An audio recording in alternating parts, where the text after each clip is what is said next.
everybody, and welcome back to the Best in Guild EU tournament for 2025. 52 guilds participating, 54 at the start. 52 now. We knocked out a lot of guilds yesterday. We have even more matches prepared for today. I am Blue Squadron, joined by my co-host and wonderful co-caster, Spid. You want to introduce yourself? Yes, sir. We are back. It was amazing casting yesterday. Some incredible games. And can we talk about the Thronely fans versus Chaos match? Oh my god, that was crazy, bro. It was so crazy. Today, I think we're getting even better matches. What are you thinking? I think we have potential to get better matches. I'm not gonna count my ticket, but.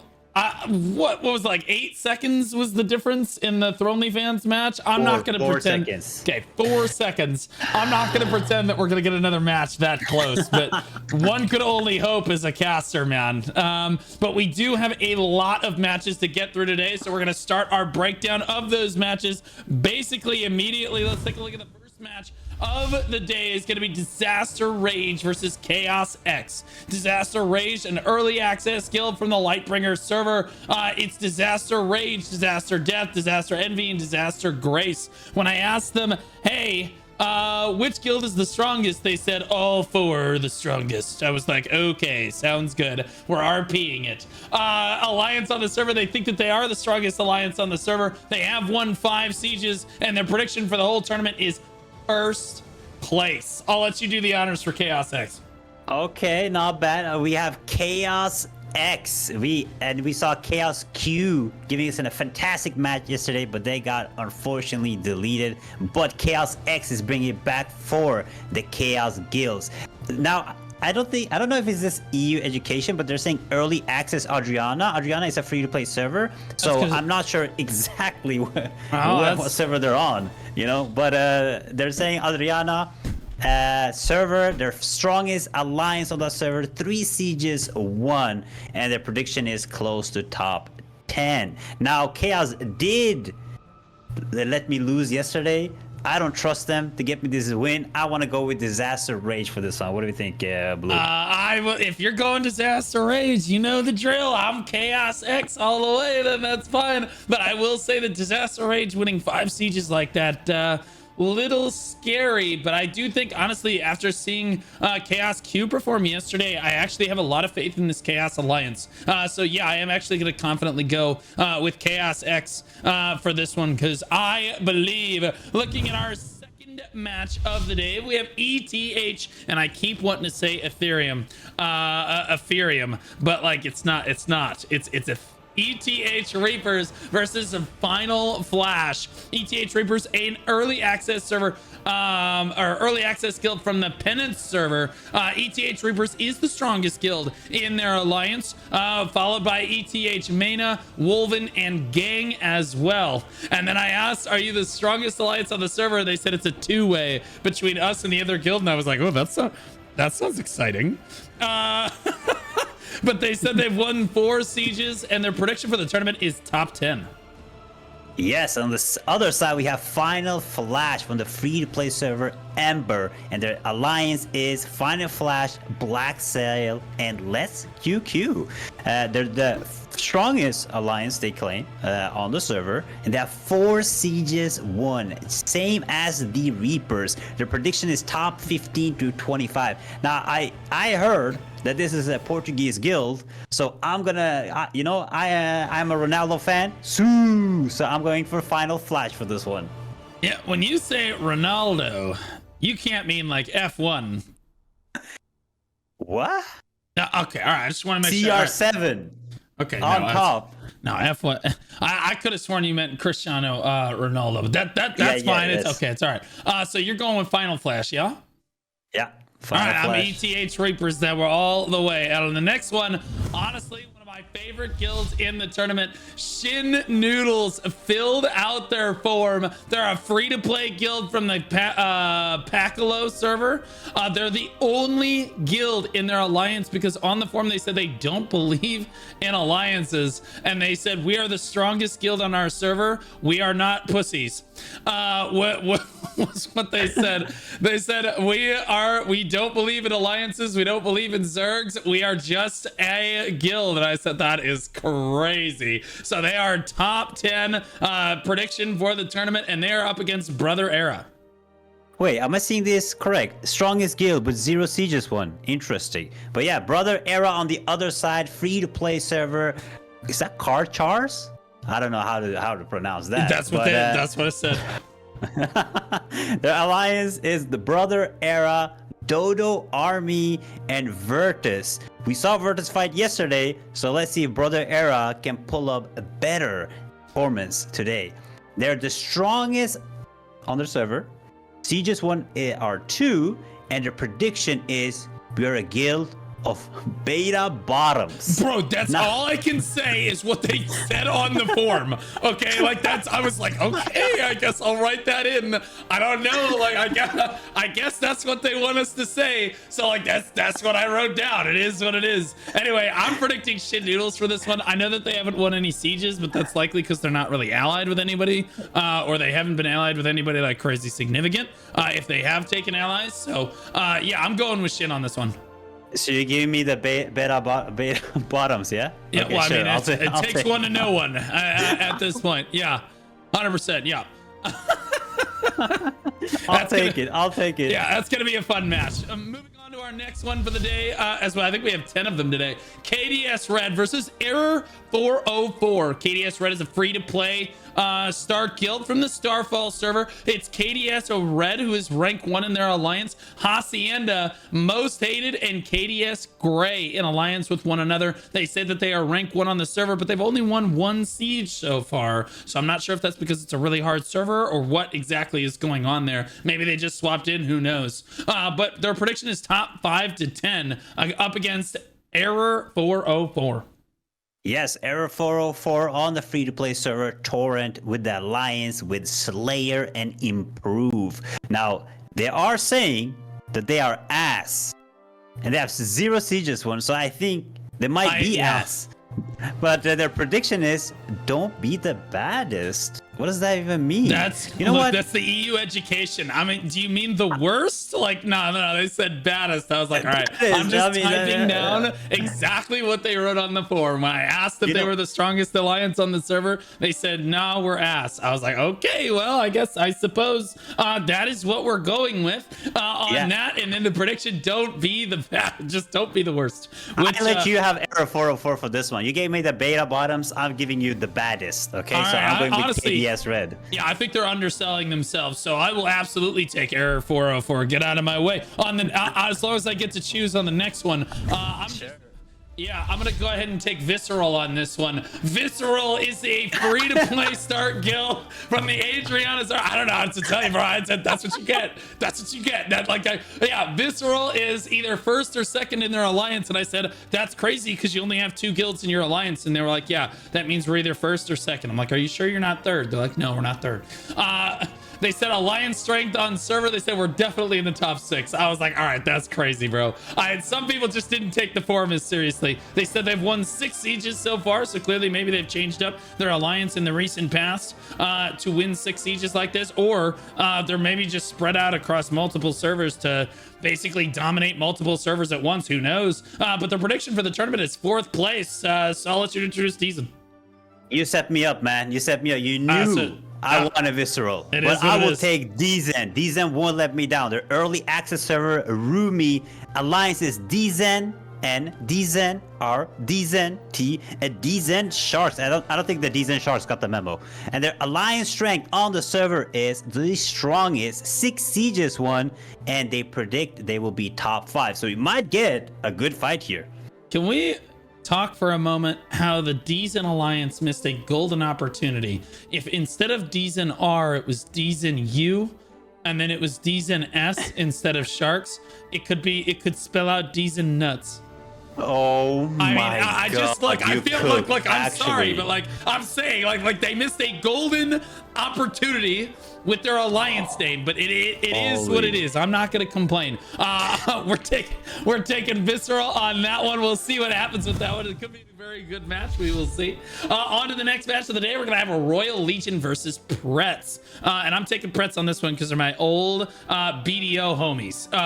Early access server or early access start from the Arnet server. It's Prets, Praetorians, and Daggerstun.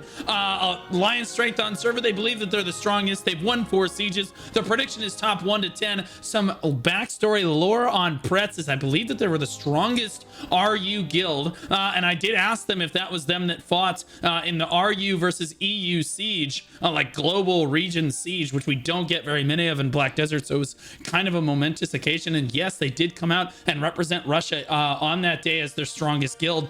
So big props to Prets, and now we see them in Throne and Liberty as well. Just a group of god gamers traveling around together. I'll let you introduce Royal Legion. Royal Legion on the other side, on the free-to-play server, Excavator. They are allied with First Class, Bread, and Bored Apes that we saw lose yesterday.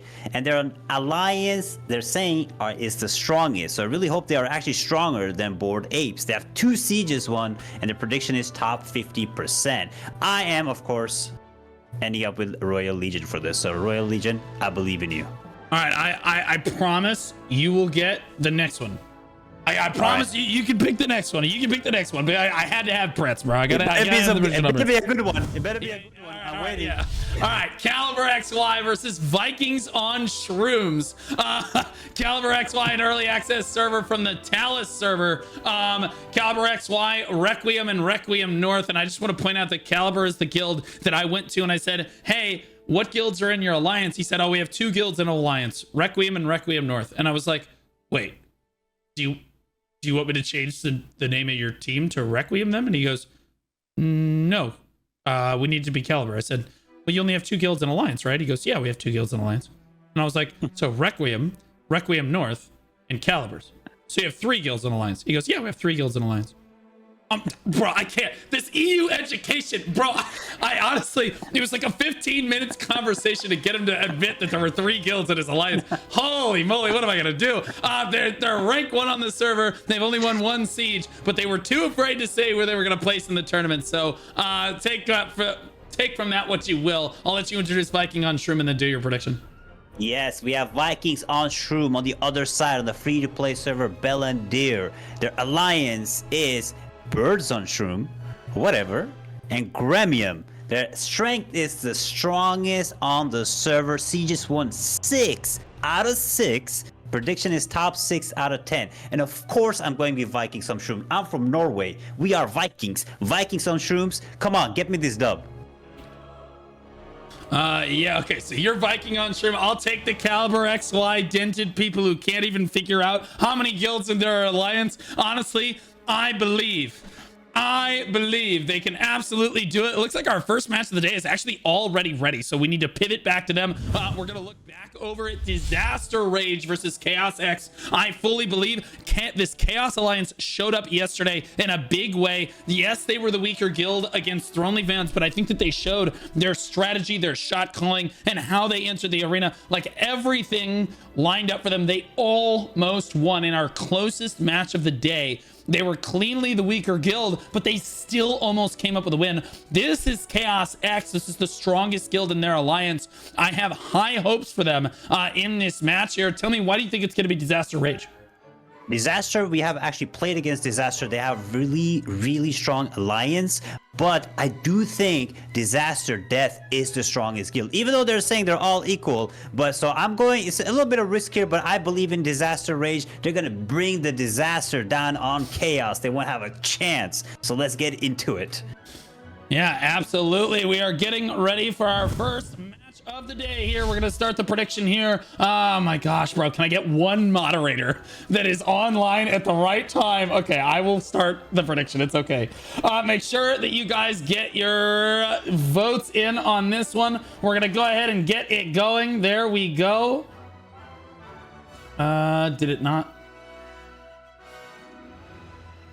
There we go. There we go. Thank you to the moderator that finally got that going. You're an absolute American hero. Well, European hero in this case, because you're on during EU hours. God bless you. God bless you.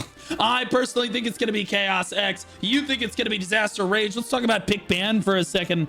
Chaos X actually won the coin toss, and they chose to ban which Disaster picked. Okay, which is actually telling for them. It's an interesting strategy, and that's why we have pick ban like this, is people don't always choose to pick. Chaos X actually chose to ban Kawazan, Malakar, and a Dentist, and Disaster picked Grand Alon, which I don't even think we got to see yesterday.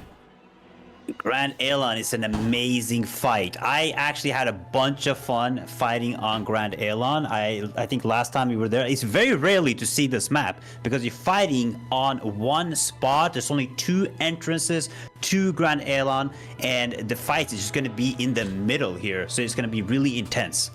Yeah, sadly, the casters spawn in Narnia on Grand Alon, so we are in for a bit of a run for this one to try to get over to the fight as quickly as we can, but the match has loaded in, so make sure you guys get your predictions in. I personally think it's going to be Chaos X taking this home. I have a lot of faith in that Chaos Alliance after seeing what they were capable of yesterday, but Spid, not so much.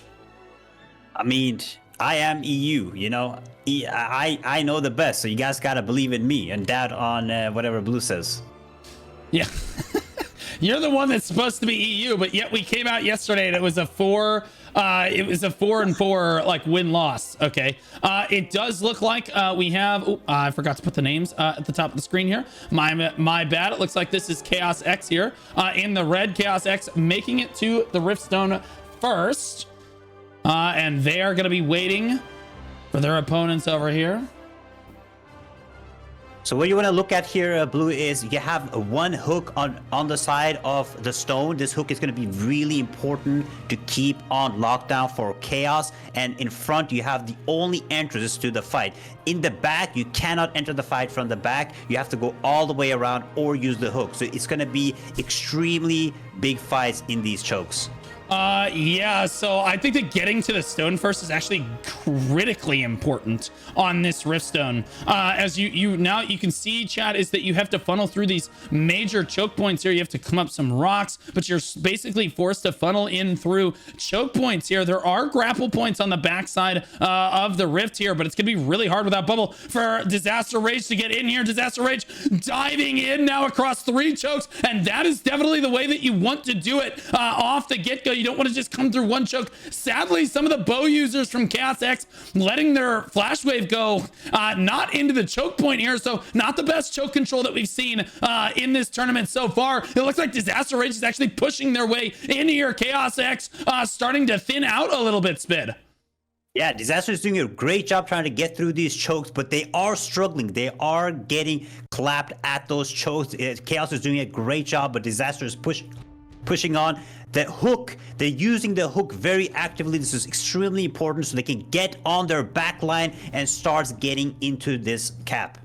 Yeah, absolutely. Honestly, Chaos X holding on by a thread right now. But the interesting thing is that at this point, Chaos X is starting to thin out in terms of reinforcements here. Disaster Rage can actually just run back and reinforce from outside the fight and not risk themselves dying. But you could see Chaos X members trying to get up this ramp here, but all the Disaster Rage members are basically killing them before they can regroup to the fight. And this means that the Chaos X members are basically thinning out. Slowly but surely, you see the Disaster Rage starting to take over the dais on this one. Chaos X starting to lose control here, but they do get a group of reinforcements in via the grapple on the backside of the dais. That was really smart of them to go back around the other side. So Chaos X still holding control of the main platform here, where everything is just so important. Disaster Rage trying to flood in from almost all sides. You see this choke here is occupied. This choke here has people grappling in. This choke is the main choke over here as well. They've got just people trying to come in everywhere, and actually Disaster Rage starting to thin out here, so I have to give props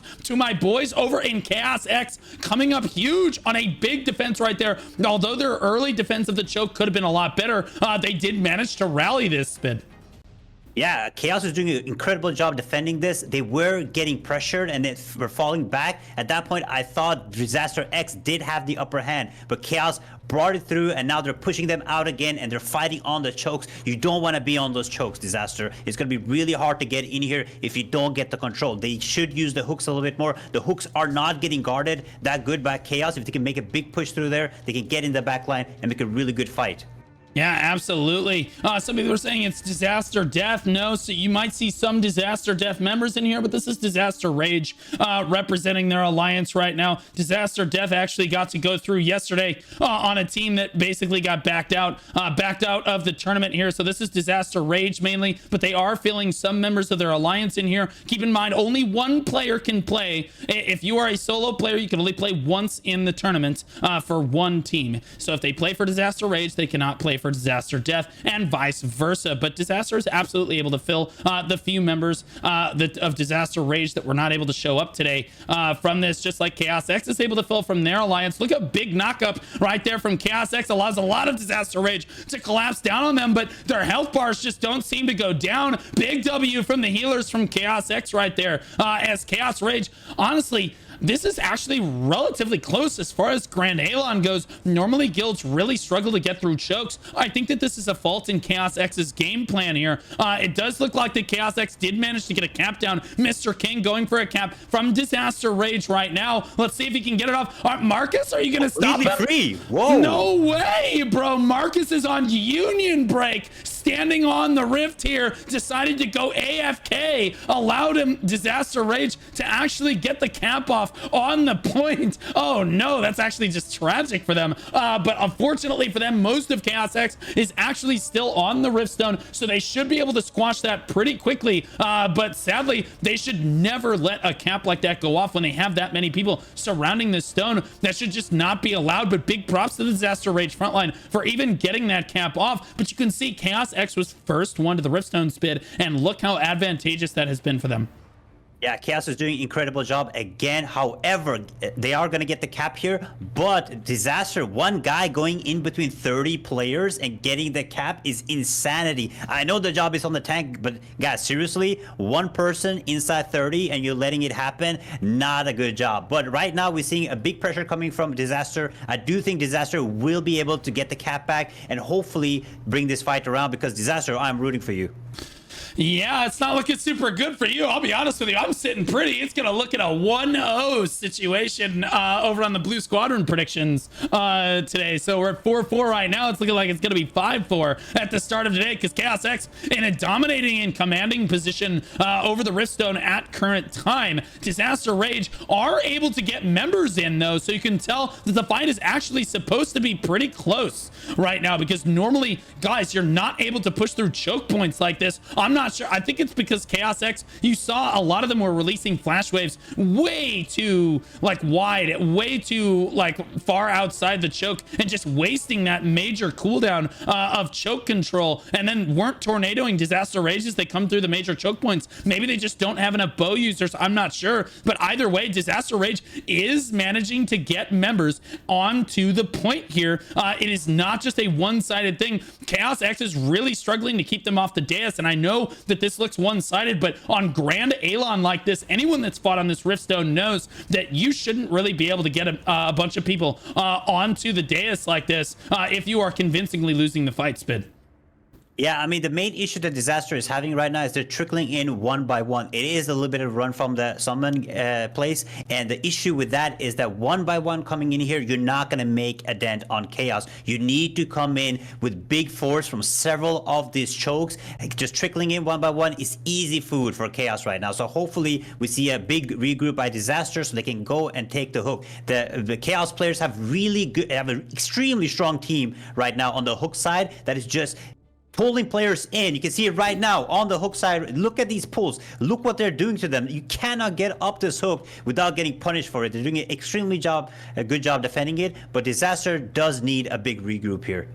I will say that Disaster is actually trying to get caps off. They're all, look at Chaos X, all grouped up in the corner right there, right next to the edge of the rift. Honestly, that's, again, Disaster Rage, just a little bit of AoE would have basically wiped the majority of Chaos X. It looks like Disaster Rage is going to get a cap off on the rift once again, and they have 21 people in here, and this should not happen. If you are the dominant guild on Grand Alon, you should be able to control these chokes pretty easily overall, but Chaos X not managing to hold control here. Yes, most of their guild is standing on the point, but they just aren't able to clear out this Disaster Rage members super consistently here. You see Disaster Rage coming up from the grapple points, as you said before, and they are basically able to free fire here as they come in basically almost from every single angle, and they're able to get their massive guild wipes. Yeah, they're able to get their guild right now onto the point right now. Let's take a look at it. You should see right now, look at Chaos. They're struggling really bad. They're pushing back. They're not pushing those chokes anymore. It's giving Disaster free reign into the zone. Even though they don't have the cap right now, they're putting incredibly good pressure right now on Chaos. I do think if they continue this, they keep on coming in, Chaos will be put on the back heels and might lead to Disaster getting a cap here. Yeah, absolutely. I think that overall, Disaster Rage is doing a great job, but they just can't get enough boots on the point, sadly. They can't wipe enough of the Chaos X members, and this is actually just so impressive. This is the second alliance. This is the second time we've seen the Chaos Alliance in this tournament so far. And keep in mind, their first guild, a lot of spunk yesterday in that first match that we saw, bringing our closest match of the day up against OnlyFans. They were definitely the weaker of the two guilds, but their strategy on that particular map was what almost won them the match. It came down to the final 4 seconds of the match at the end of the day, but they ended up coming up short. But you can see that Chaos X, who is the strongest guild in the Chaos Alliance, comes out today, and you can see this strategy here is working for them. They have the strategy on Grand Alon. They know what they want to do, and they are executing. No, they are not executing perfectly, but they are keeping Disaster Rage at bay here with only 9 minutes left on the clock. I do think that their chances of winning this are looking pretty good, Spin. Yeah, I mean, Chaos again is doing a marvelous job. However, we've seen again and again that once you need to adapt to what's happening in the fight. Right now, Disaster needs to learn what is working, what is not working, and play from there. The biggest issue that I've seen right now that Disaster is doing is they're coming in one by one. That is not going to work. They have to do good regroup here and push all these choke points together at once and get in the backline. I think they did a good job getting in the backline. They need more people into the backline, push them in so Chaos starts panicking a little bit, giving some space to Disaster so they can try to get a good cap. Yeah, I think the Disaster's actually backed up. You can see them surrounding. Look at the minimap in the top right of your screen there. They're surrounding the point right now. I think the intent is to flood in from all sides, and that's exactly what they're trying. But Chaos X with really good choke control, this time knocking them all up on their way into the Riftstone here, and they just can't get out of those chokes, and that should be how you control a choke point right there. Tornado after tornado, flash wave after flash wave. Basically, your bow users are everything you need. Your tanks are holding them in that choke point. Your bow users hold them in that choke point. That was a masterclass right there. Sadly, some of the Disaster Rage members still push their way through. In the center here, they go around, they get through the other crevices in the nooks here, and Chaos X again really struggling to clear out the roaches from Disaster X and Kova, going for a cap on the point here, not going to find it, as Chaos X finally starting to keep them from capping just a little bit instead of just standing on Union break, as it were, as we saw before there. Again, Disaster Rage just streaming back to the fight right now. I liked their regroup before, but I'm not sure that streaming in one at a time like this is the play. Yeah, they definitely need to do a little bit of bait here, baiting the cooldowns from Chaos. So once the cooldowns are getting baited, then they make these big pushes. And right now, the main issue that I see with Disaster is they're trying to even out their numbers on each push. What they need to do is have a majority of their numbers on one of the sides and bait the others with the smaller numbers. That way they can push in and catch Chaos off guard, because when you see Disaster actually push in, you will see that Chaos, they start panicking. They're not as good as holding the choke point as they are when the Disaster is just staying outside. So that will be a really good play that Disaster can do, but right now they definitely need another regroup. Yeah, absolutely. Disaster Rage really struggling right here, representing that Disaster Alliance. Again, Disaster Death not going to get a chance to play in the first round, going to get a bye through to the second round of the tournament here, so at least one of their guilds will make it through. But Disaster Rage really struggling against Chaos X here. Granted, Chaos X is the strongest guild in their alliance, and I do believe that Disaster Death rather is supposed to be the strongest guild in the Disaster Alliance, even though they wouldn't necessarily admit it on the forum. That is basically what I was told. Disaster Rage doing their best here, but coming up short as Chaos X doing a much more solid job right now. Look at this line of members that you see across the edge of the zone here, keeping every single choke point at bay with each of their various statics here. Mr. King in the middle of everything, trying to be relevant, but they're ignoring him because he's a tank. They said, we don't need to kill you, then we need to kill your healers, we need to kill your DPS, and that's exactly what they did. Chaos doing a much better job clamping down control of the rift right now. Disaster Rage just can't find a way in, Spin. Yeah, I mean, Chaos getting that stone early, getting inside of here is just so advantage, right? It's like being in the castle siege, waiting for them to just push in. These chokes are just extremely strong, and you can only get in with these 3 chokes, right? You can't get in from the backside, which leads to them just coming in and just getting grinded in when they push in by Chaos. So it's not looking good for Disaster. Time is ticking down. They definitely have to make a play on the stone, or I don't see them making any progress here. Yeah, I mean, I've seen Disaster Rage. Like, look at this. They're able to get people onto the point. This isn't just like a one-sided stomp.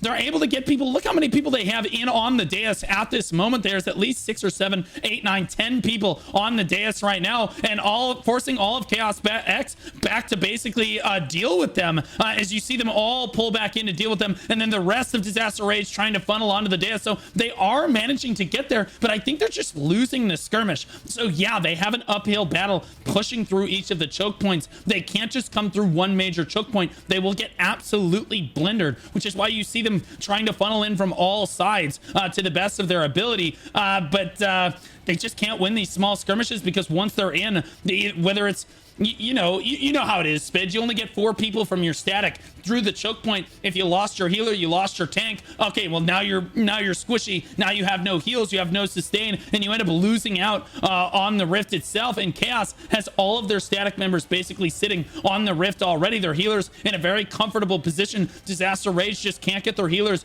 up onto the rift stone in a reasonable amount of time. The spear dagger users from Chaos X basically just picking them off before they're able to get on the dais, and then the rest of their guilds basically just getting cleaned up, even though they're able to actually get through.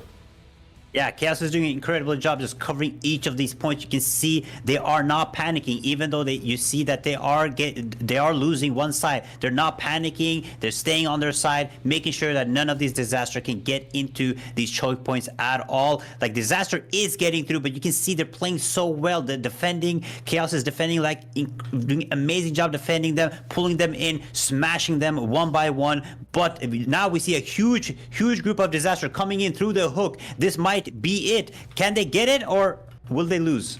I'm thinking they're gonna lose. Look at their health bars, though. This is what I'm saying, is that there's just no healing. Spellhaven's been up here forever. There's not a single healer here. Velocity, look at the health bars, just really struggling to get any sort of sustain down outside of their main, basically their main heals that their own class is able to give them, like their main sustain. Look at them just falling apart here. They can't get their healers onto the dais in any competent manner. So although Disaster Rage is able to get a fair amount of DPS up here, they're able to get their tanks up here, their healers just aren't able to get through. You see Major, barely catches a small heal there, boom, immediately goes down. And it's just Chaos X focusing down each target one at a time after the healers have already gone down. Look at this, almost none of the yellow health bars are catching heals on this one, and that's why, again, Chaos X just coming up huge. The targeting from this guild is winning them these small scale skirmishes, and that's something we didn't talk about a lot yesterday, was that targeting in static groups is so important. If everyone is focusing down a tank, you're going to do way less damage than if you're focusing down the healer and then into the DPS players of the enemy guild. So just knowing the enemy guilds, knowing the names that you're supposed to be focusing is so important. Feuding the correct targets and making sure that you're throwing DPS onto an opponent that actually is relevant and matters is just so important in these matches, and Chaos X is doing exactly that, because Disaster Rage is actually, they keep flooding onto the dais, but like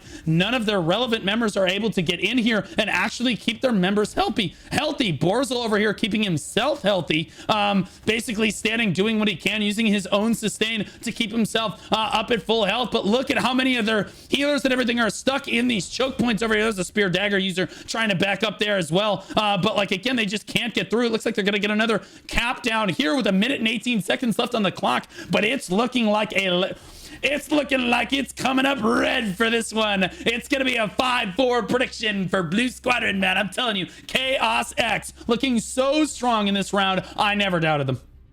Yeah, I mean, Chaos X is doing an incredible job. Like you're saying, these small statics are doing incredibly job just picking them off. You see this one team, Baff right here on the corner. He's just waiting for people to come up this hook so they can pull them all in and just smash them. You have 6 players beating 10 players because they know what they're doing, they know what they're waiting for, they're saving their cooldowns, and they're targeting the right players. It is just incredibly good show of power from Chaos here. They did take the L yesterday, but they are showing that they're not here to play. They're here to win. Disaster, it seems like they are going to be going down. I will be taking an L on this one, but again, good show from Disaster. I know that this is a tough map if you don't have the control. Getting through these chokes is really difficult, but Chaos did an incredible job. Yeah, absolutely. Chaos, honestly, I think they did a good job. Incredible, I'm not sure. I mean, they let so many people through consistently here. Their choke control was just not there. Whether that had to deal with Disaster Rage's strategy being really solid on Grand Alon or not, Disaster Rage does come up short. And look at that leaderboard. It's looking like a lot of Chaos. Oh my goodness. You don't see the first Disaster Death member until number 17 on the leaderboard here. 1.6 million damage from Shaban there. The highest kills in the lobby go to Grid QD, which is a staff dagger. Very impressive to see a staff dagger to be rank 1 in kills like that. Let's take a look at the tanking. I don't believe that anybody got over 1 million. Although I could be wrong. I saw a couple 925k from Disaster Rage. Saw Zatai 934 from Climax. Yeah, those are our 2 best tanks in the lobby right there. Very close to tying the amount healed. Let's see it. It's almost certainly going to be a Chaos X member. Yeah, 3.2 million from Zaox. 4.3 million from Everything Is Bad. Again, another look at that, 5.6 million, and these are all Chaos X members. 5.6 million there, and again, their healers were just able to do more the entire match like that. So 5.6 million, the highest healing in the lobby like that. A good first match. Yes, it looked one-sided, but I think that had a lot more to do with the fact that it was Grand Alon. Yeah, unfortunately, Grand Alon is one of those maps. That's why it's not picked very often, because once you get the control, again, those chokes, they are deadly. It's just impossible to be able to get your whole team in there, like you were talking about, making sure that your whole team is alive. If you lose a healer or you lose a tank, it's not looking good for you. So, I mean, Chaos, they knew what they were doing. They were really quick. They got there fast, and they made sure to hold those chokes, and that was just disastrous for Disaster. It was kind of disastrous for Disaster, but that's okay. They still have more guilds in the tournament. Chaos X showing up big there with their top guild. Good fights to both guilds. Let's take a look over at the instant replay right at the start of that match there. And again, this is how important it is to start on the Riftstone like this. And again, you see Disaster Rage trying to flood in from all sides like this. You see all 3 choke points under pressure, but Chaos X doing a really solid job of basically locking down each and every one of those choke points for their team there. They didn't do a solid job the whole time, but on this one, you see them constantly knocking up their opponents, constantly flash waving, and basically just holding them in those tiny little choke points like that, Spid. It's just so important on Grand Alon. Yeah, it's extremely good job from Chaos overall. I mean, I took the L. It's, what is it? 5-4 to you. That's right. You can't spell Spid without L. Well, I suppose that you can't. Yeah, I suppose that you can, but that's okay. Let's look ahead to our next match of the day here. round 2 of the day is Ethereum or ETH Reapers versus Final Flash. And I think I've got ETH Reapers on this one, so I'll introduce them. Early access guild from the Penance server. They are the strongest guild in their alliance. They said, when asked if they were the strongest guild on their server, again, they said it's a two-way between us and the other alliance. And I was like, very exciting. It's so exciting. If we get one more alliance in here, it's gonna get even more exciting. Sieges won. They said they won 4, and their prediction for the tournament is top 10. Yeah, we have Final Flash on the other side from the free-to-play server, Ember, with the alliance with BLACKSAIL and Less QQ. They are the strongest on the server, and they have 4 sieges, one where their prediction is top 15 and 25. Now, I went for Final Flash because I heard there are Portuguese, and who is the clutch masters of all clutch masters? It is Ronaldo. So Final Flash is taking this W. It's happening, I'm telling you. Yeah, I'm about to farm you again. This is the freest W of my entire life. Hey, I think ETH Reaper is just on paper. And again, I don't know these guilds, but I will tell you right now, on paper and based on what they said on the forum, definitely the favorite here, in my opinion. I do think that ETH Reaper's looking good on this one. People are asking where Notorious is. Sadly, they did sign up for the tournament, but the guild ended up folding like a lawn chair before the tournament actually began, so they ended up backing out at the last minute there, so that's why you see them not listed in the alliance anymore. Sad, but it is true. We have the next lobby getting ready to go here, so we're going to move over towards the versus screen. It looks like, thank you so much to my moderators keeping the predictions moving today, but ETH Reapers versus Final Flash. Okay, tell us, for those non-Portuguese background people, who is Ronaldo?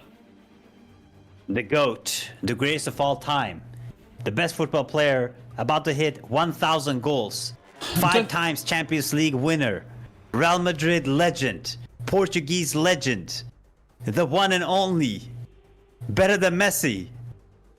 Oh, yeah, see, when you say football, I'm like, is he in the NFL? Oh, that's my crazy. God, I didn't realize, bro. I didn't know Portuguese player. players played football. That's crazy.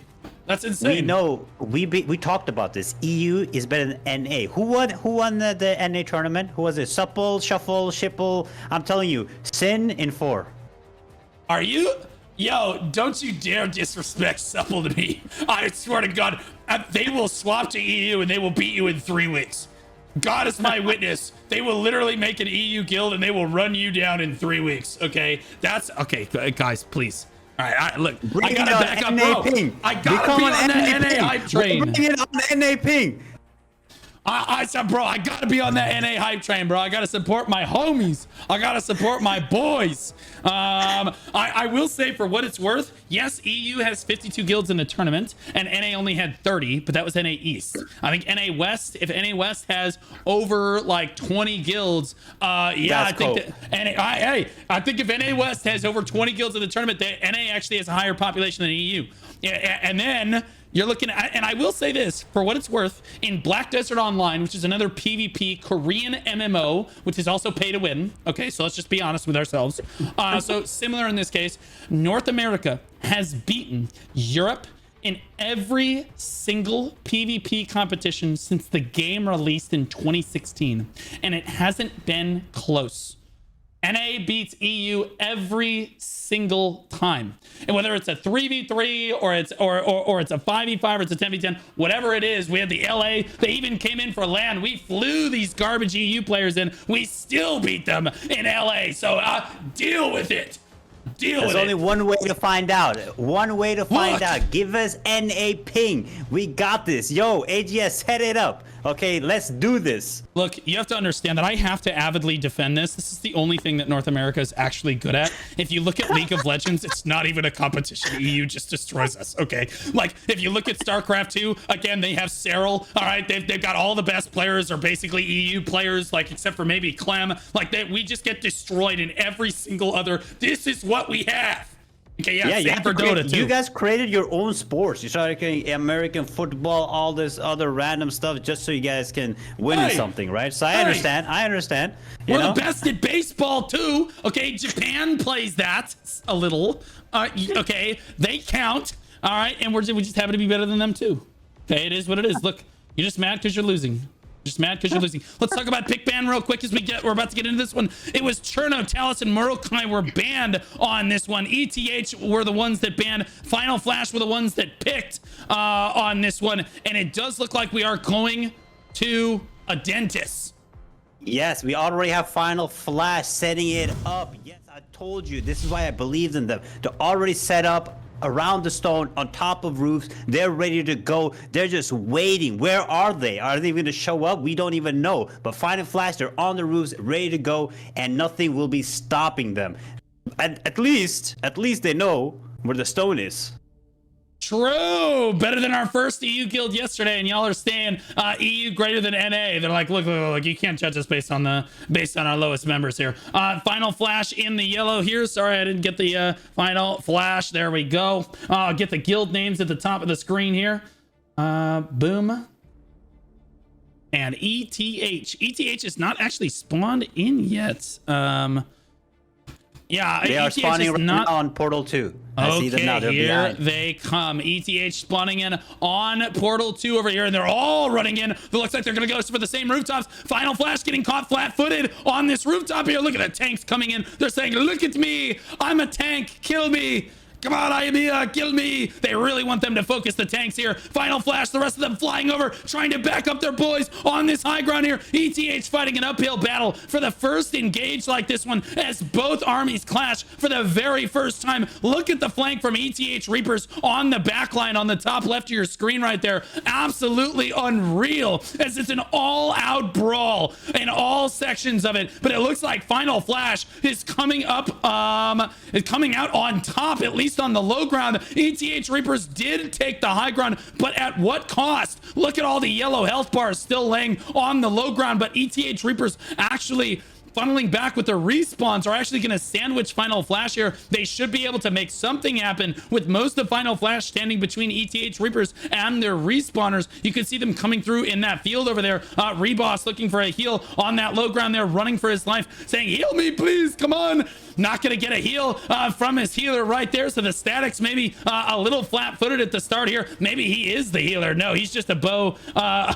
poor bow dagger user. Still not getting there. He finally gets a heal from his healer. There we go. The statics starting to kick in now. That communication so important between each individual group of players to make sure that you're trying to keep people alive and in position and that everybody is playing together to the best of your ability. I'll be honest with you, Spid. Final Flash looking a little dominant here.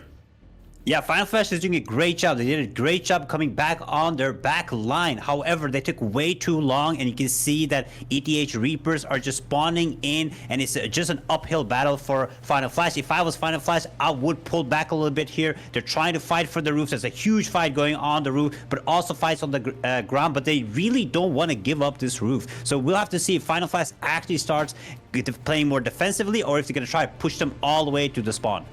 Yeah, absolutely. And again, the rooftop currently goes to ETH Reapers, but there's only 3 or 4 people up here. Final Flash can move up and solve that problem at any given time. Most of ETH Reapers grouped up, and they're handling the front line of Final Flash. Look at the health bars from Hicks right there, starting to back up.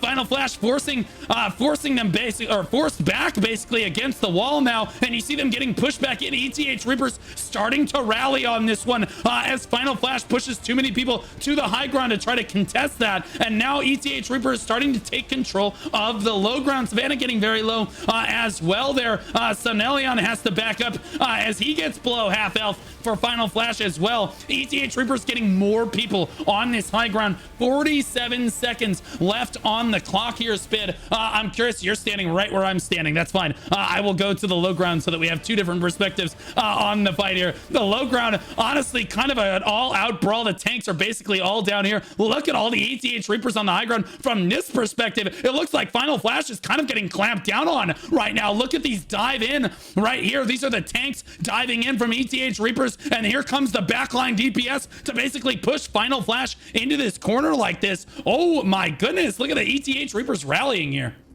Yeah, Final Flash is doing a really good job covering the stone right now. They are on the stone, getting ready to take it. It's 5 seconds left. The Reapers are standing on the roof. There are a big fight going on at the stone right now, but can they actually take it? Who's going to win this fight? I do think Final Flash will have the advantage here because they were fighting way closer to the spawn of Reapers, but now it's going to be equal spawn side on both sides, and that's where I think Final Flash will actually shine. Yeah, right as you said that, ETA, we saw ETH Reapers rotate towards the stone here. Mr. Death's actually going to get that. Oh my gosh. Dagger actually getting from Final Flash, a hero, stopping what I thought was a guaranteed cap from Mr. Death's right there. Looks like Raphael's going to go for another cap here. Can he find it? Dagger stops him again. Oh my gosh. He's the anti-capper. He's trying to stop a third one. Can he stop the third one? Does he have the cooldowns? I don't think he does. No. Wait. No, it's ETH. No. Yeah, he didn't have the cooldown to make that happen. ETH Reapers is able to stop that Digger, just running out of cooldowns to stop the cap right there. But fortunately for them, turns around and gets the cap himself. Look at the all-out brawl in the low ground. Final Flash actually winning out 30/29. Oh my gosh, a Dentist is an absolute slugfest. Spid. Yeah, this is an incredible fight. The equal numbers, they're fighting, they're brawling it out, but you see the Final Flash is doing a good job trying to get into their backline. They're trying to fight on each side while ETH Reapers are playing more like a closeout blob. I do think Final Flash have the advantage here, but you can see the numbers. It is back and forth, back and forth. Can Final Flash hold this? Like, they're doing an incredible job. You can see the spawns are coming in from the ETH Reapers, but Final Flash is there. They're trying to counter them, trying to clump them up when they come into the zone. Yeah, 33/25, and they're climbing right now. 38%, excuse me, contribution for ETH Reapers as they rally themselves in here. They also have high ground control as well, with 2 extra people on the high ground. So to have this many people on the point and hold high ground control, because keep in mind, these 3 players are not contributing to the point itself, and they're still winning with boots on the ground on the point, means they have higher DPS, they have a stronger frontline, their healers are just operating better. And I have to say, healer diff is a super important thing on a Dentist right now. Final Flash, although they looked really good for the first couple engagements here, it does look like it's coming up ETH Reapers right now, but it's super close as both guilds funnel onto the rift. It could go either way at any given point in time. I think that if Final Flash pops Guardians at some point, boom, it's gonna swing really hard the other way. So we'll see if they try to pop that really early here, or if they just kind of let ETH Reapers take the rift stone. I'll be honest, Spid, the strategy here, since it's close, Final Flash might just kind of delay this for a decent amount of time and let ETH Reapers take control of the rift, then immediately cap for themselves, and then just slowly let their percentage build over time, as we saw yesterday. And right as time is expiring, they take the rift stone from them. That is absolutely a valid strategy.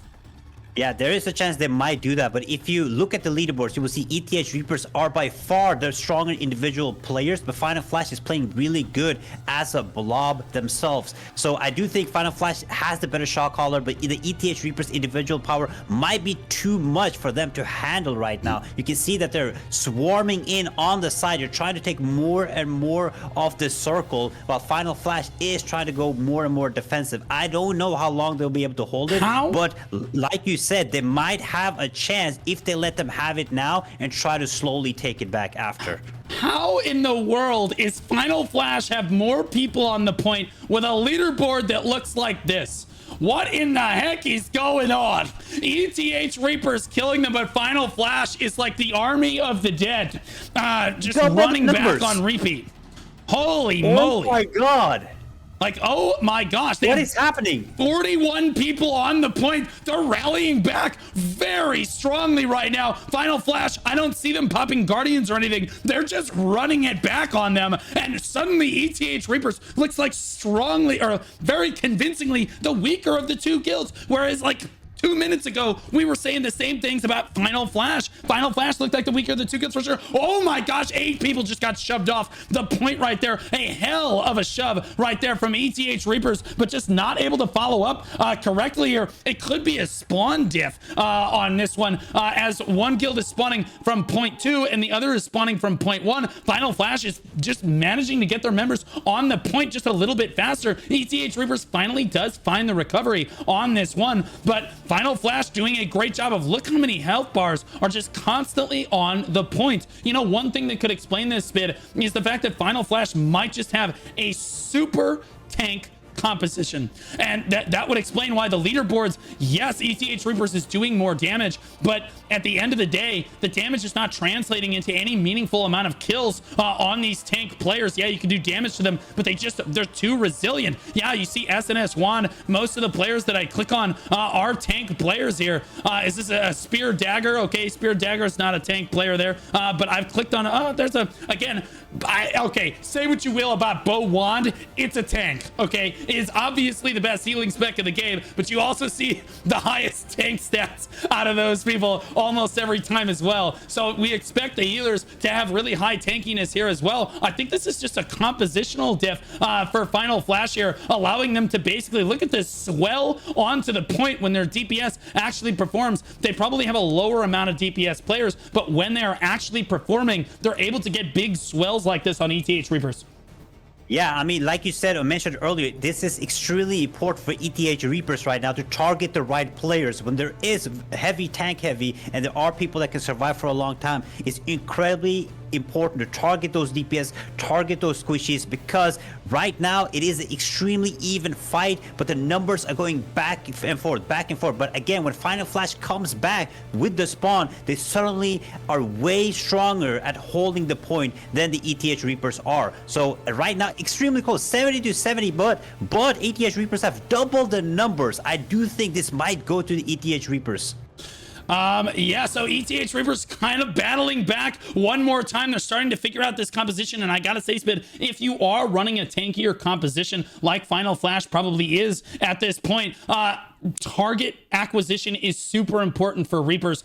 Basically, if you wipe out the healers, you wipe out those bow users, you wipe out the Spear Dagger users, and you just target down the DPS, the tanks just can't stand as tall as they probably should, and eventually you overwhelm them like we saw ETH Reapers do there. They do manage to get the cap down, and with 7 minutes and 50 seconds left, Final Flash is looking a little dire here. They're trying to go for Chance is looking for a cap on the Riftstone right now. No, he's going to get knocked off right there. ETH Reapers doing a solid job of buying themselves time. I'll be honest with you, if they allow Final Flash to get the cap here, they have plenty of time to flip this cap, and if they do flip the cap, it's over. ETH Reapers will not have enough time to flip it the other way, so Final Flash trying to get that cap down as quickly as they can, because they know they can slowly build percentage over time, and they will beat ETH Reapers with that slow percentage builds over time. They will hit 100%. It's only a matter of time for them, so ETH Reapers needs to buy themselves as many seconds, as many minutes as they can. Their front line, basically everyone's eyes are on that cap right now,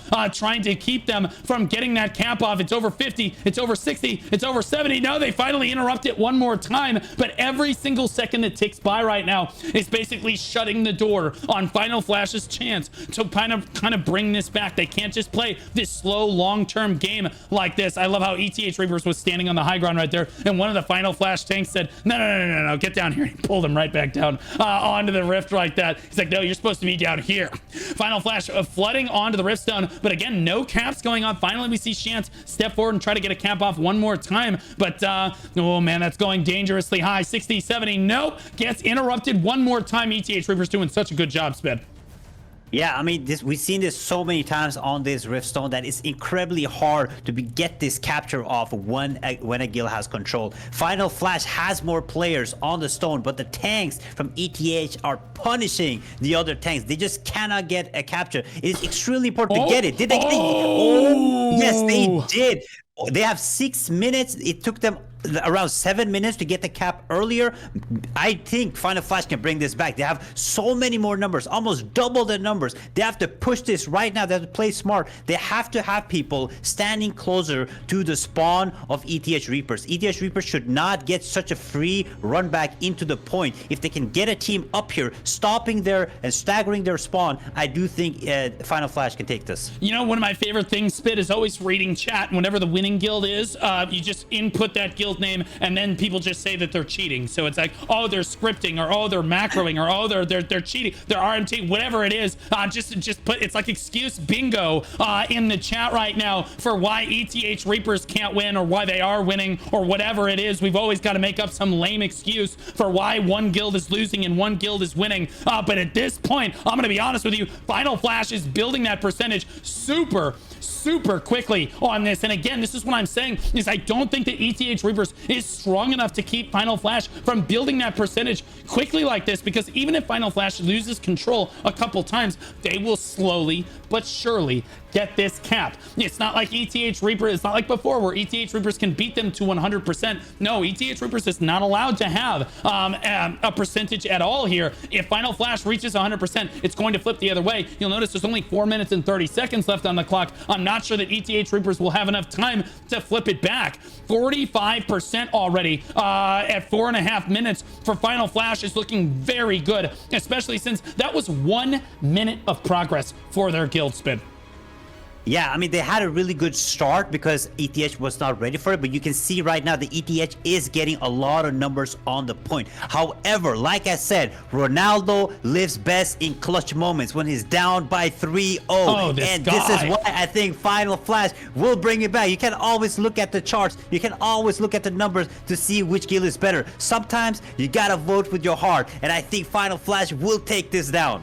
Personally, I always liked Peyton Manning as my favorite football player, but it is what it is. Final Flash actually diving onto the point right now, still only at 41%. So say what you will, ETH Reaper doing a great job of battling back here and keeping Final Flash's percentage on the point as low as they possibly can. You can see all the red health bars basically funneling in, and I love to see this commitment out of both guilds. You don't see almost anyone on a high ground whatsoever, and as I say that, you see Zolas here. No, he just dives right in there.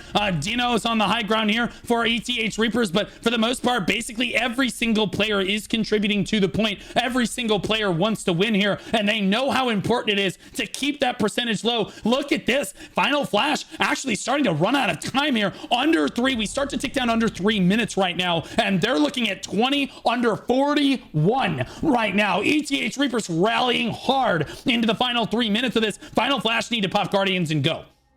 Yeah, it seems like ETH just popped their Guardians. That's why they got that incredibly push. They've wiped almost half of them. But if you're looking at the respawn, it is actually astonishing to me that there's nobody stopping ETH Reapers respawn. They're just continuously running in. They didn't even send one player. They could send one crossbow dagger player, anything at all, just to stagger their spawn, stagger the stamina, but there's absolutely nobody stopping them. This should not be happening at all. This is the main reason they're going to be struggling here.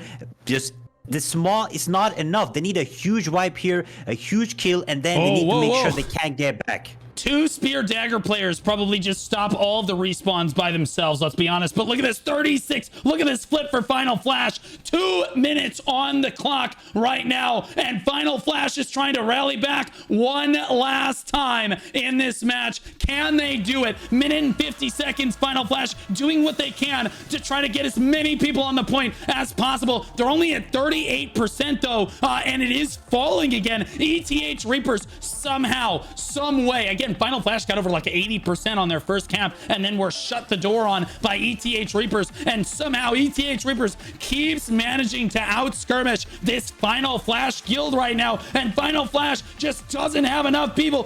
40 people standing tall on the point for ETH Reapers spin. I think they're gonna hold it. Yeah, it's looking really good for ETH Reapers. It's now or never for Final Flash. They have to make a huge pull. They have to push through. They can't stay on their side. They have to push through and wipe all of them. That's the only way they can take this back. They have to play gutsy. They have to play aggressive. If they don't do it, just say bye-bye to the tournament. Yeah, where's the Guardian call? We're under a minute right now. They're just not going to have enough time. ETH Reapers starts their taunting in the chat. It's just not enough. 39-30. Final Flash just doesn't. They thought that they had the composition. They thought that they had enough damage. But as it turns out, I believe if you bring too many tanks, you just end up losing the overall skirmish like this. And look at the healers from ETH Reapers keeping their health. Almost every red health bar on your screen is full, with the exception of 2 or 3 right now. The healers from ETH Reapers doing a great job. Only 20 seconds left on the clock. They do relinquish control, but it is way too late for Final Flash to make anything happen here. A close match, a back and forth, but I have to say, ETH Reapers coming up huge in this one. We thought that it was going to flip back the other way, almost certainly. They got up to 31%. It's not going to be enough time. ETH Reapers will take the second match of the day against Final Flash. And what is that now? I'm 6-4? I'm 6-4 against you now? Look, look. For those of us counting at home, the North American caster is beating the EU caster in predictions. Okay, I'm just saying. Whoa, 4 million damage for ETH Reapers Nerlin. I think that's the highest damage that we've seen so far in the tournament period. 4 million damage on a spear dagger is absolutely insane. If you look down, let's look at the tanks right now. 1.5 million tanked for ETH Reaper Arcus Salutis. Right there, 1.9 million for Zanelensky. Right there, 1.9 million, the number to beat. Another 1.9 million for Sibirsky. Right there. Sound like some Russian names. Maybe they're a Russian guild. Could be, possibly. 5.7 million healed for Vino Milo. 8.1 million healed for Zyberisky. Oh my god. Okay, so this is guys, I just want to say, I said it during the match. The bow wand user has some of the highest damage tanked in the match, and also has the highest damage healed by a tremendous amount. Okay, look at that. Yeah, there's nothing wrong with Bo. There's nothing wrong. Bo's fine. Bo's looking good, guys. Don't even worry about it. Flash Wave is a flying skill. Malon's 4.8 million. Dragon Snakes, who? Again, the 8 million healed looks like the highest in the match. Oh, no, 9.8 million from yet another Bo Juan user. And again, he had 1.2 million tanked as well. Holy moly. And again, 1.5 million from the healer right above him as well. Just unbelievable amount of tanks. And this is what I'm saying is, bro, healers are also tank spin. Yeah, healers are absolutely tanks. It's almost impossible to kill healers these days, man. You need to pull up with your whole team. But that was an incredible match. I think if Final Flash were a little bit better at the start when they were neck to neck, I think they could have gotten the victory. But the Reapers ended up slaying the Flash. Yeah. And what I'm 6'4" now, right? I'm 6'4"? I just want to be sure. Yeah, but I was voting with my heart, okay? Not with my mind. Okay, buddy. I always vote on what's supposed to be the underdog. I let you. That was one of the ones you chose. No. Yeah, but you chose it was for that Ronaldo. One. It was for the Ronaldo. Come on, man.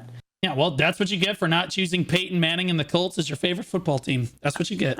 It is what it is. We're looking forward to our next match. Again, we have to keep things moving today. We have 10 matches to get through today. That is more than yesterday. It is Shin Noodles versus Brother Era. Now, some people in the chat said that Shin Noodles does have an alliance. Maybe they're just incompetent at filling out the form, but they did say we think alliances are cringe or whatever on the form, if I remember correctly, when I was filling it out. But Shin Noodles here, representing themselves in the tournament. Here, they've won no sieges.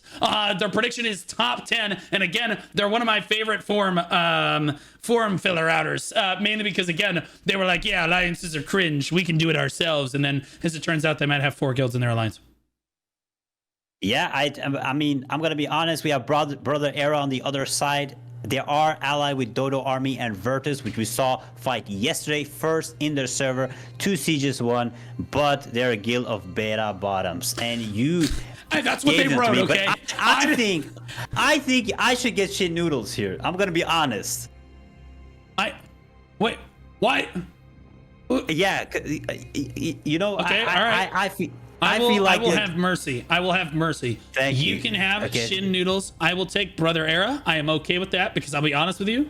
You're You're going bad to about win. him, that's why. Brother Era is going to win. Also, yes, I played Witch and Black Desert Online for a long time. Look, I'm a switch hitter, okay? If this was League of Legends, it would be a fill role. Okay, I'm Phil. All right, I could be a All top, right. I could be a bottom. All right, in this case, I can You're represent the the bottom. bottoms. We're power bottoming over here in Brother Era. It is what it is. I'll take Brother Era for sure because they're going to win this match. Shin Noodles again. I just like the way they filled out the form. I just baited him one more time right there, unless he knows something that I don't. Super power bottoms indeed.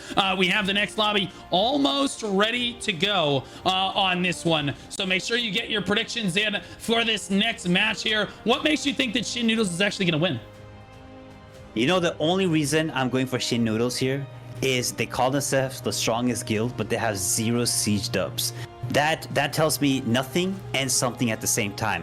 And Brother Era already has another guild competing in the tournament, which will automatically should lead to them being a bit weaker. So, yeah, I'm going for the Noodles. He's taking another L. Look, all I'm saying is Brother Era gonna take this one all the way home. We're waiting on just a couple more people to join the lobby from this one. Let's see. Yeah, we got Brother Era right here, and looks like they are on representing the red team. Let's talk about pick ban for a second. I assume Lucy sent it to you. I'll let you talk about it this time. Yes, we have the pick ban. So the winner was Era 1 and the Shin Noodles band. They picked Azrael and they banned Kovazan, Malakar, and Adentus. So we're going to Azrael. Massive capture point. It's going to be incredibly important which respawn they're going from.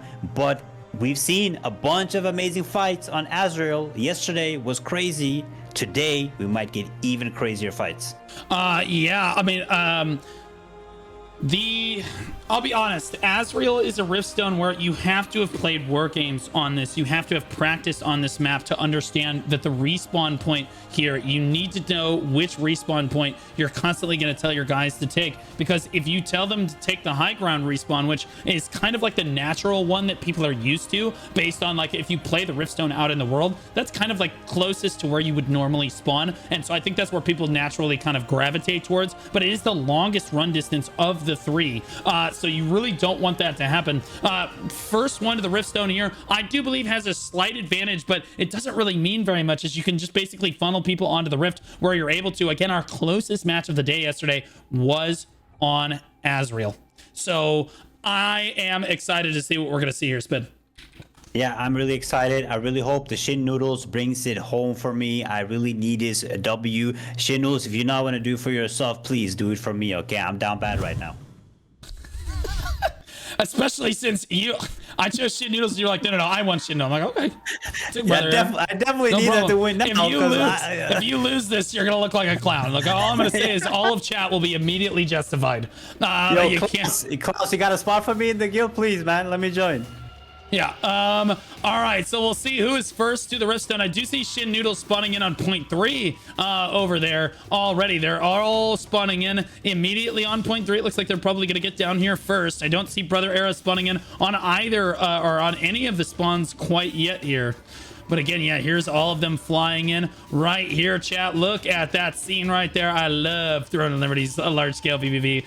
Look at that, bro. I personally, I know that the morph thing is super controversial. It's a little off topic. I know the morph thing is super controversial, but I think it helps make the MMO super unique.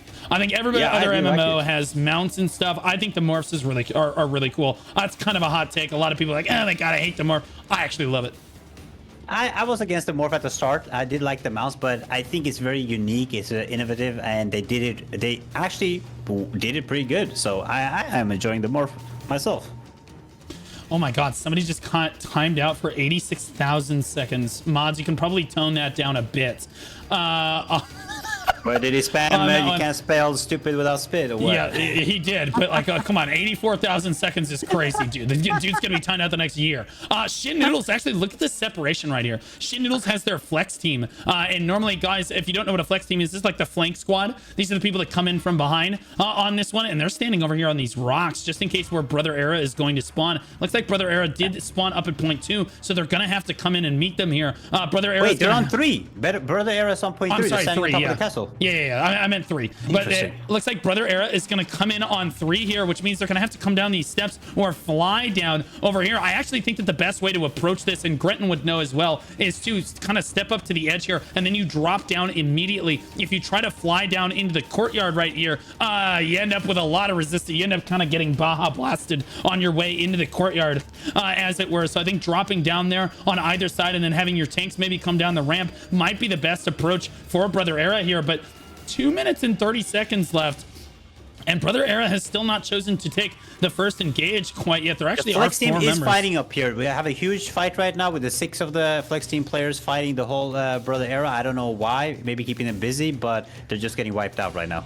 Yeah, but yeah, Brother Era, or Shin Noodles rather, getting a little antsy right there on Brother Era. Brother Era wiping out that flank team that I was talking about before. I'm not sure why they engaged that high ground like the Dothraki and the Long Night up there, but they're all going to immediately die as here comes Brother Era down to the low ground here. Oh my goodness. If they get engaged on, no, Shin Noodles is on union break. I'm not exactly sure why they're allowing this to happen. I would slam into this immediately, but Brother Era able to get their feet on the ground and letting themselves posture. Shin probably just waiting for their flankers to come back to the fight, buying time, and that's exactly what they're doing. Look at the flankers behind the fight. Brother Era takes the engage. Look at the beautiful flank out of Shin Noodles. Holy execution, Batman. You never doubted them for a second. What a beautiful flank. Excellent idea to basically buy time and let the flankers come back, bait Brother Era into that courtyard like that. Absolutely textbook.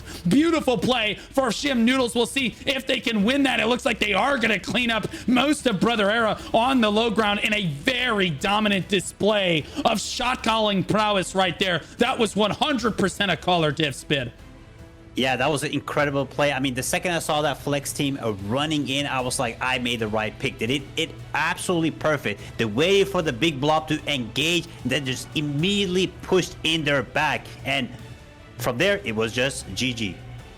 Yeah, absolutely. We have Shin Noodles dominating the point right now. 5 or 6 people fighting over here. You're covering the courtyard for us. And you see there's another skirmish going on over there as well. But again, Shin Noodles just coming up as winners in basically every department. Attic over here is like on... Look at this tank POV. He doesn't even have it. He's just doing laps like it's an F1 race. He's over ready here. for the 15 seconds. He's getting ready. He's getting ready to get that cap. Yeah, he is ready for the cap in the next 15 seconds here. He getting ready to go right now. Shin Noodles with just the people to spare right now as Brother Era is just getting blasted in the courtyard over there. And again, I think that they were shook up a little bit on that first engage. I do not think that they were ready for that level of organization. It looks like Struck is going to take the cap here for them as Shin Noodles is just going to keep 1 or 2 people on this point in all likelihood. Brother Era is funneling in from point 1 over there and getting caught in this choke. Look at them getting caught in that choke like that. Oh my goodness. Not what you want to see coming out of Brother Era right there. Again, they need to just back up and try to regroup on this. Shin just playing together better as statics as well. In addition to having better coordination as a guild, you can see their statics playing so well with one another because they're winning these small scale skirmishes, and that's usually what that entails. Let's take a look at the leaderboards. You expect it to be coming up like a lot of Shin Noodles members. Holy moly. It's looking like very noodly kind of fight. You might have been right about this one, Spid. Yeah, it seems like Brother Era is fighting on the left, fighting on the right, on the top, on the south, everywhere. But the point, I don't know what they're doing. They definitely need to regroup here. They're getting blasted in the choke. They're getting blasted on the back. They're getting blasted when they just fly down from the top. It's not looking good for Brother Era. They need different strategies. They need to come from different areas. They need to be able to counter the flank from Shin Noodles. Right now, they're not even close. They're so far away from even even the capture point, I don't know. Do they even know where to go? Where the they know is? where to What is go. happening? It's just the comms right now are them screaming like it's Saving Ryan's Privates in that movie. Like they're just screaming for help right now. They're just getting absolutely bodied by the Shin Noodle lineup right now, running for their lives. Brother Era honestly needs to regroup. I think, again, only half of them are making it into the courtyard. The other half are basically respawning and running back in, and they're just getting Baja blasted before they can all even regroup with one another. I really do think they need to back up and regroup and try again here. I think that they would look a lot better if they didn't let the Shin Noodle squad flank them in the back like they did before. They spent a while, to be honest with you, Brother Era had the correct play initially. They said, okay, well, we're just gonna stand here, we're gonna kill their flank squad, and then we're gonna fly down, and then we're gonna engage again. But it took them too long to get back into the fight, and the Shin Noodle flank squad was able to get back into position perfectly on them, and then hit them where it hurt right there. So I think if Brother Era kind of lines that up one more time, doesn't get flanked on, I actually do think that they stand a chance of winning. But as it is, they've had these staggered spawns since that engage happened, and it's just not working out for them. You can see how many of them are stuck in this choke, or maybe running around right now, and you can see Pariah over there doesn't know what to do on his bow staff right there. He's like, I don't know if we can actually win this. Shin Noodles prairie dogging their way out of this choke right now, poking out, getting some kills, poking back in again to try to keep control of this choke, but also laying dominance on the table. Look at the rest of Shin Noodles, basically keeping any flankers from Brother Era outside of from even remotely capping this point right here. But ironically enough, this is allowing Brother Era to group back up, Spin. Yeah, I mean, Shin Noodles, I am extremely surprised of how well they're playing. They're doing textbook everything. They're standing, playing aggressive on the choke. They have a really good back flex that is getting into the backline, fighting everywhere, fighting perfectly, doing really good pulls, playing with their statics. This is really incredible. I think Shin Noodles, I didn't know about Shin Noodles, but I think they will go pretty far in this tournament. Yeah, I'm thinking back on that engagement, and I'll be honest with you, Shin Noodles, that was pretty easy for Brother Era to handle if they had just thought about it correctly. If anyone from the Brother Era backline had just turned around and tornadoed the choke, they would have been fine. They just blast out all of those spear dagger players immediately, and everybody just keeps tornadoing them in the choke, and then you take the main engage as you're supposed to, and all the flankers from Shin would have just died immediately. Sadly, no one responded from Shin. They ran straight through the choke and got the flank off the way that they wanted to, and now Shin has been showing dominant in this one. I'm not sure it necessarily would have mattered, as now Brother Era has had a chance to regroup multiple times, and they're just getting routed each time, Spin. Yeah, I mean, I usually don't say this, but I do think they have to take the spawn inside the castle. They're just getting absolutely demolished in this choke. There's nowhere for them to get through. They can't run around. Now they're regrouping on the other choke, so they're about to engage. Let's see how this fight goes. But if they lose this fight, they definitely have to think about a different strategy here. Yeah, this is not necessarily what you want to see. Look at all the flash waves get wasted immediately from Brother Era. That means they're going to get absolutely turboed. There's the cue to engage from Shin Noodles. Look at them just run in and run down the Brother Era team right here. The bow users just inexperienced from Brother Era, basically throwing out flash waves over about 3 or 4 tanks. It did almost no damage, wasting their primary cooldowns, and then Shin Noodles just swept in with their flash waves and their flankers and just swept up the fight. Really rough situation, although Brother Era did manage to actually sneak a cap off on this point over here. You see 3 tanks fighting valiantly on the point over here, but I'm not sure that it's going to matter too much, Spin. Yeah, I mean, Shin Noodles is not even sweating it. They're not even sending a lot of players back. They know it's just a bait. So they're just sitting there cold, calm, and collected, fighting it out. It is a valiant effort from Brother Era. I mean, going for the cap, it is really important. You want to try to confuse the enemy, make sure to let the guard down. But Shin Noodles, they're cold as ice. Cold as ice, man. Shin Noodles doing a great job coming out here. Brother Era, in fairness, doing what they can. They are spawning from the correct spawn location. They did get 1 cap off on the point there. They did manage to back up and regroup. They got a solid push in there. But again, you just see just little things of misexecution here and there. And that is what makes the difference. Shin Noodles just in another weight class of coordination. Their backline understands how to play the game just a little bit stronger than Brother Era's does. Brother Era, I think, a little bit battled at the current point, but you can see them trickling in now and just dying one at a time to this Shin Noodles squad right now. But a fair amount of them have flooded onto the point here, but you can see just how dominant the yellow health bars here. Shin Noodles looking really, really good. Brother Era able to battle back a little bit. I'll give them credit where credit's due. Again, it takes a special kind of front line to get through this kind of a battle and get that cap off like that. So Brother Era, again, doing what they can in a matchup that seems pretty one-sided overall.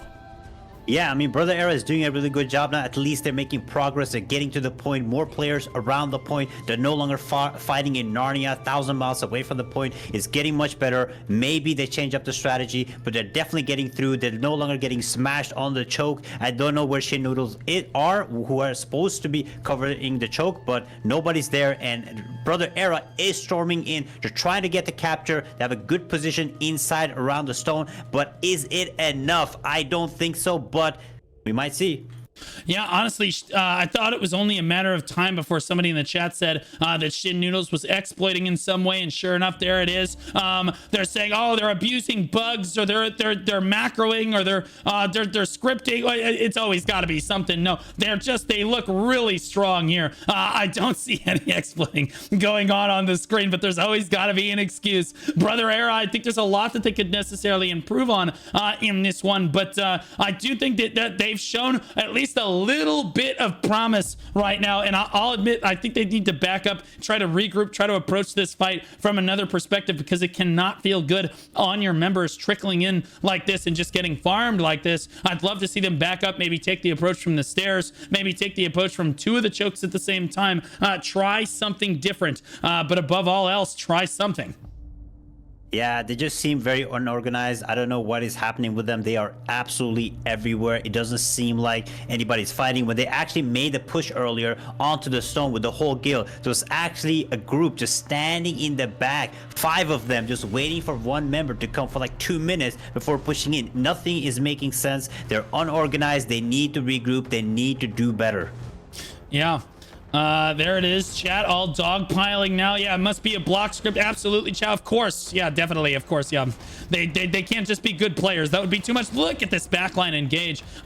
Psycho Ninja diving onto the backline right here, and that's a great sword.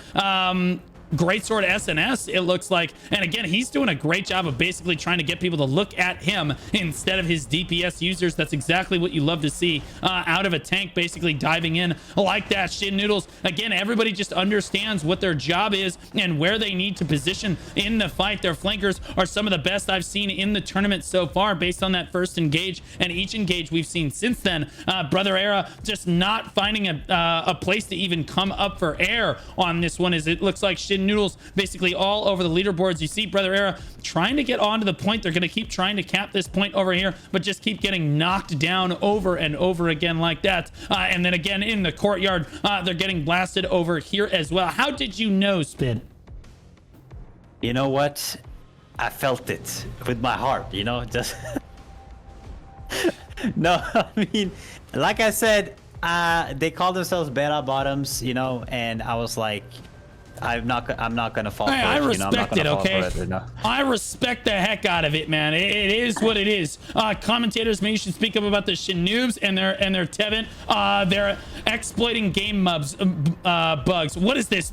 Stoops' chat? Send link, please. Send link. This sounds like Stoops' chat right now. Like, what am I listening to right now? Like, oh my gosh. We've got bunch Red. Of copy pasta right now. We're going crazy in the chat. I love that Brother Era has backed up to regroup here on this one. It looks like they're going to try to pivot between both choke points at the same time here. Finally backing up to try something different. 4.5 minutes on the clock. They know they're probably not going to win this one, but it's always good to try something different. Even if you know you're going to lose, it can make your whole guild feel better if you're at least trying and learning and trying to do something better on this. Yeah, I mean, like I said, Brother Era has been trying a bunch of stuff. They tried swapping out the spawns. They tried to go from every angle. They tried to be unorganized, trying to fool the enemy. But now they're doing a big last push, maybe with Guardians, trying to get through. They have to push all the way through. Do not stop. Get through them. Get closer to the Moonstone and win these fights. Look at the flanker spin right there. I was like, oh, they actually split up their offense ball. Brother Era actually taking 2 approaches to the fight. They took 2 approaches to the fight because they thought, okay, well, if we take both of those, the flankers can't get in behind us. And then the flankers flew down from the high ground and still found their flank correctly onto the back line of Brother Era, getting absolutely decimated right there. Another beautiful display of the flankers from Shin Noodles right there once again. As Brother Era does find their way over onto the Riftstone, but I'm not sure that it's going to be enough. Yeah, I mean, this is not looking good for Brother Era. I mean, Shin Noodles are showing a masterclass right now. I don't know if it's because of Brother Era or if they're just good. I mean, they're doing the right things. They have the flanks. They're good at the chokes. They're good at fighting. They're good at targeting. And Shin Noodles, I mean, it's Brother Era. I'm gonna be honest. It is a humbling experience, but you guys are gonna lose to a really strong guild. Yeah, it's a learning experience. You will get better, and next time you will show up in a much better state. Yeah, no, you gotta give props to Brother Era for coming out. They knew, again, when they filled out the form, they were very modest with how they filled out the form. They understood that they were not the strongest guild necessarily to enter the tournament, but you have to respect a guild that comes out. They know they're not the strongest, and they come out to fight anyway. We saw much stronger guilds sign up and then back out of the tournament because they wanted to go participate in a fishing event instead, which was very interesting to see. And again, you love to see Brother Era. That is the spirit of PvP, especially that you like to foster in your PvP community. Is Brother Era, yes, they look like the significantly weaker guild here, but at least they came out, they did their due diligence, they fought, they've tried to push in a number of times together, they've tried different strategies, it's just not coming up in their favor, but at least they have the VOD to actually review and try to get better with. Yeah, absolutely. I mean, again, nothing to be ashamed of. You guys did great. The biggest thing here, I've been talking about this since yesterday, is how you adapt during the match. And Brother Era has tried a bunch of different strategies, and I have to give them props for it. Try different things. We've been seeing so many guilds just doing the same thing over and over and over again, and it's not working. They're not trying different things. They're not trying new ideas, and that usually makes them lose. You guys tried it. You guys tried different strategies, and it didn't always work as good, but just thinking differently is extremely important. Yeah, right on. Shin Noodles looks like they're going to come up on top of this one. Brother Era managing to get one cap down and immediately got the door slammed in their face. They're trying one more time to get a cap down, and it's just not going to be enough. Lord Droy trying to get that cap down, but he's got 4 or 5 yellow health bars, keeping him from doing just that. He's not going to be able to get there. 55 seconds left on the clock. Shin Noodles with a dominant performance in the first round of this one, but you applaud Brother Era for coming out and participating in the tournament. Oh my gosh, they actually got another one. They actually got another cap down. You love to see that. I can't believe it, bro. It's David versus Goliath. They actually did manage to get the cap down. No, they will not have enough time to make anything happen. But hey, man, 2 caps against a guild as strong as Shin is really, really good for them in the final seconds of this spin.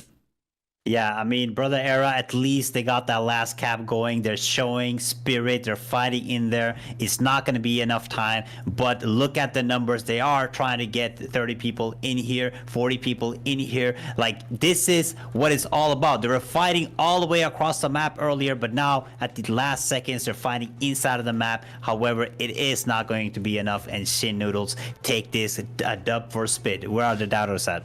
Yeah. Keep in mind, in order for Spid to get a win here, he took my thing. But I will say, props to Brother Era. If I had to run it back, I'd bet on you again, guys. Appreciate you coming out for the tournament here. Shin Noodles looking very dominant here. 2.4 million damage for Kobenzi right there. Looking really, really good on that spear dagger. Let's take a look at the damage taken and see what they can do with that. 937k from La Grande Daron in Aurora right there. And it looks like he is the best tank in the match. Amount healed, I see 1.9 million from Red Hawk. Oh, I saw 5 million somewhere. Hold up. Oh, maybe not. Oh, 3.9 million from Theomis. 3.8, 3.7. Let's see. Did I see that 5 billion down here? Hold on. Did I see a 5 billion? No, I saw 550k. No, he just... Yeah, no, that's rough.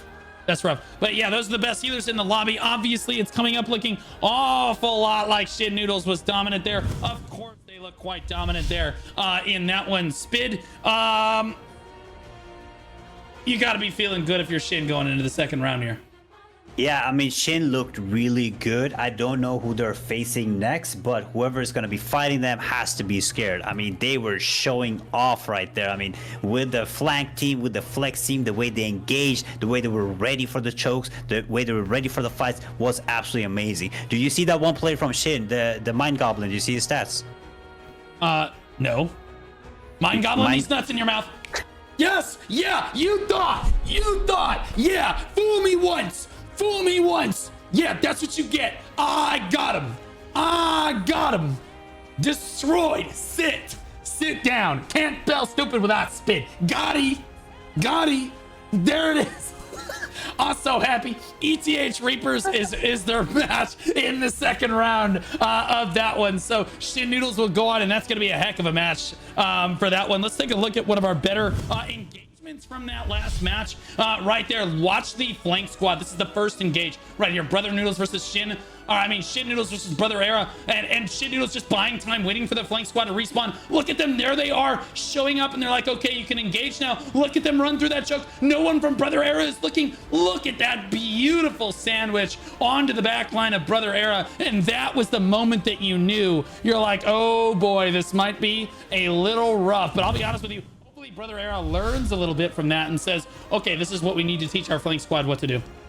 Yeah, big respect. I mean, again, when I saw that Shin Noodles flank from the behind, I mean, Brother Era could have turned around and smashed them. But again, when I saw that flank, I was like, I made the right choice here. I'm taking this W. Right on. So our next match of the day is going to look like KDS RED, and I know I have a bunch of KDS RED fans in the chat versus Error 404. Which one did you say you took on this one? I took KDS on this one. Yeah, that's what I figured. Yeah, I'm pretty sure I took Error here. Yeah, so I will introduce them. Free-to-play guild from the Torrent server. Error 404 is the strongest guild in their alliance, but they said that they are ass on the server. I asked how strong they were on the server. They just said that they were butt. They said ass, but you know, it is what it is. They've won 0 sieges so far, and their prediction was don't be the baddest, which is, again, that EU education shining through here, not using the word worst. Yeah. On the other side, we have KDS RED from the free-to-play server Starfall. In their alliance, they have Hacienda, Most Hated, KDS Gray, and they're the strongest on their server. Sieges 1 is 1. Prediction top 5 to 10. But can we get some KDS on top in the chat? Because KDS is taking this W. I am making it, and I will be winning against you, Blue. Yeah, okay, buddy. I'm still up 5-4. Chill out. Chill out.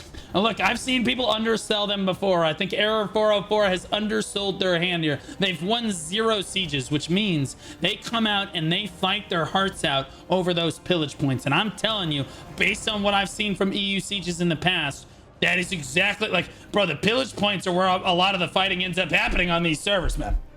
Yeah, I mean, I just want to know, Error 404, are you guys the baddest or are you the baddest? Like, which one is it? Are they going to show up? What are we thinking, Blue? I'm thinking Error 404 is the baddest bitches. You know what I mean? Just like that Evelyn, yeah. My favorite song from League of Legends, because it represents my favorite champion, Evelyn. The baddest bitch over here. Error 404 going to come out and win this. Let's talk about pick ban a little bit. It looks like KDS RED won the pick ban. They chose to pick Error 404 ban, and they chose to ban Adentis, Talus, and Malakar. And the choice, once again, is Grand Elan. We know what that means. It is a race. You guys better have max morphs, max level morphs, all that stuff. Good loading screens, good ping. What is the sponsor called? Quick. Icon Digital, baby. Yeah, Icon Digital. You guys better have that, because for this map, you have to get to Grand Elan ASAP. Get in there and stop the chokes. because it's going to be a massive advantage. Unironically true though. Guys, big shout out to Icon Digital for sponsoring the tournament today. They have an app that you can download for free that gives you basically it monitors everything that's going on your computer. It's a super lightweight app. It tells you how much CPU usage, how much RAM usage, even what your network is doing, and if there's anything wrong with your network or if there's packet loss there as well. And that is all for free. It just runs in the background. You're able to tell what's going on in your computer. And then if you want to pay for their subscription service, they optimize your computer. They get rid of all the bloat on your computer. They min-max your FPS and everything, all the settings and the CPU, GPU power on your computer to the best of its ability for the games that you like to play. They give you 40 to 60% more FPS across the board on this one. I always optimize with Icon. Remember, guys, Blue Squadron is the code you use. And unironically, you're not wrong. If you ran Icon Digital's app, you would load in faster and be able to get to Grand Alon faster than your opponent in this one. It actually could be the difference because as we saw earlier in the tournament, Grand Alon is a lot about who makes it to the Riftstone first. Yes, I also sir. I saw somebody say in chat, they said kids on top, and that's a tragic, he meant KDS. That is not what we want to see. Guys, just don't misspell KDS there. It makes it look bad. We have to get the FBI involved on this one. But Spid, we are ready here. Error 404 versus KDS Red right now. We are almost ready to go here. Yes, sir. And did you say that was free? It's free. I am getting that ASAP right now. It's downloading for me so I can get in there faster than the rest of them. Let's get it. Yeah, the app itself is absolutely free, but that's the monitoring part of the app. If you want to unlock the optimization service, just a small subscription there that you can try out for that first month, like $8.99 with the app or with the code involved. It's cheap as heck, and you optimize all of your hardware. It's absolutely super worth it if you guys want to try that. It looks like we are loading in right now, and we are on our way over to the Riftstone on this one, Spid, running as quickly as we can. Yeah, it seems like both of them are actually spawning on 2, and they are racing. Oh my god, Arrow 404 seems to be the faster ones with KDS right on their tail. I think Arrow 404 will get there before the rest of them. I mean, that is going to be tough for KDS to get through these chokes. Can Arrow 404 make a good position here, though? Can they hold the chokes? Yes, they're already on the spot. We have people covering the hook. We have people covering the points, but KDS is full pushing right now inside. Can they get through, or will they be able to hold those chokes? What do we think, Blue? I don't know, because I can't get to the Riftstone. I think I spawned in good. Narnia. Big fights. The fights are going. Oh my god, KDS is already all the way inside. We can see Error 404 is seeing error on their screen because KDS is overrunning them. There is no chance at all. They're just getting absolutely smashed. But Error 404 are running back into the spawn. But KDS is on top. They are fighting everywhere around the circle. There is no way to stop them in those chokes, Blue. Yeah, it spawned me in, it didn't even spawn me in the correct spectator location. It spawned me in the field on the other side. So it's taking me a minute to get over to, I was like, why did I even spawn right here? It must have been a bug in the war you're games. Coming back to a full sea of red because yellow is trying right here. Error 404. They are fighting. They are trying. They are making some progress right here. But KDS red is just incredibly good at just taking control here. They are controlling the chokes. They are controlling the middle. And Error 404 is, even though they got there beforehand, they just got obliterated, to be honest. But they're doing a good job right now. It is a very equal fight. You can see there's teams fighting absolutely everywhere, in the front, on the sides, near the hook. They have a really strong team, Arrow 404, on the hook side right now, getting on the back line of KDS. KDS does not seem to have the dominance that they had at the start. Arrow 404 are trying to plant their feet on the ground right now, but they are doing an incredibly good job. I don't know which way this will go. The fights are just absolutely just brawling out. I think in 2 minutes, when the zone opens up and the rift zone opens up, we will actually know who's in the advantage right now. Yeah, sorry guys about the 240p straight bright. There's nothing I can do when the War Games lobby bug and it puts me in. I thought that we were spawned far away before. It spawned me in like the feels like I'm not even in the correct area. I'm like, why am I over here? Like, what is going on? So I had to run so far to get back to this, but I am finally here now. It looks like it's an all-out brawl, to be honest with you. Error 404 actually diving onto this point here. It actually looks like Error 404 has advantage for sure over KDS Red at the moment. KDS Red with a giant cluster of players around the major choke points. We'll see if Error 404 can actually capitalize here, but people just basically running in and making it an all-out brawl. Spid, this is crazy. Yeah, I mean, it was absolutely amazing how KDS just came in. Like, Error 404 was standing on the chokes absolutely everywhere, but KDS was like, we don't care. They just ran straight through the choke with their whole group through one choke, and now they're just fighting, brawling inside. There's no chokes being held. They're just completely just brawling out, waiting for the minute to tick down. And I do think right now that KDS might have the upper hand, but as we've seen many times before, when the Riftstone is able to be captured, we see a big shift in the meta. Yeah, Error 404, honestly, no one really has control. There's only like 5 or 6 people around the rift itself proper, and everyone else is fighting in various choke points. Error 404 seems to get the upper hand for a moment, and then KDS Red gets the upper hand for another moment. I think that this might be the most back and forth Grand Aeon fight I may have ever seen on this one. And again, we saw Chaos X earlier today. They struggled to hold these choke points. This makes their performance look really good, to be honest with you on this, because Error 404 keeps streaming in, but it looks like KDS Red is getting the upper hand at a very critical moment with 13 seconds left to go before it unlocks here. Osen waiting here for KDS Red to try to get this cap off the moment that it opens up. That is so important for them to try to open up that cap and that contribution early on. It opens up and Osen's right on the point. Yeah, Osen is doing a really good job. Can he get the cap here though? Oh, he gets interrupted. You seeing this? Look at this hook right now. Yellow are just standing here. Nobody's contesting. They're just shooting straight in. Error 404 is doing a great job using the hook side, but Osen did get the capture up. Now it is a race against time. Yellow needs it. Error 404, you have to get the stone right now to be able to contend for this.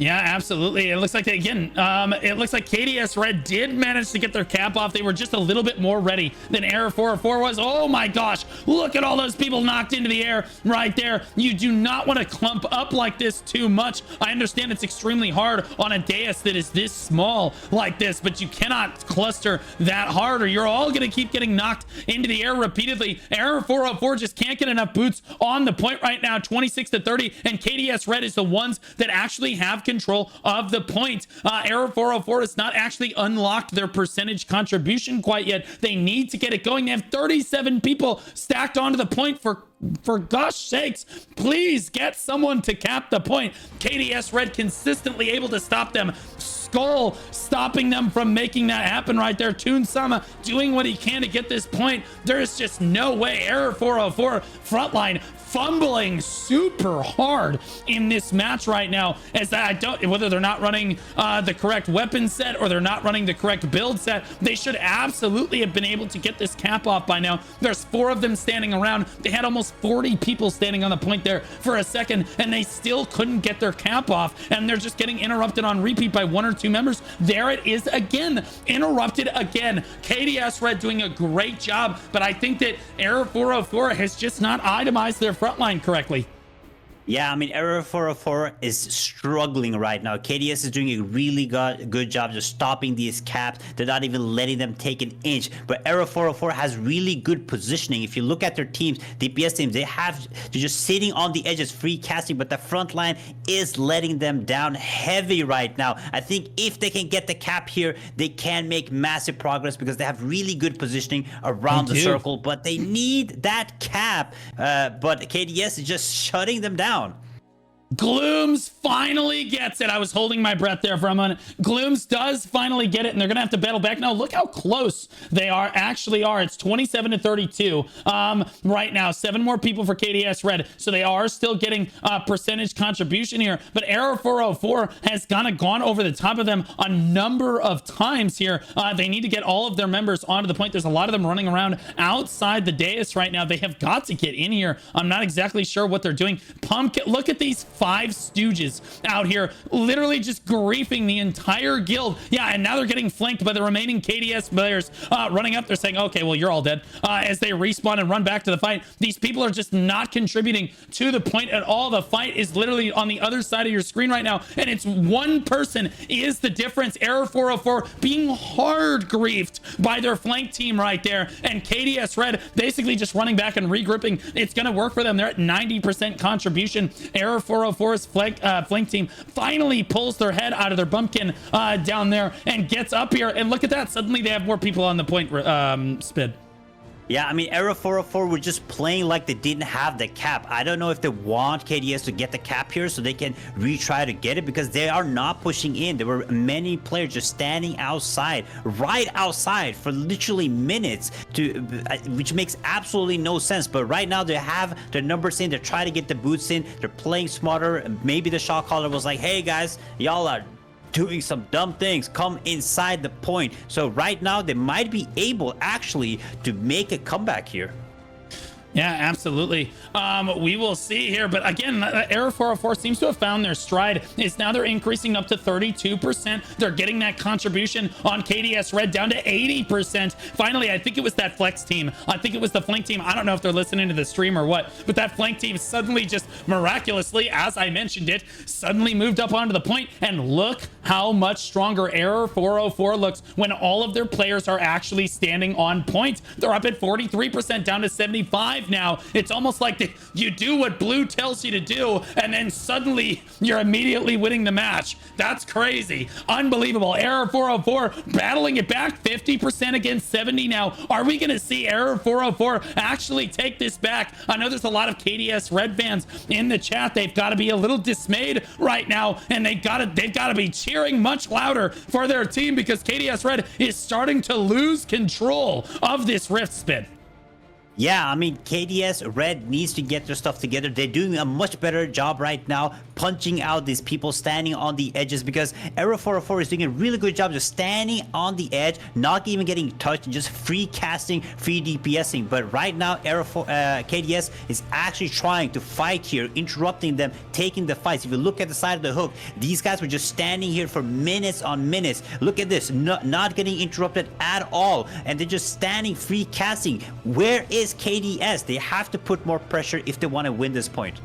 Yeah, absolutely. Like, I think Error 404 finally hitting their stride overall. Look at that. They're about to overtake KDS Red, but KDS Red finally pushes back onto the point and stands tall. 32 over 19 now over Error 404. They say, no, not today. 64% of chat is very happy to see them battle back now, up at 81%. They are pushing it back. It's almost like they can hear the cheers from the audience as they move back across, up back now at 85% and rallying right now for them. Error 404 somehow getting routed on this one. I'm not sure exactly what happened to their composition. They looked so good for so long. A few of them are standing off the point, but that's just not enough. Where's the other 10 members for Error 404 here?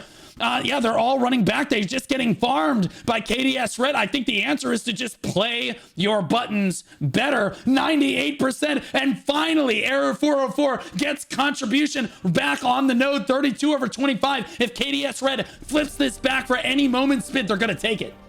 Yeah, I mean, KDS Red is panicking right now. I mean, Error 404 is coming in big force, but KDS is playing so much better right now. At the start, Error 404 had better positions. They were free casting, they were damaging, but the second KDS Red started to play differently, you see that they're coming back. There's and they got cap. the point. And now it puts insane amount of pressure on Error 404. KDS Red can position themselves better now. They can walk around, try to hold chokes, and Error 404 needs to get that point. Can they get it, or will they get interrupted? Gloam's got it last time. He goes for it once again. He's the only tank. I think he's the best tank that Error 404 has here as he gets closest, and he's always objective focused there, but it looks like he might just go down as he's being focused down. They seem to know. They're like, okay, focus that SNS greatsword, and there he goes down for them. Error 404 is gonna have to wait for him to come back. They've got a few other people that can cap the point, but you can see they're absolutely nowhere to be found. Maybe they're in Wakanda, we're not sure, but look how dominant KDS Red looks on the point right now. Error 404 looks routed. They look demotivated. They look they look demoralized. Overall right now, there's only like 4 or 5 of them left on the point. KDS Red is swarming like a hive of bees right now. Error 404 has time to bring this back, but they have got to get the cap down immediately. 6 minutes and 45 seconds left. We've seen that they can have a lot of people on the point. They just need to get they need to start getting contribution towards this. They need to get their tanks in here and start getting the cap going. Spit, I just don't think that they can do it without getting in here almost immediately. Yeah, they're doing a regroup right now. They're trying to get placed on each of the chokes, but KDS is pushing out. This is the correct play by KDS, pushing out, not letting them regroup, messing it up because they're winning time. Every time they do this, they're winning time. They're trying to push in on each of the chokes. They're coming up from the hook. They're coming in from each of the chokes, and they're doing a really good job. Arrow 404. I think they might be able to take it here. If they can get this point here, they'll get insane amount of contribution. Blue, can they do this? Oh my gosh, they get the cap off on the point just like that. Do they have enough people to swing this back the other way? 6 minutes on the clock. Now they start getting contribution. KDS Red currently has just a few more people on the point than Error 404 does, but they are piling in here, and there's a lot of yellow health bars to get through from KDS Red. I'm gonna check outside the zone. Over here you see Ilowski running around out here. He needs to get in here. It looks like he just killed 2 people out there, so good on him, but not enough Error 404 people on the point, and they're just getting routed once again. KDS Red knows we pop Guardians right now. We go. It looks like they're all in Guardian at the moment, and they basically just pushed Error 404 right back off. They're just gonna smash this. They know every single minute counts when it comes to this, because Error 404 absolutely has enough time to bring this back if they're not careful. Yeah, I mean, KDS is just playing masterfully right now. They are pushing them out. Arrow 404, they had the advantage at the start with their positioning, but like we see over and over again, adapting to the enemy is just extremely important in these war games. And KDS, I have to give credit where credit is due. They are adapting. They're pushing out. They're no longer standing in the middle like a blob fighting. They're making sure they're punishing the free casters, and that makes the job really difficult for Arrow 404.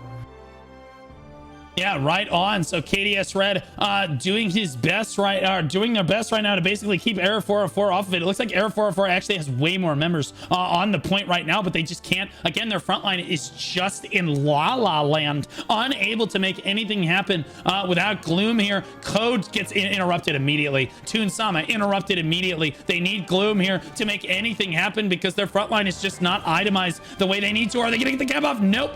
Interrupted again. Code steps up. They just can't get this cap back, and it's going to give KDS Red time to rally on this one. That was their moment right there. They had able to basically try to make something happen right there, but again, their front line fumbling super hard right now. I think Arrow 404, look how many yellow health bars are on the screen right now. They absolutely have a huge advantage. They should be able to take this point right now from KDS Red, but their front line is just incompetent. They're not built the correct way. They don't have the correct people trying to cap this point. They don't have them itemized correctly. Spit, I think it's just going to cost them everything.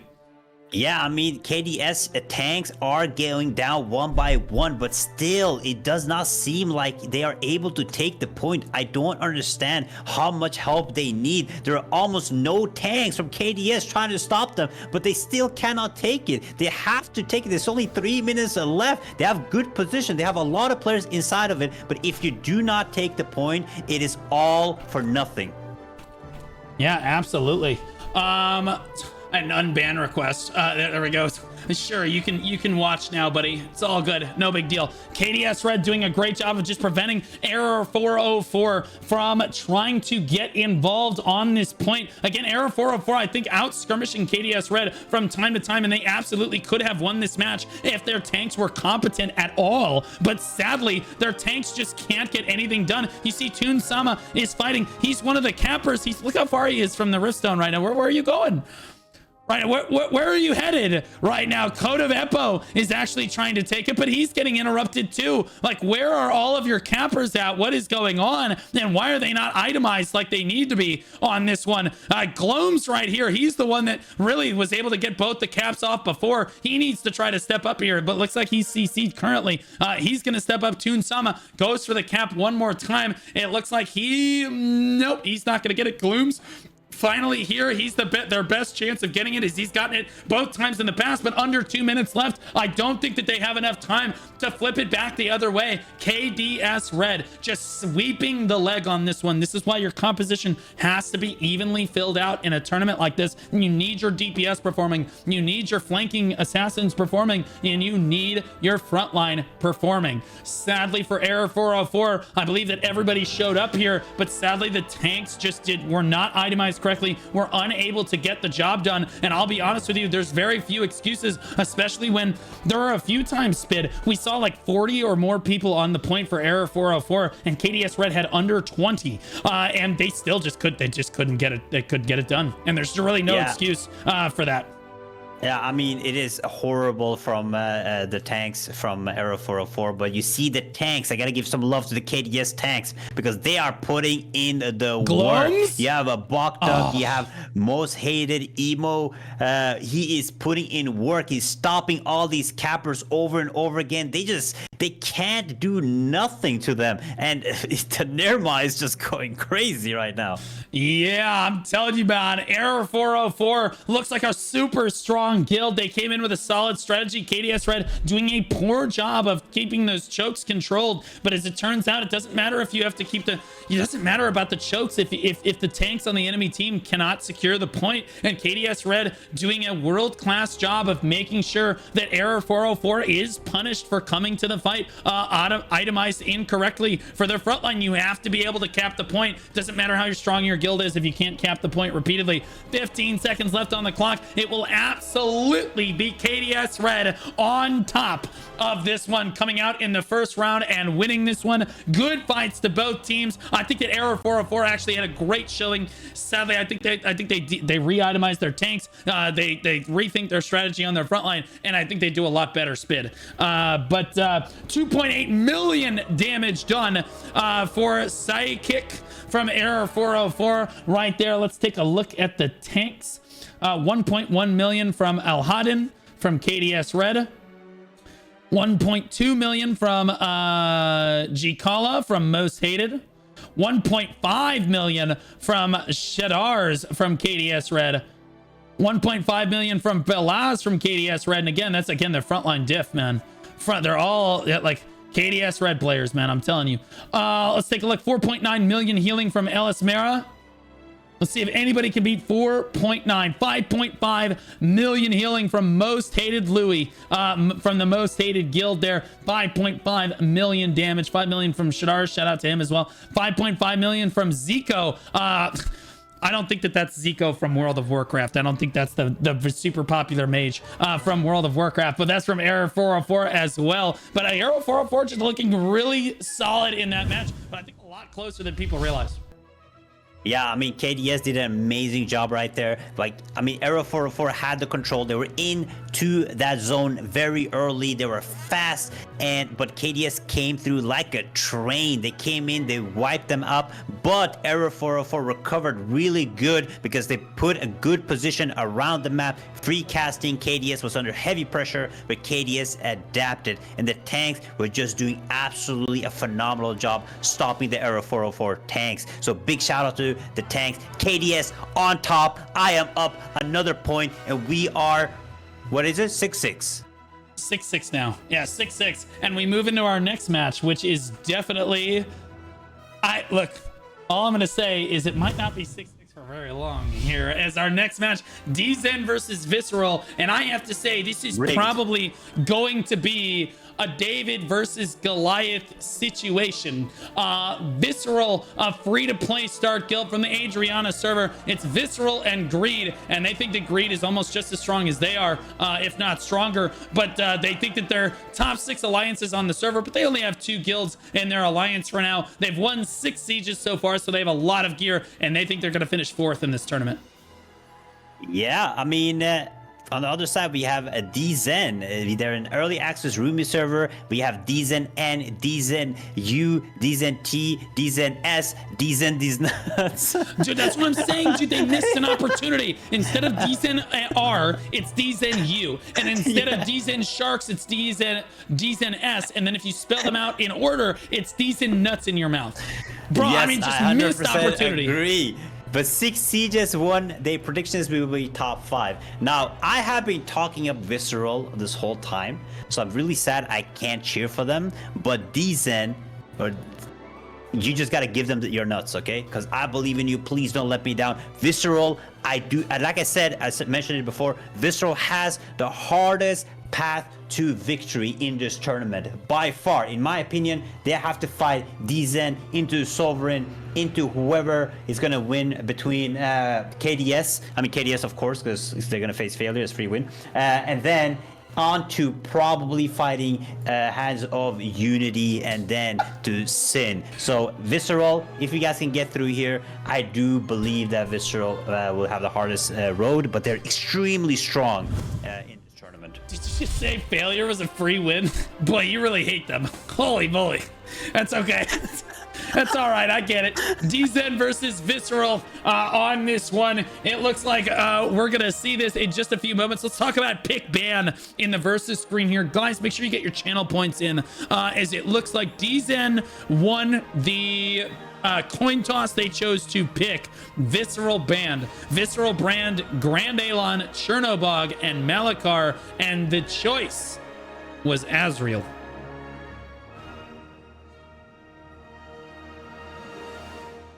Okay, that was your cue to speak there, Spit, but that's okay. Sorry, it's all Lucy good. Was messaging me, and Lucy said to me, lobby above, because I didn't join, and said, normally you join before blue, which is true. I'm always faster than you. So that's why I got a little bit confused. But yes, we are going into Azrael, the which Dzen won, Visceral ban, Alon, Cherno, and Malakar. So back to Azrael. We had some really good games here. It's a massive map, and I do think we are playing that there's 2 really strong guilds playing, so we might see some crazy strategies being used. Yeah, I think Azrael, we get to see the flank, all of the best flank compositions that I see, like the flanking assassins getting like these beautiful like wraps on engagements.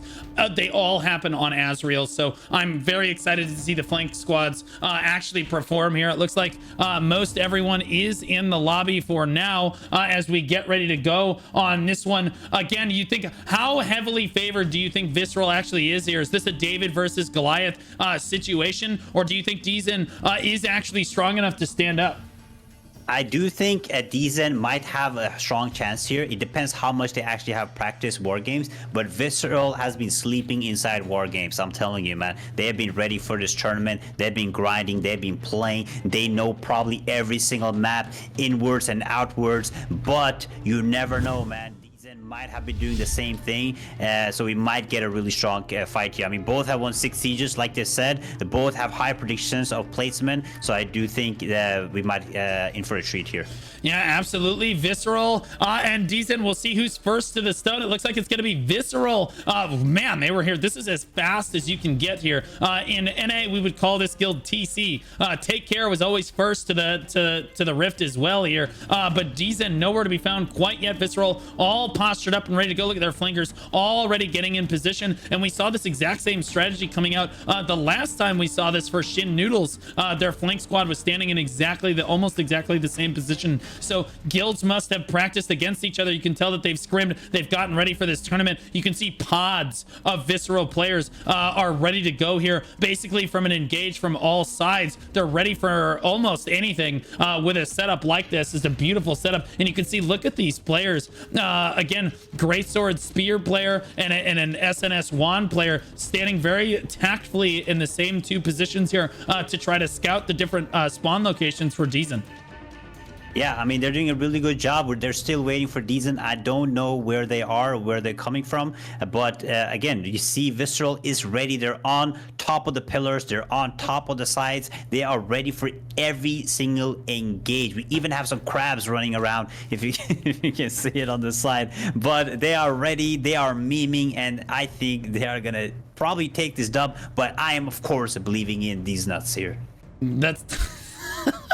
Yeah, the crabs are crazy on this one. I love to see the morphs. It's like low-key a chat PvP, not low-key, kind of high-key a chat PvP thing to do, but it's very unique to throw in a Liberty morph like that on your opponents. Very, very cool to see. It looks like Dzen choosing point 3 to spawn in on up there. It's gonna looks like they're gonna take the stairs approach to this one. And again, this is like just like our last match here, Spid. Yeah, I mean, it seems like they're getting ready to fly down. I really hope that they have really good positioning here because, like you said before, if you fly down on the wrong side, you're going to get punished for it. There seems to be splitting up both on the right side and the left side. This might be a double engage. It's really interesting to see their positioning here. I really hope they don't run down the stairs because that is the choke. But Visceral, it seems to be ready to respond here. I think the Visceral flank squad is actually kind of out of position here. I'm not sure how you're supposed to help with this engagement if it happens in the courtyard here. You're going to be stuck running through this choke point. I would not necessarily want to be standing there if I were the flank team right now for them. But again, both teams just staring menacingly at each other. Minute and 58 PvP seconds. is happening. Yeah. Minute and 58 seconds left on the clock. They're wishing each other good luck, have fun in the chat right now. Oh, look at that, well-mannered. You don't see that out of every EU guild. Everyone's spamming good luck, have fun in the chat before they engage on this one. Visceral in a huge line down there. Dzen squared off on the high ground. They're the ones that have to get down to the low ground here. But in a huge line formation, we'll see them probably drop down from all sides here and take basically a huge wave formation. But you see the Visceral flank team again, I think it's just a little bit too far off on the side over there. I'm not really sure what they're supposed to do necessarily. When the engage happens, they're gonna be stuck running through the choke anyway. They might as well just be inside the walls. Not really sure what the idea is there, unless they're going to run up and try to get around them before the engage actually happens. It looks like Dzen's going to wait until time ticks down here to actually take the first engage, Spid. Yeah, I mean, you're standing on the Dzen side, I'm standing on Visceral side, even though we're rooting for different teams here, but Visceral is getting ready. They're flying down. The engage is happening. 45 seconds until the Riftstone opens. I see a bunch of fall damage being taken here, but the fight is absolutely on. They're getting smashed on both sides. Visceral is taking one side, but the other team, Dzen, is taking the other side, and they're rushing the stone. Blue, what is happening over here? Actually didn't go necessarily as bad as it could have gone, but they're getting eaten alive on the back line right now for Dzen. And I'll be honest with you, again, we've seen guilds try to dart towards the rift before and not a single member would reach it. Dzen actually got about half their guild through towards the rift there. I'm not sure if that was necessarily the play that I would go for, because the Visceral, everybody just came in and collapsed down on them. It took Visceral a second because their flank team was just out of position there. Just poor positioning on the flank team's part. They had to run a really long distance to try to join the fight on that one. But when they finally did get there, they basically ate the Dzen backline alive right there. I'm not really sure what the strategy was supposed to be there. They looked like they were lined up. They were going to take the line engage, and then they just dove for the rift, and that is never the play on Azrael. I will say, for what it's worth, Dzen has a fair number of tanks over here trying to prevent Visceral from even getting their first cap off, and they've done a good job so far, but it looks like they're going to get it right here. There's Visceral. Honestly, Dzen has more people on the rift than Visceral does, but sadly, there's a clump of yellow that is just going to step onto the point here. There they go, right there. And Dzen actually doing a really solid job of keeping boots on the point. That's 30 people from Dzen on the point right now. But sadly, I don't see any yellow health bars going down here, Spid. Yeah, I mean, Dzen does have a lot of players on the point, but they just cannot get the point, which gives them absolutely zero progress. And Visceral is punishing them. They're trying to punish the players trying to come in from the respawn. You see the players coming in from the respawn has low HP. I think actually they are getting spawn camped. Yes, we have a whole Visceral team outside here right now, just completely shattering all of these players trying to come in. They have either come in with 1 HP or no HP at all. This is actually massive. This is what you will see a lot of the top guilds do. They will have one dedicated team who just absolutely demolishes these teams trying to spawn in, and they will have to change the strategy to go for a different spawn if they're gonna have any chance of getting in. Yeah, I'll be honest with you. I think Visceral understands Azrael better than any guild that we've seen so far. They know that that is the closest spawn location and the most likely that their opponent will take if they're actually good, and Dzen actually is good on this one.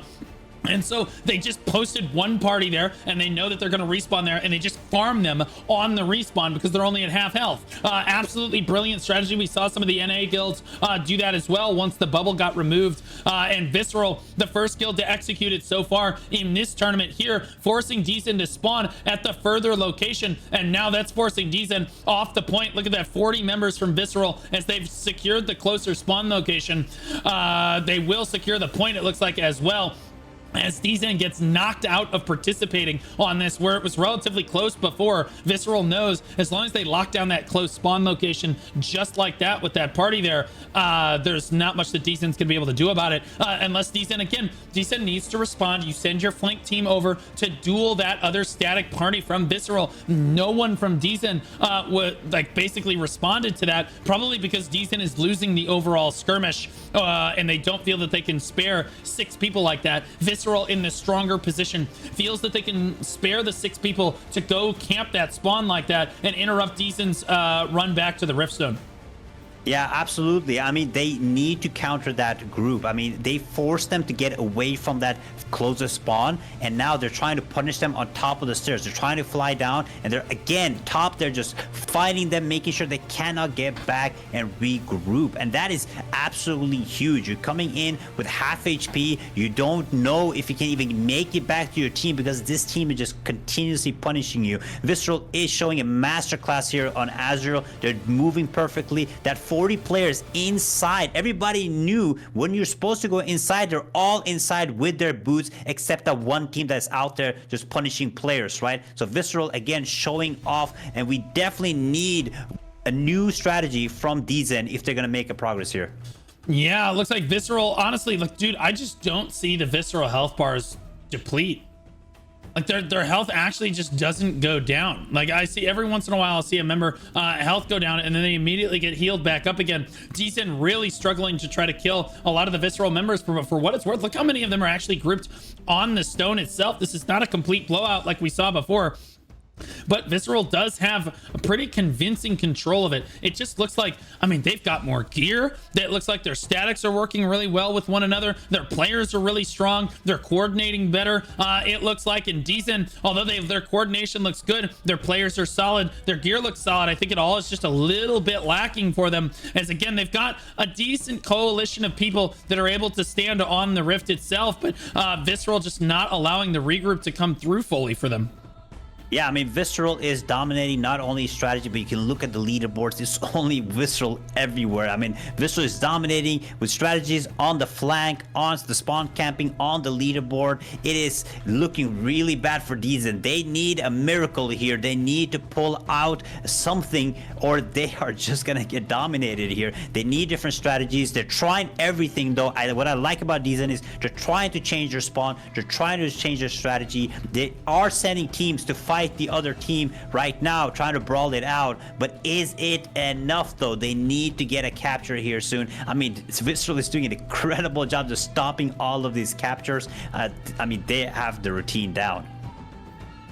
Yeah, for what it's worth, I think that this is actually closer than the Shin Noodles fight that we saw earlier, because again, Dzen actually has, 10 people or so, or 15 people or so that are able to stand tall on the point itself. Sadly, it's probably just their tanks, because they just can't get anybody that's does DPS in here, or actually do a fair amount of DPS. They do manage to kill a couple members of Visceral right there, so they are skirmishing reasonably well. But like, you can see just how healthy the entire Visceral guild actually is, and you never see Visceral too clumped up in any one area. To Dzen's credit, I don't see them too clumped up either. So both guilds actually playing at a pretty solid level here, despite the fact that Dzen is getting the short end of the stick in the first round of the tournament here. They are showing some very good, solid competence overall as a guild, as they're not grouped up too much.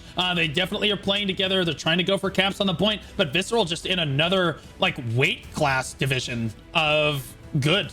on the, oh, I mean, you just have to look on the stone. I mean, these guys, Kimtaro and Apricots, they're just standing here rotating the stuns on them. But he's still in between everybody. This guy, Wolfie, was able to get the cap. That is pretty impressive because I was looking at these guys for a few minutes and they were just rotating their stuns on them. That was really good to watch. But somehow, I don't know how, but he did get the cap. But is it enough? They need, now we have huge group of these and flying into the point.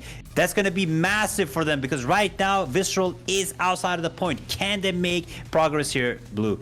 I actually think that that was a really good regroup from Dzen. I think that their biggest problem in this match so far has been the fact that they can't actually get the secure on the lower spawn point down here on spawn point 1. They need to get spawn point 1 secured down here. Again, they need to dedicate a static to not be camped. They basically just gave up on the close spawn point, which is giving up on victory on Azrael like this. You cannot allow Visceral to just camp the spawn and then give up completely on that spawn and then just fly in from the top and expect things to go well for you. I think the biggest difference here, the biggest gap, is the fact that Visceral was able to basically just, look at this guy drinking milk up here. Simmer is drinking milk so that he can, that's the mana regen tech right there.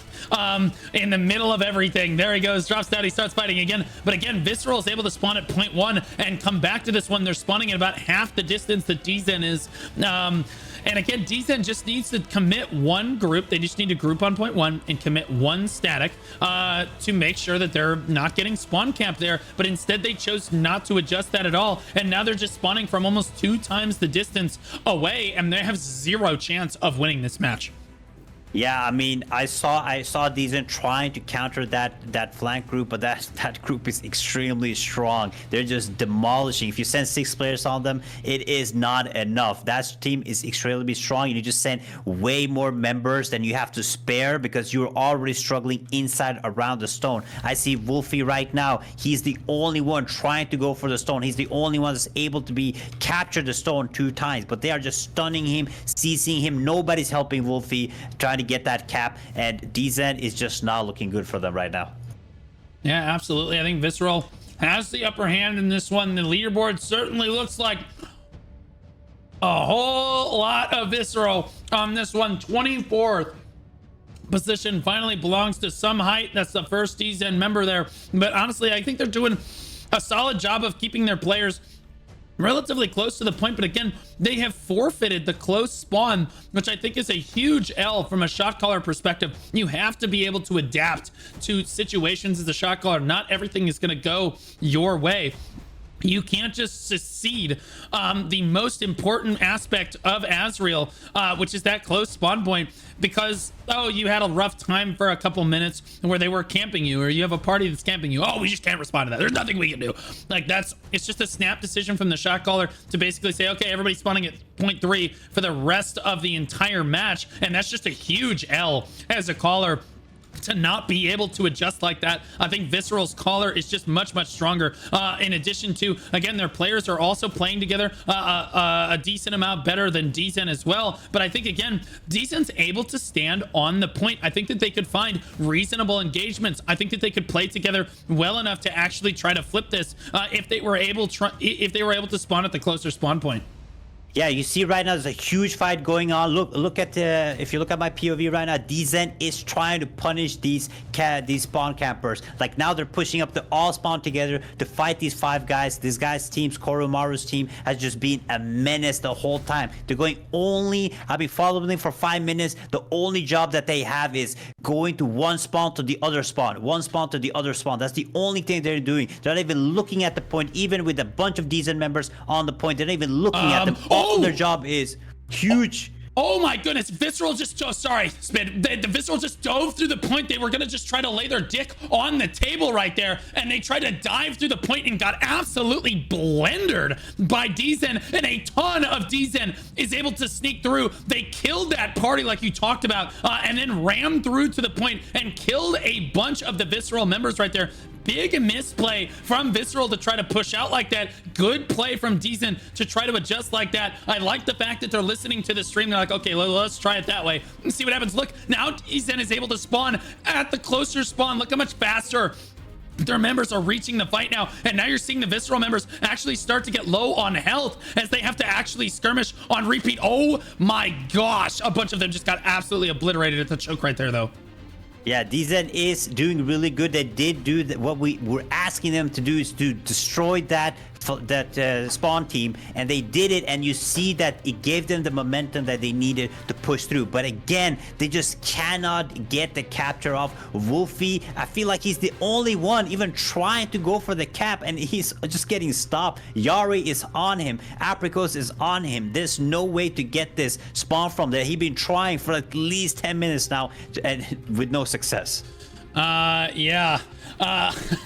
As we look at this one, Visceral, honestly, Dzen doing a lot better job. Look at the skirmish, though.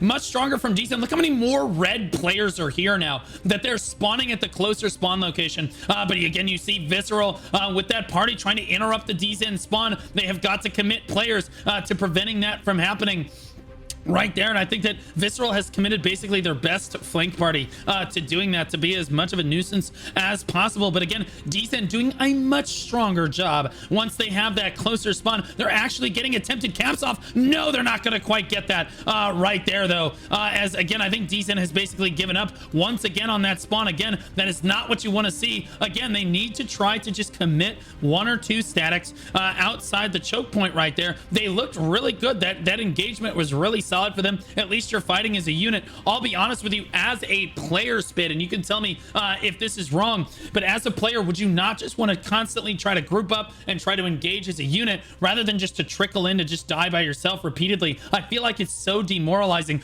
to try to trickle in and basically die on your own than it is to just try to group up, try something different, and kind of at least try for a different outcome every time. I mean, you're 100% right. I mean, it requires patience, right? Most of these players, they don't have patience. They see the time ticking down and they panic. That is the biggest mistake that you saw. Dzen, once they regrouped, they actually were able to make a push. So why not try it again? Why not try for a different position? Why not try it with a different strategy? This is the one thing that actually worked for you. But at the end of the day, even if they push through, even if they do kill them, these 3 tanks have not been letting them cap for at least 11, 12 minutes now. Wolfie has been trying and trying and trying to get this cap, but these guys are just continuously stopping them. Even if you get through, even if you have 40 members, if you have these 3 tanks holding you here and you're never getting the capture off, how are you even going to win? Yeah, a little rough out here. 40 seconds on the clock. Dzen just getting absolutely demolished in this fight, but I'll be honest with you, they did show that they're at least reasonable. Like their front line can at least stand up to Visceral right there, and they showed that they can adapt and overcome in some situations. Their first engage was not necessarily what you wanted to see coming out of them, but you know what? They gave it their best effort. It is going to be Visceral moving on. Goliath will win today and move on to the second round of the tournament. You said that Visceral's run through the tournament was going to be difficult. Well, they made an example of Dzen in the first round here as time ticks down.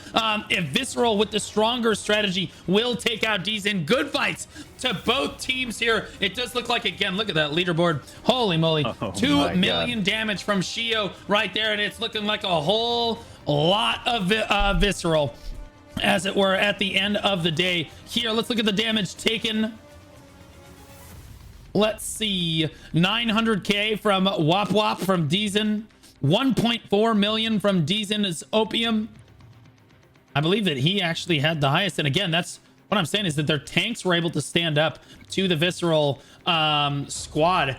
But again, I think that had to do a lot more with target acquisition. But like, their tanks from Dzen were taking a beating, but looked the best out of the 3 groups. Of your healer, tank, and DPS, it looked like they were performing the best for Dzen. As far as amount healed goes, 7 million from Captain Jackie right there, as the most healed in the match by far. Captain Jackie taking it home for his team. 6.5 million for ZVN as well, but kind of a blowout. But also, again, I think Dzen looked really strong. I think that they just fought a really good opponent.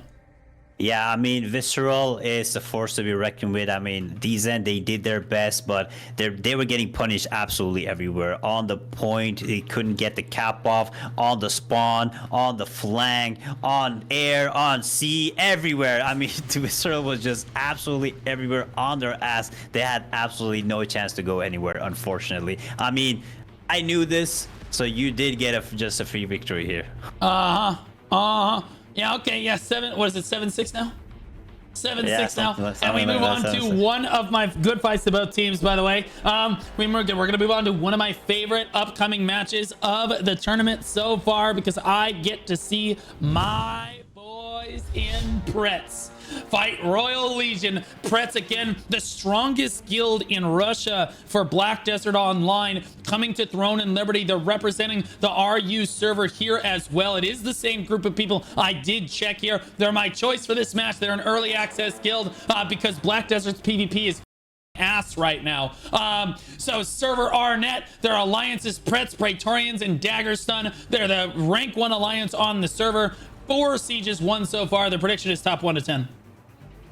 Yeah, on the other side, we have a Royal Legion, which is on the free-to-play server Excavator, and they're allied with first-class bread and bored apples that we... Oh, apples.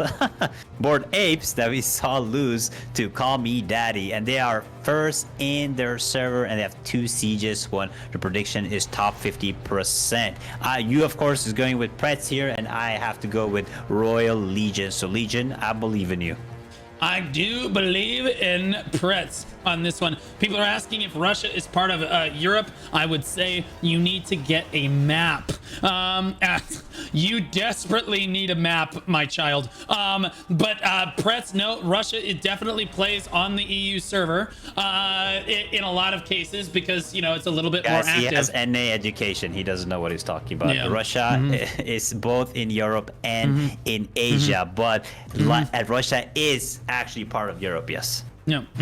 Yeah. Well, for Throne and Liberty, yes, we consider them part of Europe. Yes, but in a lot of but I'm not talking about like necessarily geographically. I'm talking about in games. But you said get a map. That's literally what he said, right? Most of the time, he said get a map, right? Yeah, get a map because it's not actually in Europe. When you talk about Europe, it's not actually in Europe. Technically, it's a part of Europe, but I think that they're kind of at war right now. We just won't talk about that at the current moment. But that being said, most of the time, Russia has its own servers to play on. In Throne and Liberty, they don't have their own servers to play on. So chat is still morons in this case.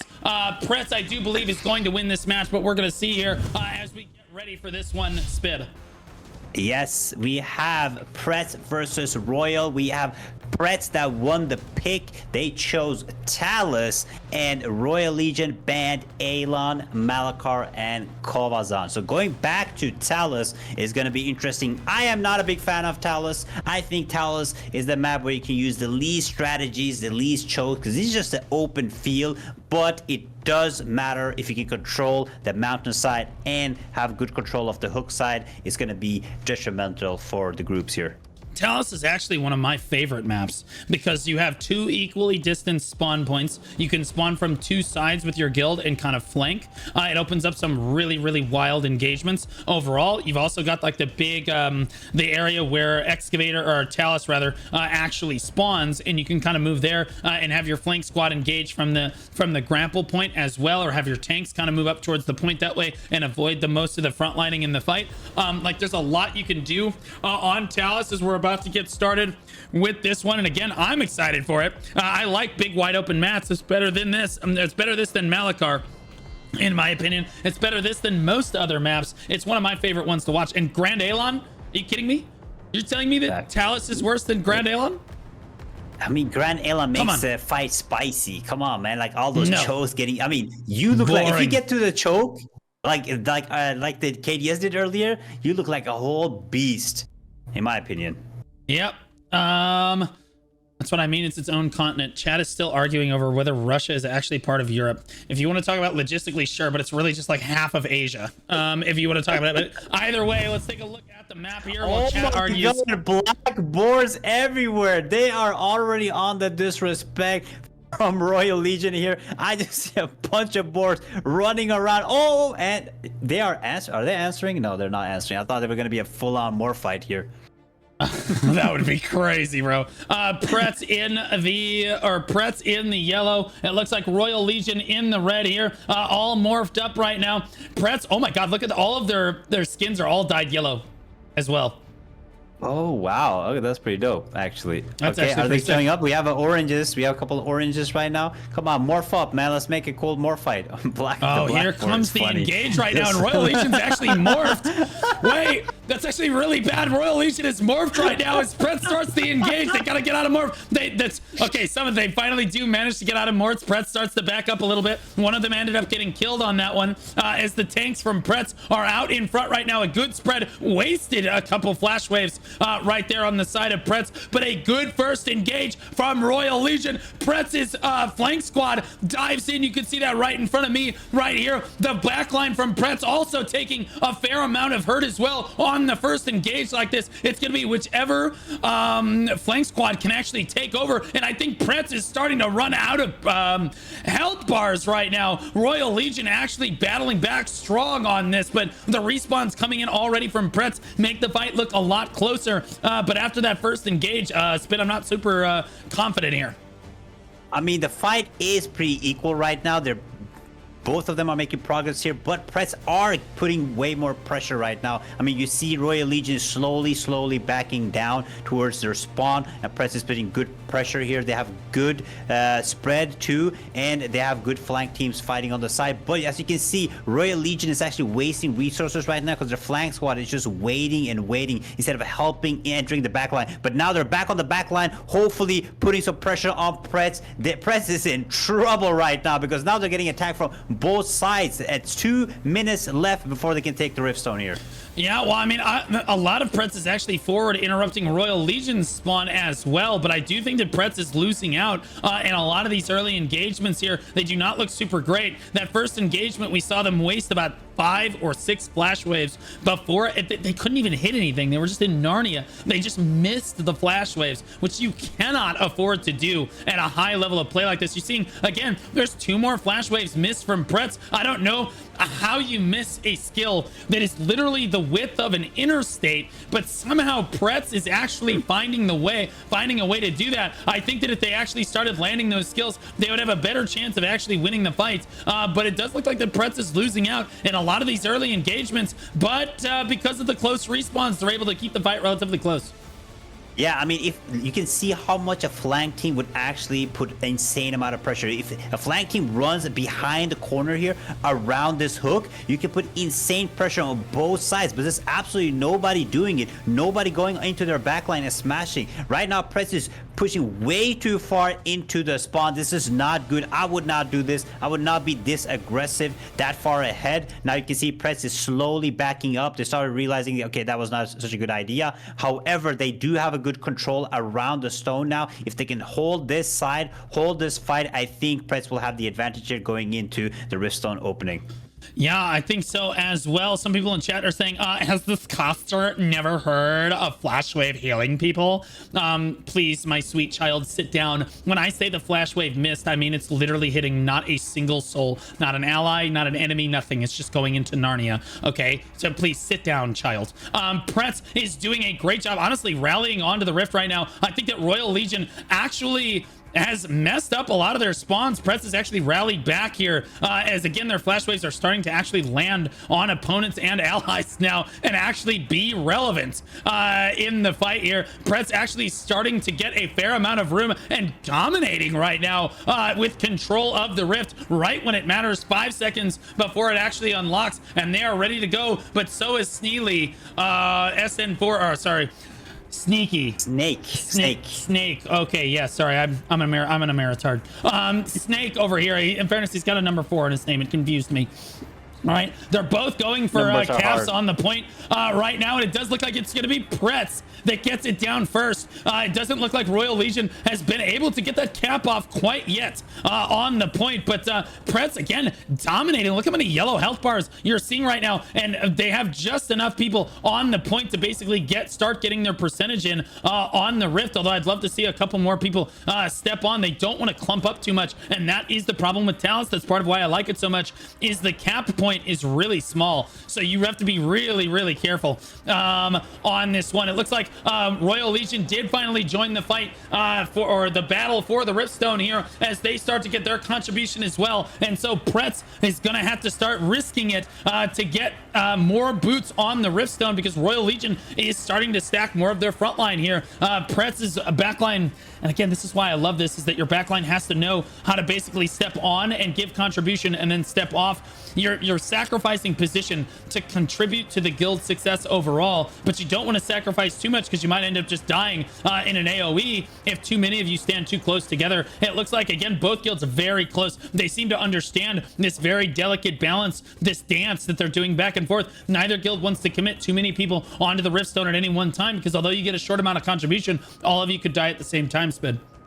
Yeah, I mean, the positioning from Prets, I like it a little bit more. They have way more spread out. You see they're covering the mountainside really good here to get a really good position. What I would like to see Royal Legion do a little bit more is go around this hook side here and get on their back line. This is literally just free real estate on the back here. If they can get on the back line where they're spawning from, they can put an immense amount of pressure. Right now, I think they're just both panicking, trying to get as many boosts as possible. They see that the score is close and they think it's really even, but we've seen this many times. When it's really even, when one guild makes that change, it changes everything and they end up with the cap. So they have to act faster than the other guilds. They absolutely do on this one, and I think that Prets is actually winning out right now really hard. They almost have twice as many people on the Rift itself here, 28% contribution, but you could see just how close this fight actually is for both sides like this. Royal Legion fighting their darndest to try to keep Prets off the Riftstone. But Prets doing a great job of keeping themselves healthy and standing tall on the point here, 38% to 27% or 26% rather. This is a lot closer than I think a lot of us thought this was going to be, but I knew it. My boys in Prets, bro, they're going to pull this out, I believe. Right now, they have 41% contribution, and they are working together as a unit right now, Spid. I think you're calling it a little bit too early right now because Prets, even though they have a really good position and what they're doing is illegal, just standing on the side of the mountain, just free casting, but now you see that Royal Legion is actually answering this. They're finally putting more pressure around the mountainside, not letting Prets get that free real estate, and hopefully they can put a little bit more pressure on them, push a bit through, because right now Royal Legion is a little bit too much on the backside, on their back line. If they put a little bit more pressure on the left side and on their back line, you can see huge wipes right now from Royal Legion, just wiping Prets left and right. They have doubled the numbers. That's what I wanted to see the whole time. Getting the control of the mountain, getting control of the hook side, pushing up, putting the pressure on Prets is incredibly important, and they're making a massive comeback. That's what I say when I say you have to act before the other guild does. That will give you the advantage, and Royal Legion literally did just that. Yeah, and here come the respawns from Prets, though, trying to rally back on this one, and you saw the flash waves come through, but the heals came up for Royal Legion, and they're still on top of this one.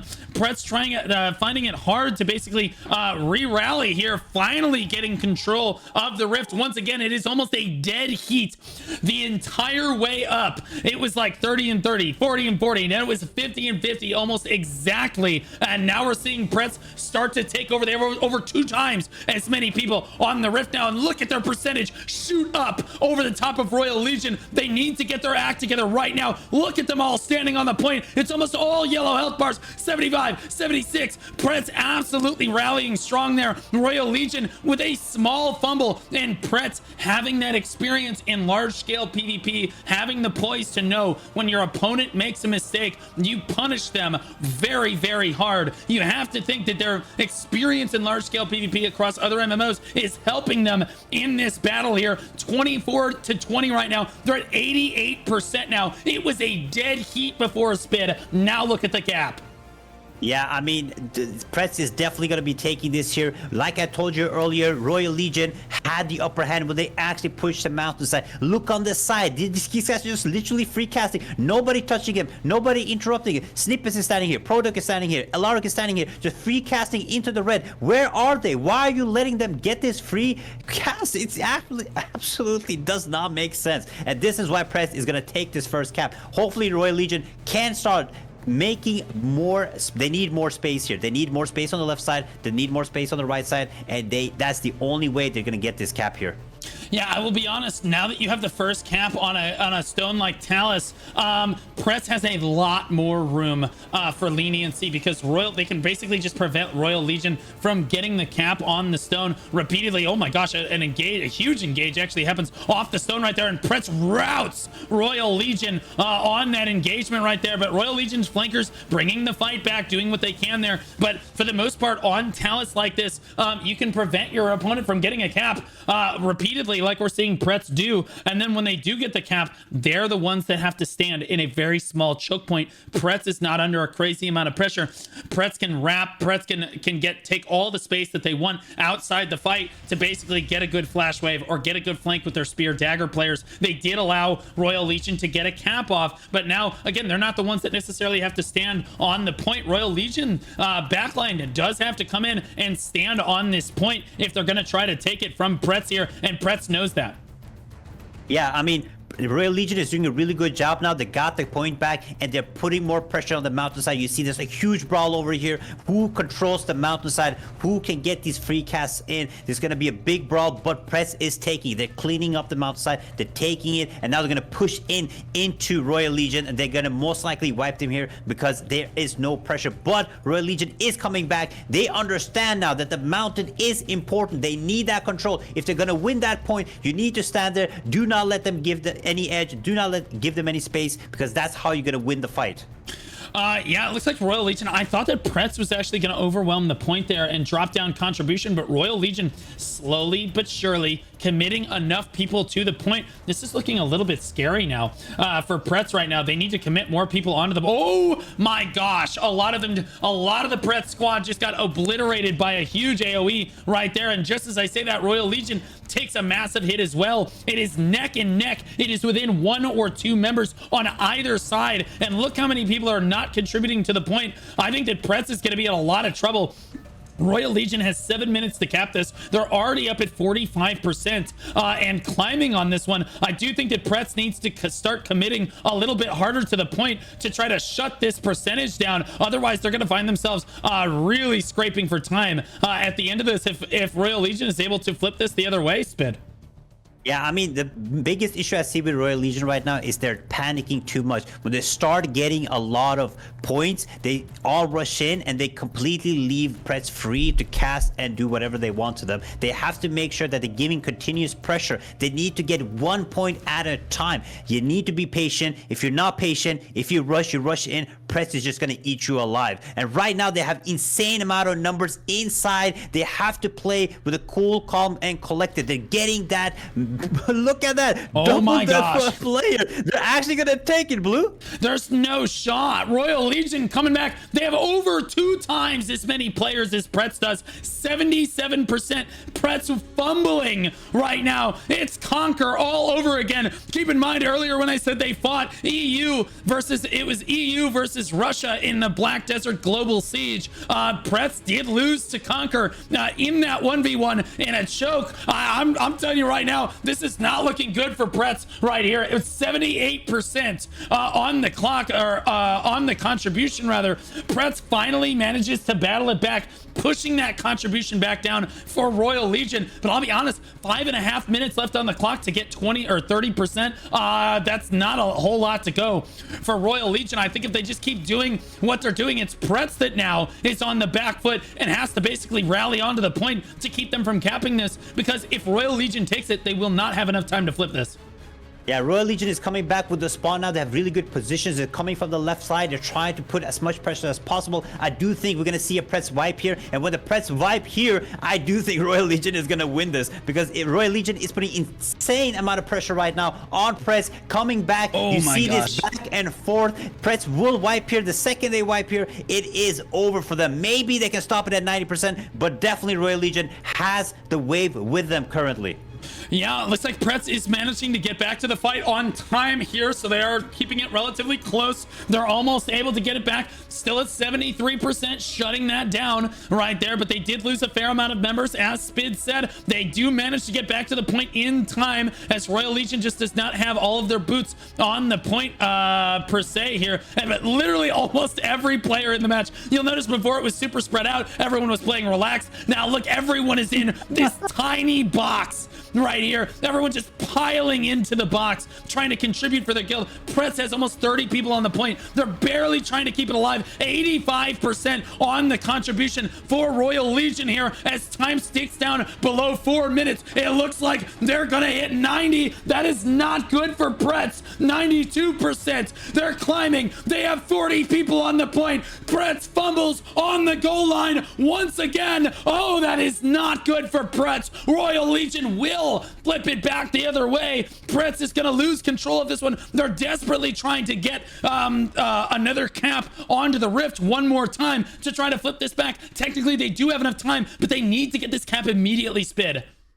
I mean, Prets did, that is really bad for Prets. The pressure from Royal Legion was intense. They're struggling right now to get the cap back, but Prets have insane amount of numbers. But Royal Legion is just coming back from the spawn, going right in, punishing them, because Prets, again, they have to do what Royal Legion did. They cannot panic. They can't send all of them into the point. They have to start getting more and more ground. They have to go around. They have to take control of the mountainside. They have to take control of the hook side. If they don't, they will not be able to win here. They have to think smarter. That's what Royal Legion did. It took them 10 minutes, 12 minutes to be able to be smart enough to understand that you need more control than just on top of the point. Royal Legion did it, but can Prets counter?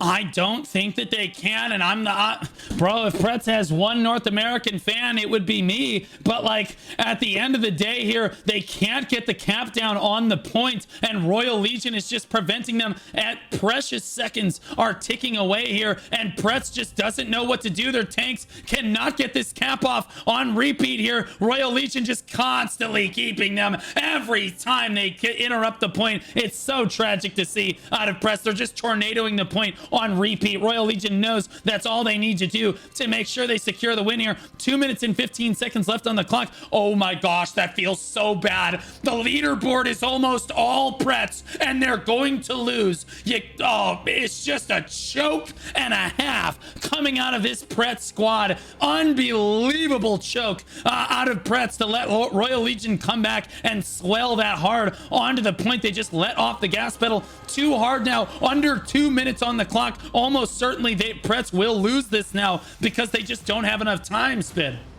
I mean, yeah, Royal Legion did a really good job. They did what I wanted them to do. They went on the sides. They made sure they didn't stress it. They did 1 point at a time. The second they got that respawn wave, they completely wiped them out, and they got that point. Prets is just panicking. They're just running straight in. There's no strategy behind it. I don't know what they're thinking or what they're doing, but this is not going to win. It's like running headfirst into a wall. There's nobody on the right side, nobody on the left side.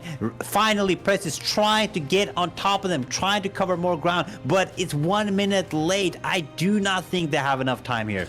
Yeah, sadly, I think that Prets' time has run out despite the fact that they lead the leaderboards in the match. They are just, it's damage is not everything. You have to work better as a squad, and I thought that Prets would work better as a squad given their previous experience in large-scale PvP, and I do think that that helped them early on in the match, but I think that as the time went on in the match, they kind of just let off the gas pedal. They got complacent. They took things too easily. They took their opponent for granted, and they let Royal Legion just get too much percentage, and then out of nowhere Royal Legion with 1 or 2 big swells just took over the point, and now they just don't have enough time to flip it back the other way. Here we see Royal Legion with stronger strategy beating what is supposed to be a stronger guild than them based on what we see on the leaderboards.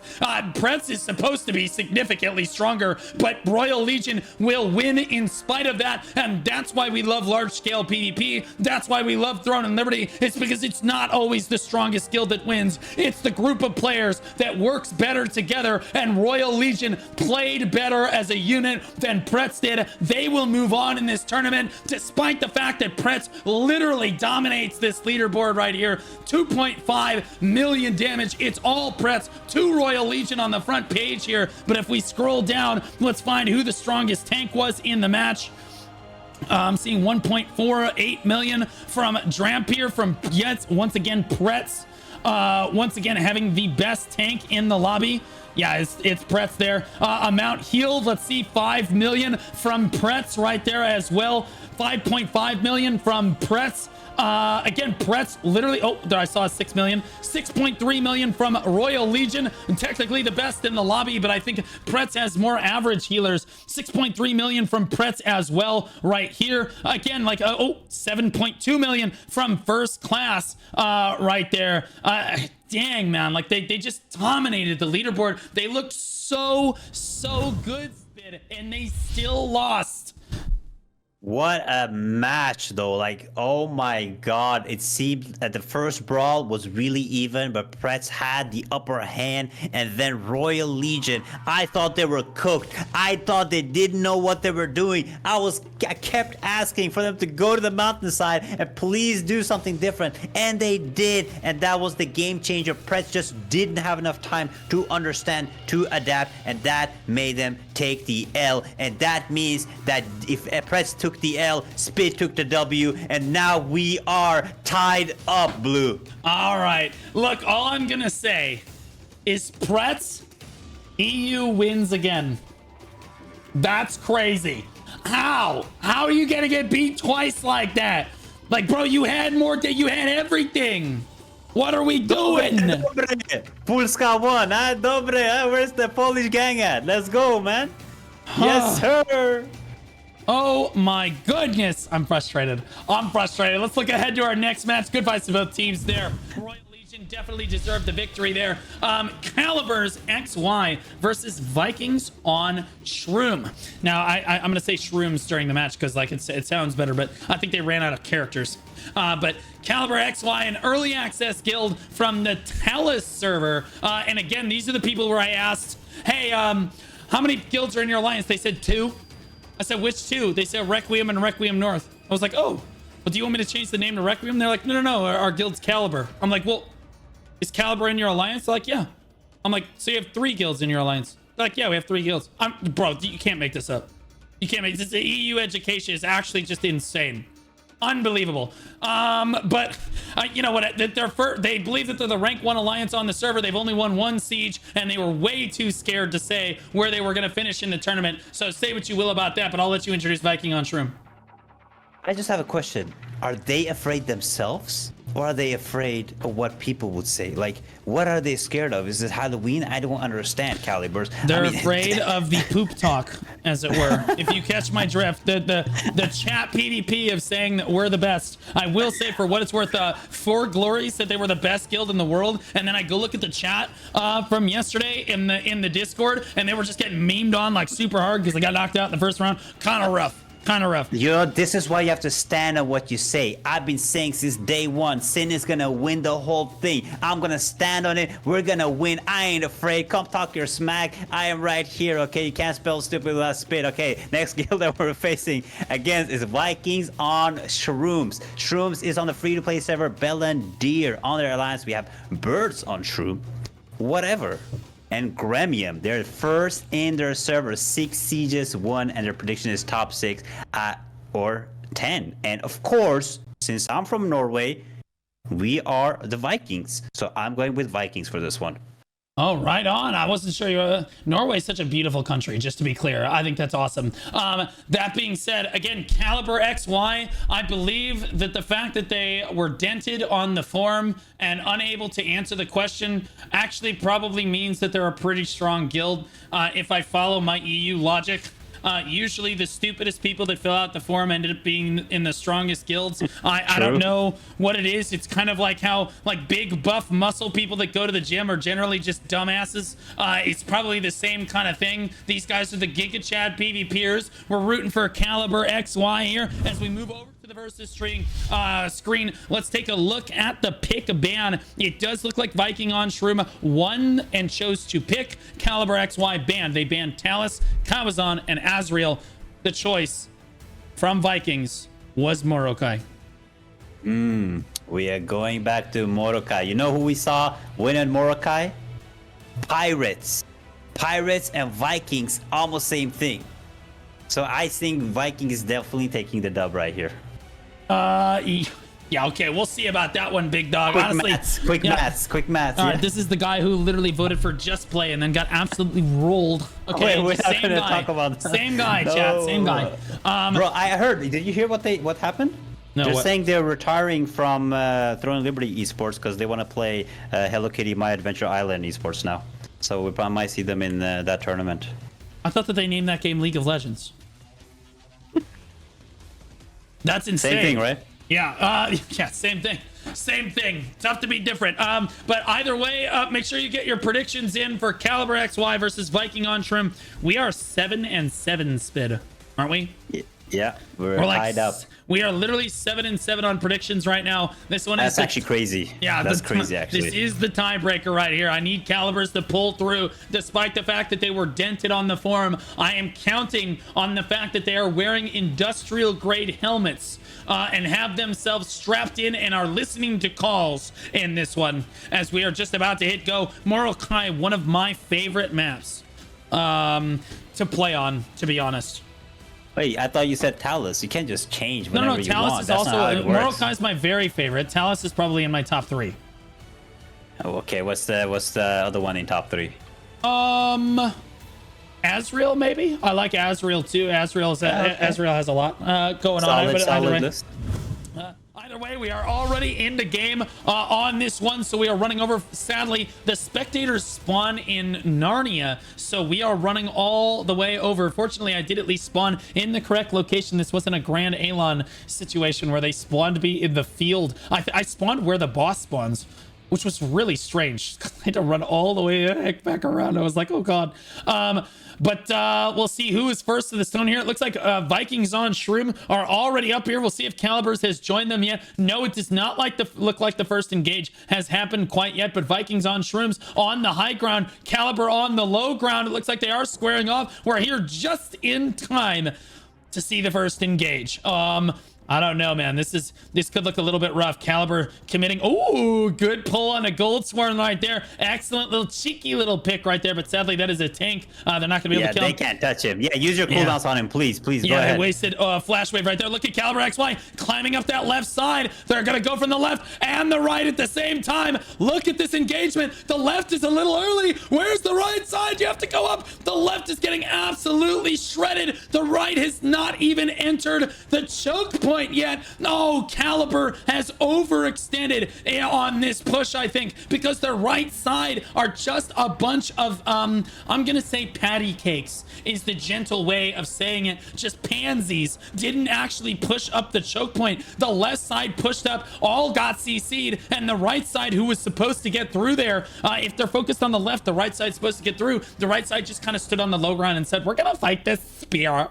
Let's fight the spear SNS. It's gonna be so much fun. VikingsOnShroom wiping CaliberXY on the first push right there. CaliberXY doing something a little bit too over ambitious on the first push. And again, Viking holding this high ground pretty convincingly here. Caliber trying to reinforce it, but still low on numbers, Spin.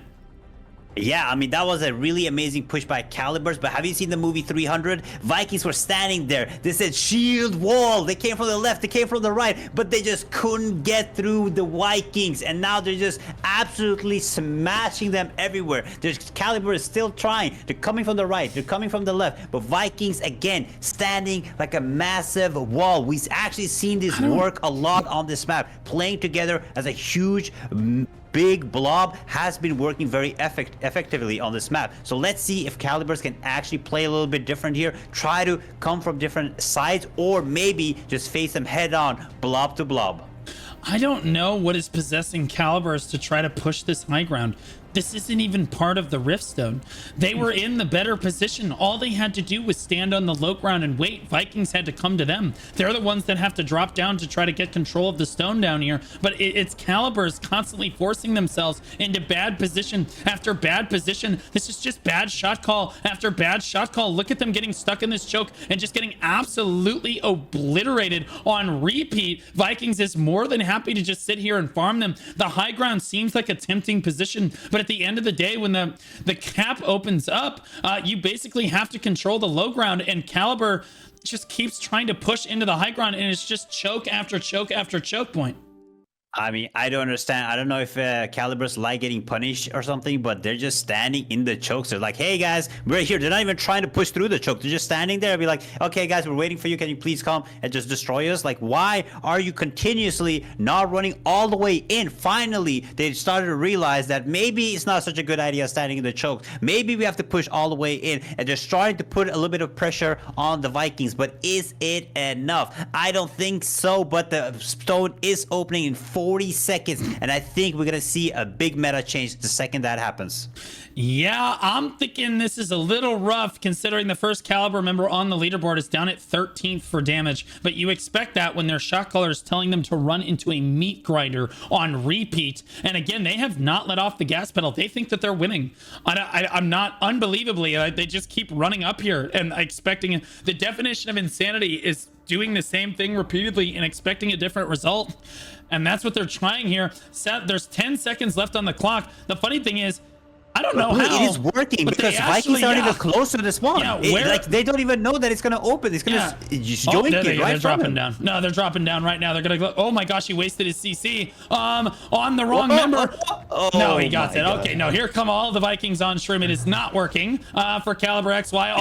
All the yellow health bars drop down, and this would be where I would expect Caliber to engage them. When they drop down like this, you blanket flash waves, you blanket CC. That's when you want to hit them really hard instead of funneling up to the high ground on repeat like a bunch of ding-dongs. I'm not really sure what the plan was with that one, but it does look like Viking on Shrooms got the cap first there because they've been playing the map way better, mainly because it's not like they're being proactive or anything. They're just allowing Caliber to overextend, be way too aggressive, and just continually make mistake after mistake in this match. Again, they're still fighting over that high ground.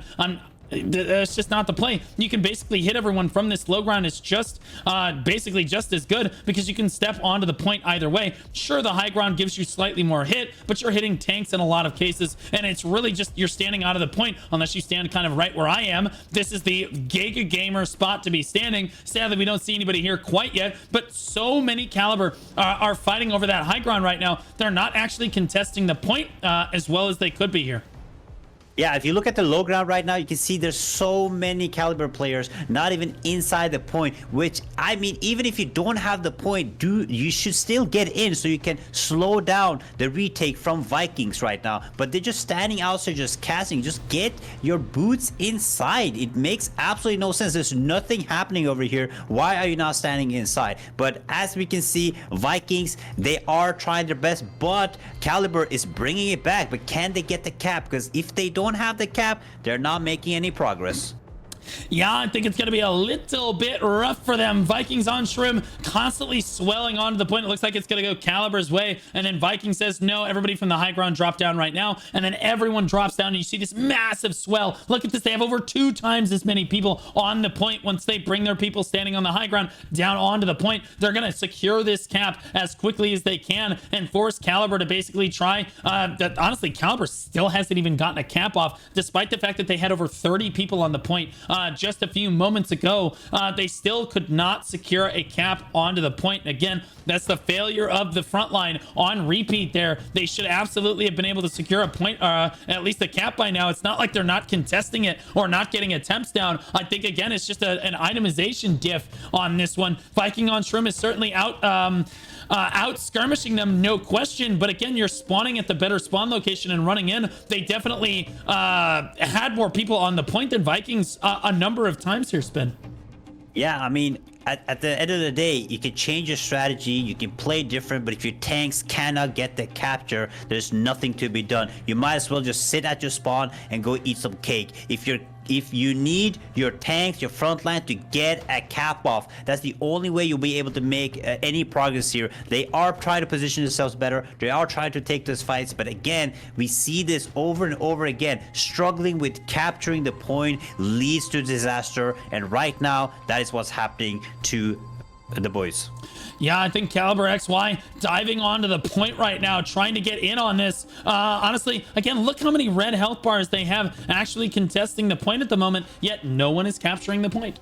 No one is getting that cap down. In fairness, look at the VikingsOnShroom. Look at them. They're all on this high ground, securing this right now. And that makes it really hard on Caliber. Since VikingsOnShroom already has control of the point, the high ground becomes a much stronger position for them because they don't have to worry about getting a cap down. They can just stand up on that high ground and just berate you while you try to get your cap down. The high ground was less important before, and now it's even more important for VikingsOnShroom. And CalibersXY is forced to basically run into this meat grinder on repeat, but I'm not sure why you would try to cap the stone on this side, as that's where most of the damage from the high ground is coming through from CalibersXY. But again, these are the same people that didn't know if there were 2 or 3 guilds in their alliance. So, you know, what are you gonna do at the end of the day? A lot of VikingsOnShroom getting low there, but getting healed right back up. The fight looks reasonably close, but I think that's because CalibersXY is spawning from a really close spawn and running back as quickly as they can. If you look over at the leaderboards, I think it tells a bit of a different story.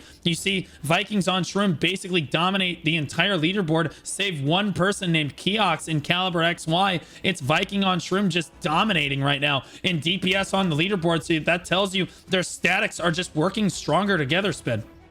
Yeah, I mean, the fight does look even, and they finally got the cap. So hopefully, maybe they can change the strategy up. We've seen this in many fights over and over again. We see usually the team that capture first don't always win. It's always the second team, because the second team has time to adapt. They have time to learn, and then they can execute. And if they are able to execute here, we also seen that the other team does not have time to adapt in time to take the point back. So I do think here that Caliber really needs this point, because if they lose this point again, the tanks are just gonna struggle to get it back. They have to make plays. They're standing on top right now. They need to get their asses into the zone. If they don't, there is no chance that the Vikings will let them have even an inch.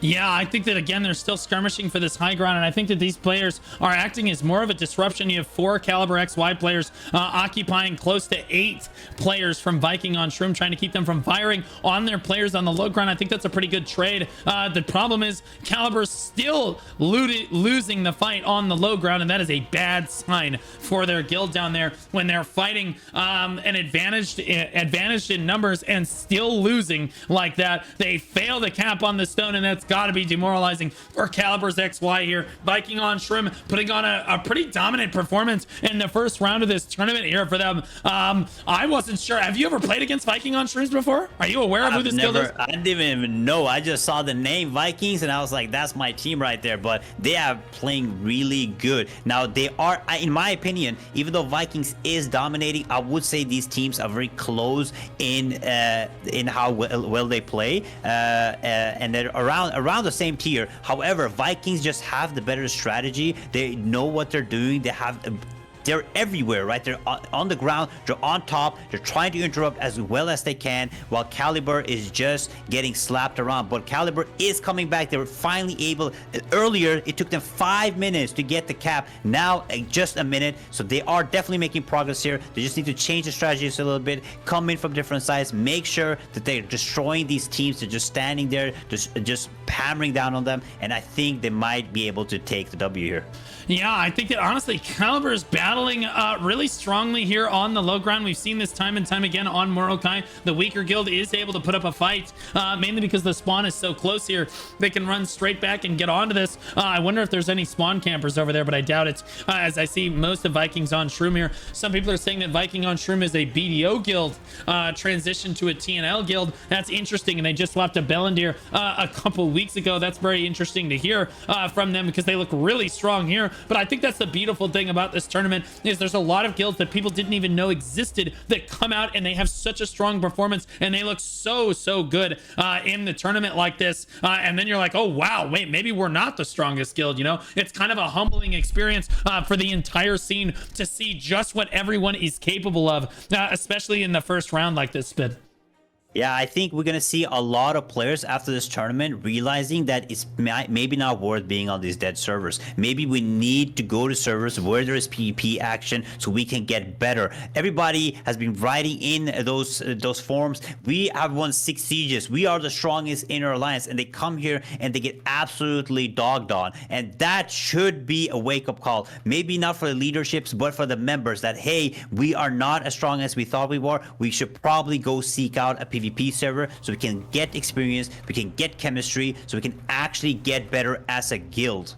I couldn't have said it better myself. I think that early on, being on a dead server was fine because everybody was still getting their gear. But now we've reached a point where everyone's basically capped out on their gear. Everyone has what they need to basically succeed. And now there is no substitute for experience. And you're seeing that come through. A lot of these guilds getting humbled really hard, thinking that they are God's gift to the universe, and then coming into the tournament and getting absolutely blasted. Now, I'm not saying that Calibers or Vikings thinks that, but there are a lot of people that fill out the forum saying, oh yeah, we'll be top 5, that were knocked out in the first round by guilds that I would not consider our favorites to win the tournament. We haven't even seen those guilds yet. Most of those guilds got a bye round in the first round of the tournament, but we're seeing like VikingsOnShroom, for example. Maybe these guys should have received a bye because they have 39 people on the point right now, basically slamming the door on Caliber's contribution here. Caliber fighting valiantly to try to get back into this one, and I'll be honest with you, I give them credit where credit is due.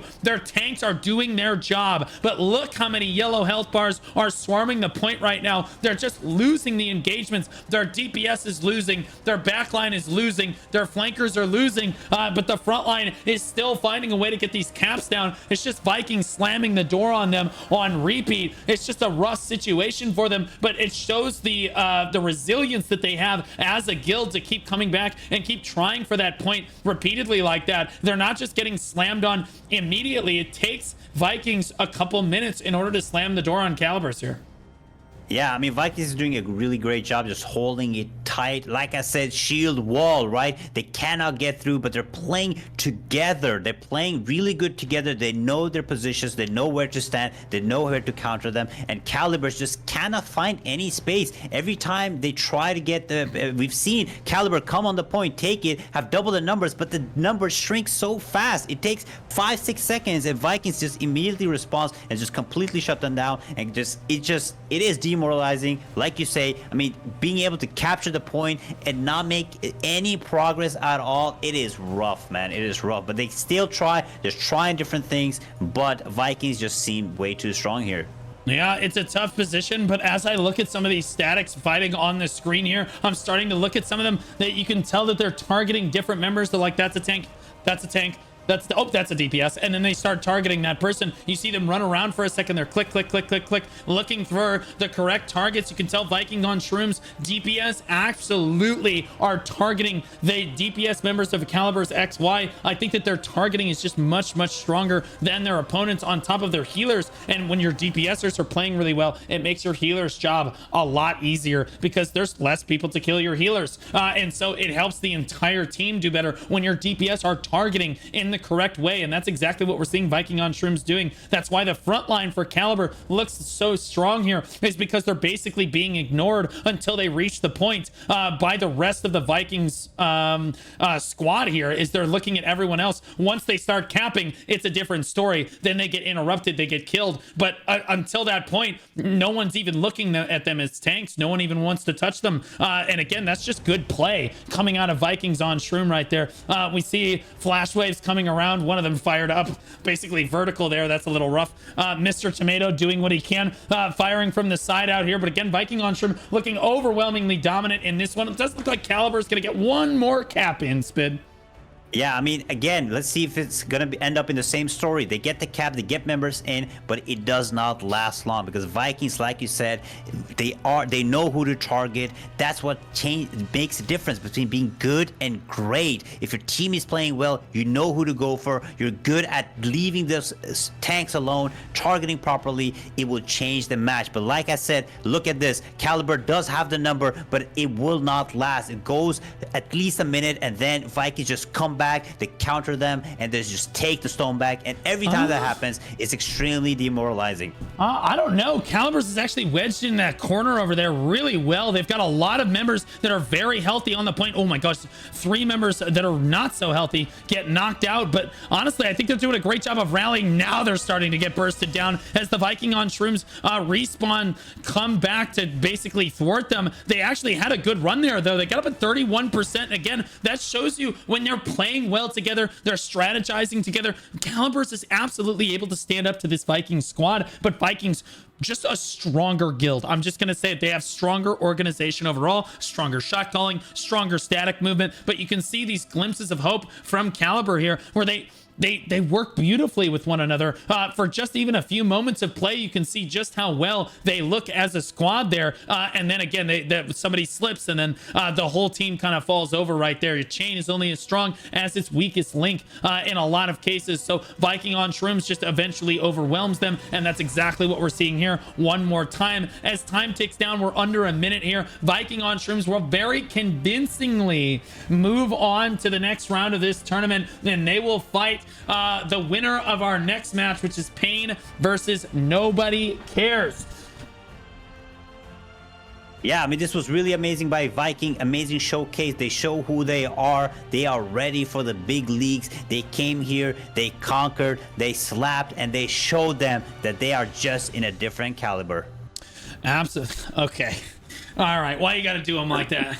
Why you gotta do them like that? 20 seconds left on the clock. They do have slightly more people on the point, but it takes Vikings a second to stop this Caliber cap on the point. Maybe Vikings isn't the strongest guild we've seen in the tournament so far, but I do think that they do look like one of the stronger opponents that you're going to have to face moving into round 2 here. But we'll see, as a lot of those guilds got bye rounds into round 2, but we will see here. Looking at the leaderboards here, oh my goodness. BLACKSAIL 2.8 million damage on Nexus Earth. And then Kiox from CalibersXY actually notably 2.3 million, but then everything else is VikingsOnShroom or BirdOnShroom in here. But if you look at damage taken, let's see, 1.19, let's see, 1.19 from Pumi, BirdOnShroom. 1.18, 1.5 million from Fridolin. I believe he is in BirdOnShroom as well. He is currently guildless because they just did a transfer, and so he is currently guildless. Not quite in the guild yet. They told us about that though.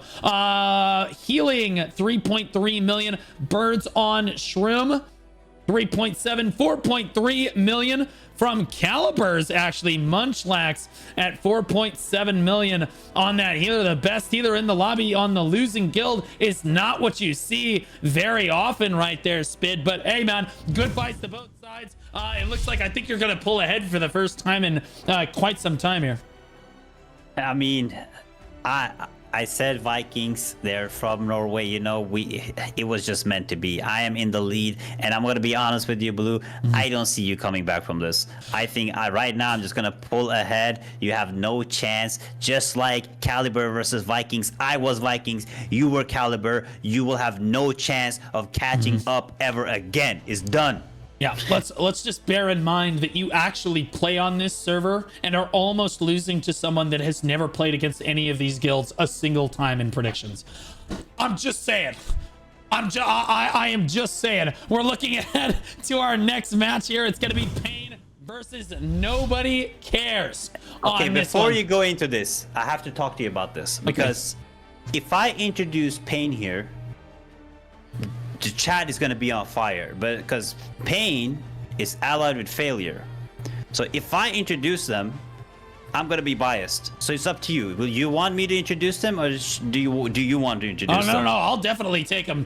Mainly because if they hate Spid, then they're probably the guild that I want to be voting on. Because let's be honest, we're all just gonna, if they win, we're just all gonna dump on you together. It'll be a party. We'll all be high fiving each other in the chat. Free win for me, because I've been saying this. There was 50 guilds signed up because of failure of Pain. It's technically is 48. Yeah, that's right. Okay, Pain, we're just gonna circle jerk when we teabag him in this round. Pain is an early access guild from the Lightbringer server, and there are a lot of guilds from Lightbringer in this tournament. So Lightbringer has a lot of very strong PvP guilds. Pain believes they're the second strong in their alliance, maybe next to Failure there, who is also in the tournament and received a bye through the first round. They believe they're the strongest on the server. They've won all 6 sieges, and they predict top 50% for this tournament. Yeah, on the other side, we have Nobody Cares. I actually played against Nobody Cares on my server. They are now in Talus Early Access. They teamed up with Aura and Main Coons, Cloud and Cloud Colt. They say they're outnumbered, whatever that means. They won 2 sieges. What do you mean, whatever that means? That means they're outnumbered, bro. That means that you keep zerging them. Everybody that says outnumbered is coping. At the end of the day, you have 4 guilds, alliances versus 4 guilds. That is it. There's nothing called outnumbered unless there's like 10 shadow alliances, which I don't think there is, right? But this prediction is bottom half. However, I played against Nobody Cares. I mean, when we played against them, they didn't perform too good, but Nobody Cares. Listen to me, okay? You're fighting Pain. That is literally a free win. There's no chance that you in hell that you will lose. Oh. Not at all. You can probably have half your team AFK and you will still take the victory. Nobody cares. So free win for Nobody Cares. I'm ready for this match. This is going to be a delicious victory for Chat and I. I'll be honest, Chat, we just get it ready. We're going to eat good on this victory right here. Pain is going to take this one home. I absolutely believe in them. They're going to eat on this. Nobody cares here. Oh, we will see. Let's take a look at pick ban here. Pain won the pick ban, just like they're about to win the game. And they chose to pick. Nobody cares banned. They banned Adentis, Grand Alon, and Malakar. The choice from Pain was your favorite, Talus. Yeah, we're going to Talus, but again, it does not matter. I'm telling you right now, Pain are gonna feel a bunch of pain after this. And once they feel that pain, they're gonna end up with a big failure.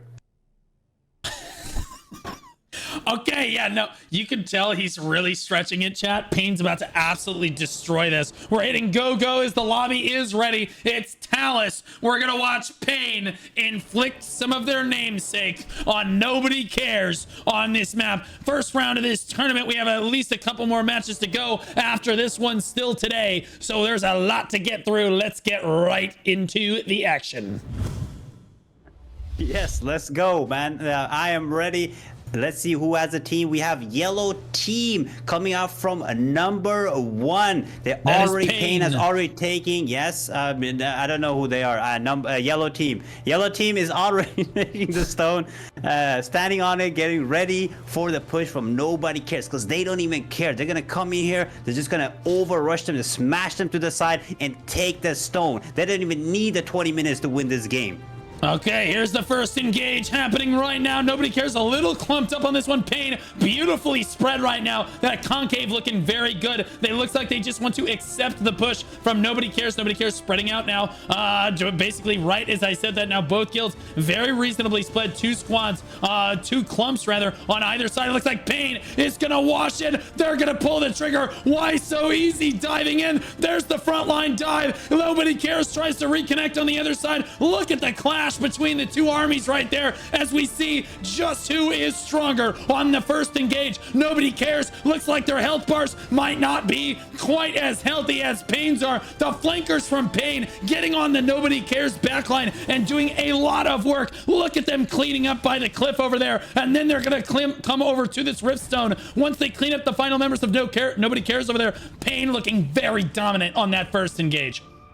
I would say Pain did a really good engage there, but you see Nobody Cares is coming back because they start to understand that Pain might not be the challenge they thought they first was. And Nobody Cares is coming back, taking left side, taking right side. They are starting to put heavy pressure on Pain. They are starting to panic. Will they be able to hold it? The time is ticking, 3 minutes till the Riftstone opens, and I think Nobody Cares will have the yeah, to you, Blue. Yeah.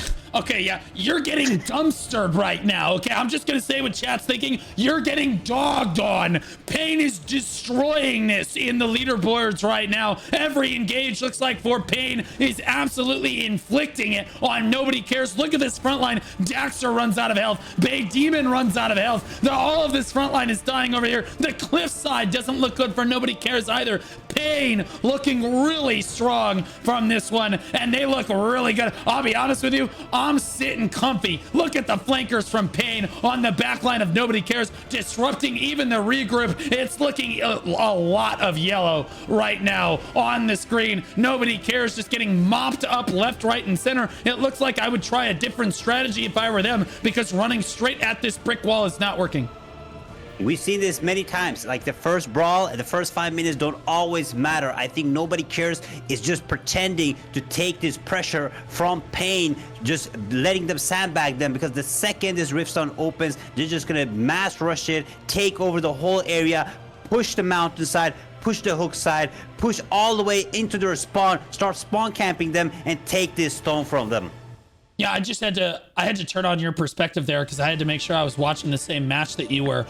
We are in fact watching the same match. He's just on the best copium the chat's ever actually heard of in his life. Pain basically running through this one. That's why everybody's spamming China in the chat, is because there's somebody named China on the team here. I didn't realize. I was like, are they a Chinese team? Why are they playing here? I get it now. Okay, but Pain looking really, really good on this one. They're winning almost every skirmish. Nobody Cares, to their credit, they look like they've got a lot of spunk. They do be diving in from both sides, but dang, Pain's statics are working together. They're all just standing right on top of each other. You have China next to Why So Easy, next to Calibers Waifu. And again, this is like a for the queen situation. They can't let the waifu die here.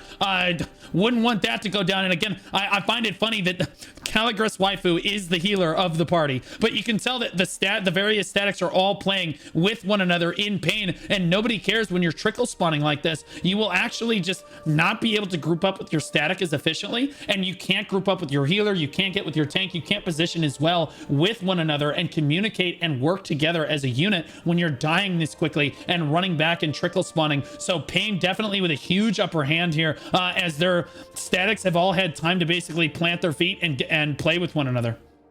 Yeah, 10 seconds till the Riftstone opens. I think Nobody Cares has to make a push here from the right and left side. You see that already have some people in the back line. They have to get to the stone. They have to take the stone like they're Thanos to make sure that Pain doesn't stand a chance here. But Nobody Cares is pushing up. The stone is open right now. The cap is going on, but they're instantly getting interrupted. I think Nobody Cares might have this. What are you thinking, Blue? I am thinking that you are high right now. Whatever drugs that you are on, could you pass them right? Red Rover, pass them right over, as it were. As I think that honestly, in fairness, Nobody Cares is actually keeping Pain from taking the point initially, but they are going to get that cap down. But a valiant effort from the front line from Nobody Cares. But look how many yellow dots are actually on the Riftstone right now. They have just so many more people on the Rift than Nobody Cares does. And look at that contribution swell for them. It looks like, again, the front line from Nobody Cares is managing to get through, is managing to try to get these caps off. We'll see if he's itemized correctly and how long it takes him to actually get this done. Is he going to get it? He is going to get it down for Nobody Cares. And now they are diving onto the Rift. We'll see if they're able to make anything happen. That's going to force most of Pain to actually come back here and clump up on the Riftstone, which could give Nobody Cares an opening. And Nobody Cares definitely have to take advantage of this, that you see Pain is clumping up on the stone, and Nobody Cares has to go on the right side. They have to do the same play like I was talking about earlier. They need to cover more ground. You can see Pain is just standing on the side near the mountain. Again, just free casting. Where is the pressure? Do you not care? Nobody Cares? Come on, man. You have to come on the right side, take these guys, make sure you put pressure on them. That way you will have enough boots on them. Like, it's gone. It's over. What do you mean nobody cares? This is like the trash compactor scene in Star Wars. Listen to them, they're dying, R2, as like they're screaming and then the walls are closing in. Pain is just clamping down in this match. Nobody cares is screaming, but like nobody can help them on this point. Pain is like, bro, the flankers, they're just getting pulled off the point. You saw somebody from Nobody Cares just got pulled off the point and killed. That's what this tombstone was right there. Pain just shuts down the Nobody Cares attempted cap on the point. Somebody in chat asked, how do you interrupt a cap on the point? And the answer is hard CC. Slows obviously will not interrupt a cap on a point, but anything that is a hard CC, whether it be a stun or a knockup like that, or a sleep rather, will interrupt that, or a pull, even a pull or a push. Yeah, anything that interrupts or D-Nirma. Oh, look at this. D-Nirma. D-Nirma these nuts in your mouth. D-Nirma nuts in your mouth. Yeah, you thought, bitch. Yeah, I was actually serious. I was serious. I was like, Nirma is the weapon. I have a radar detector for these nuts jokes. Sit down. Sit down. Sit down. Get destroyed. Okay, Nobody Cares running in right now, and honestly another big engage, a good spread from Pain right here. Honestly, a lot of Nobody Cares on the low ground. I'm not sure what those people are actually doing on the low ground, because now that's going to allow Pain to basically collapse down from the high ground like this. Look at the flankers collapse down onto the Nobody Cares backline. Oh my goodness, they are in a lot of trouble. Look how many people are on the low ground for Pain right there, just not contributing to the fight. I mean, from Nobody Cares right there, not contributing to the fight right there. And again, I think that Nobody Cares backed up. I love to see them regroup like that. That shows that their guild has a fair amount of spunk. I don't mean to dog on them really hard here. I actually think that it's great. It's the sign of a good shot caller. It's the sign of good leadership. When you back up, you regroup, and you get a solid push instead of just constantly trying to trickle in and hoping that something will happen differently there.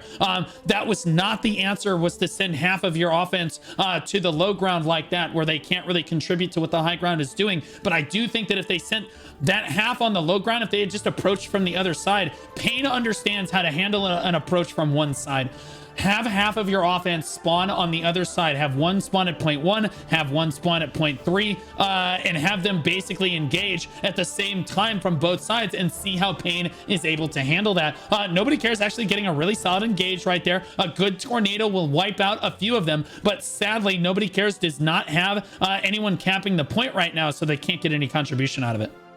Yeah, I mean, Nobody Cares did make a really good push. However, I'm seeing over and over again, they're coming on the right side, trying to fight on the mountainside, but they're just not strong enough. They cannot scrim with these guys. They cannot fight with these guys, because they need more players. They're making plays. They're trying to regroup. They're trying to attack from each side. It's just not working. I just think that they are not strong enough. They're getting outgeared, they're getting outclassed, they're getting out teamed, and Nobody Cares needs to have a completely new strategy if they're going to make any progress here. I do think that they could back up and again try to push from different angles. Look at them, they're just running straight back into the fight. This is another disadvantage of this, and we talked about how disadvantage it is for your static. Your static doesn't have a chance to group up, but you also talk about, look at their health bars as they run in, and you look at Pain's health bars. They're fighting full health bar Pain, and they're running in his half health bars to try to catch up to their static, which is still fighting in the fight. It's just not a good look. You end up with half the effective HP as your opponent, and then again, this is where healers come up huge for this one, and I just don't feel like Nobody Cares is going to be able to trickle back and make something happen. Although it looks like they've started to spawn on the other side, at least a few of them here, and they did get a cap off on the Riftstone. It doesn't look like they have a whole lot going on here. I'd love to see them just back up and try to push from both sides and try to catch Pain unawares here. Yeah, I mean, right now, Nobody Cares. They are getting the caps, but they just don't have enough players. They're not playing together. Everybody's just coming in one by one. They're going to the same side. They're getting all crushed by Pain. It is not looking good for Nobody Cares right now. They are trying to push from the different spawn point now. You see they're spawning in from one now, maybe from both sides. We saw that strategy once before, trying to push in from both 1 and 3, try to sandwich them. Maybe this works out for them, but right now, everything is just getting dominated by Pain. Oh my God, China is the top. China. He should have spelled it with a Y. That's how we spell it in America, China, is the top DPS and top fragger for Pain right now. And Pain is again in a dominant position, keeps shutting the door on Nobody Cares here. And Nobody Cares just constantly they just don't know what to do. I'd love to see them back up, regroup, and try yet another strategy, because again, trickling in like this is never going to work on Talus like this when Pain is this much stronger than you. Yeah, I mean, this is a really rough fight for Nobody Cares. I mean, this is why I'm not a too big fan of Talus, because if you are usually the underdog, you're going to get smashed here. There's no small corners to go into. There's no chokes to hold. It's just a straight up brawl, and Nobody Cares is just losing it. They're losing on the leaderboards, they're losing on the fights, they're losing on the corners, they're losing on the team fights. It's just not looking good for them. They need to try and think different. They're trying to spawn in from a different spawn. Now you see they're coming, a bunch of them from spawn 1. They're trying to push in, trying to get the cap, try and do the strategy to come from both sides. Let's see if it works. They're engaging now, they're all engaging, trying to sandwich them in the middle. Can this work? Will they have enough firepower here to take the point? They need to take the point, and they need to smash them. But as we see, Pain is just completely canceling them out. They're turning around, just completely demolishing them, and they just cannot get enough players into the point. Nobody Cares was really shaky there. I didn't even realize that they were pushing from the other side. That's how disorganized it was. Some players were already in, and then another group came in. It looked really disorganized on the push from both sides. It just didn't look like that they were on the same wavelength there. Now Nobody Cares is actually backing up. They've actually backed up on one side, and again, the other side just finished getting wiped. So I'm hoping that they are spawning in. No, they've all spawned on the same side, it looks like, once again. And again, at least now they're at least all on the same page. They've realized that, okay, maybe we're not good enough to push from two sides like that. Here's another big push coming in. Why are there 4 people on union break? Oh, they're all sleeping. That's not good. You should stop and wait for those players. Look at the disconnect. They were all sleeping on the back line back there. A good sleep from Pain, whoever got that off. But Pain is just gonna let them clash into them. Nobody Cares. Just gonna take the engage head on from this, and I honestly don't think it's going super well for Nobody Cares here. As again, the longer the fight goes, the longer that Pain's statics seem to have control of it. Yeah, I mean, this looks like a landslide for Pain. I mean, it's a gear diff, right? I mean, Pain has been on a dead server farming all boss weapons for months, so okay, so buddy. it's just Nobody Cares, just getting absolutely smashed right here. But hopefully, I mean, they're trying different strategies. To try the double strategy for come from each side. They try to all spawn from 1, all spawn from 2, push them out the side. So they Nobody Cares haven't given up, but it is looking like a massive wall in front of them. Yeah, well, I mean, there might be a small gear differential discrepancy, but I'll be honest with you, it does look like the coordination from Pain is just stronger. It looks like the play from their statics is just better. Each member of their squad is just playing better than their opponent in each case. They're look at their flankers just kind of dive in on the back line here, and I understand that when you're winning, it's easier to position in the correct spot, and when you're losing, it is much harder to stand in a good position. But yeah, it's constantly like Nobody Cares just gets routed, and then like look at the chaos that unfolds in front of them, but in that chaos, Pain sees victory as they basically keep just coming up with victory after victory for static after static, because they're all just staying together and making sure that as long as each party plays together, they will win the fight eventually. Yeah, I mean, like I said, Nobody Cares. They have to play different. They're trying though. Like you see these small skirmishes happening. They are trying to win some of them, but is it enough? We have 5 minutes left on the time. They need to do something right now. They need to make a big push. The second they get this stone, they have to pop their guardians. They have to pop their remedies. Try to make a play here. The only way to do this is to delete these players, because again, they cannot. They need like a big push here. It's the only way they can actually get anything done.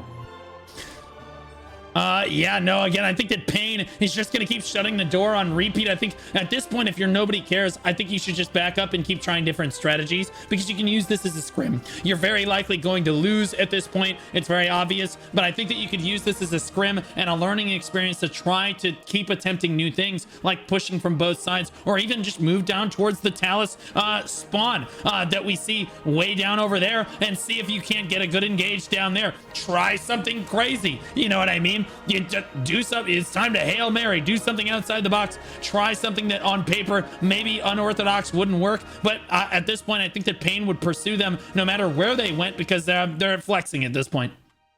Yeah, I mean, nobody cares. It was a really good fight, valiant effort, but it is not over. Remember, we've seen 2-minute comebacks before. It might happen again. I do believe in nobody cares, but they have to get their stuff together right now. They need to play different. They need to win this fight. So you need to start targeting. Click the DPSs. Click on them and DPS them. Stop clicking on the tank. Stop being like, look over here at the one. Like, why are you here? Why are you fighting over here? The fight is going on at the stone. Stop being fooled by these tanks. Oh my goodness, why so easy just working that man down in front of him? It looks like the DPS came from somebody else in his static, but like he was just seeing him on repeat. The poor man just couldn't get out of there, and that's, look at all the red health bars getting really low and just getting eviscerated off the point on repeat. Pain with 2.5 minutes before they secure this one, but they look really strong moving into the second round. Might I ask you, do you think Pain or Viking on Shrooms wins? Oh my, don't even. 2? Vikings is absolutely gonna smash this. Like, look at this. This is like, sorry, nobody cares. Like, you guys did good, but this is like bottom tier gameplay right Would now. you like to put your money where your mouth is? I'll go.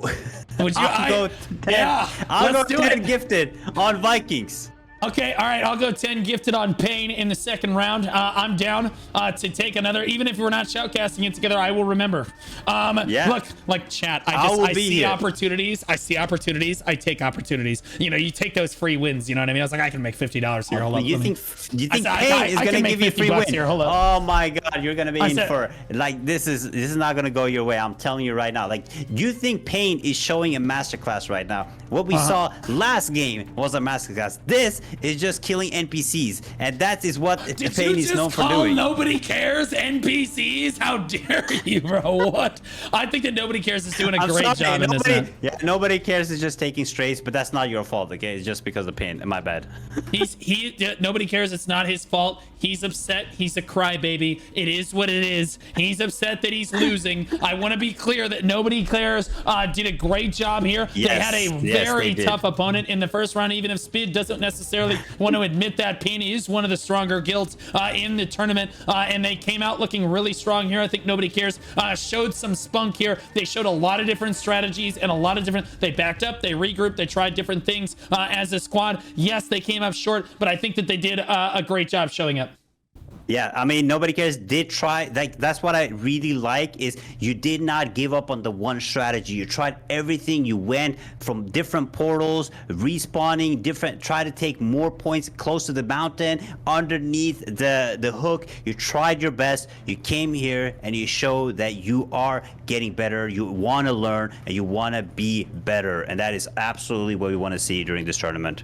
Right on. Yeah, no, Pain is going to come up on top of this one. 10 seconds left on the clock. They looked overwhelmingly dominant in this match here. So good fights to both teams. I think Nobody Cares showed a lot of solid teamwork in this match here and did their absolute best on this one. Let's take a look at the damage charts. It looks like China is the highest defeat or highest kills in the match, but believe it or not, C Moon actually having the most damage at 2.3 million damage there. As far as damage taken goes, if we scroll down here, I saw 1.2.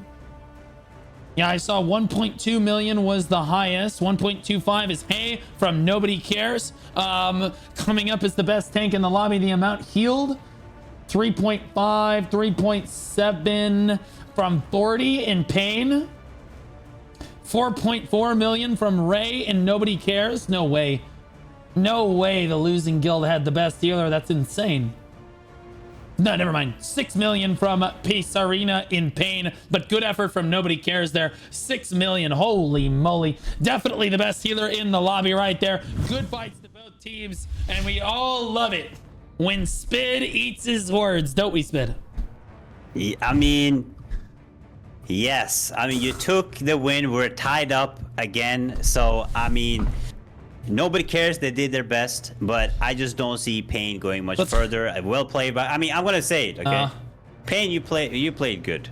You played good. Okay. Well, let's see the moment where Spid realized that he may have screwed up. Let's take a look at this moment here. As the first engage happens on this right now, and you can see Pain basically pulls the trigger on this engagement. Hard runs in. Look at their frontline dive all the way through, and then the flankers get around. Look at them get around that fight, and then Yellow just swallows most of Nobody Cares in that fight. The backline for Pain actually just blasting through the flankers from Nobody Cares right there. A very convincing first engagement from Pain right there. Just clean, crisp, and under control the whole way through the match.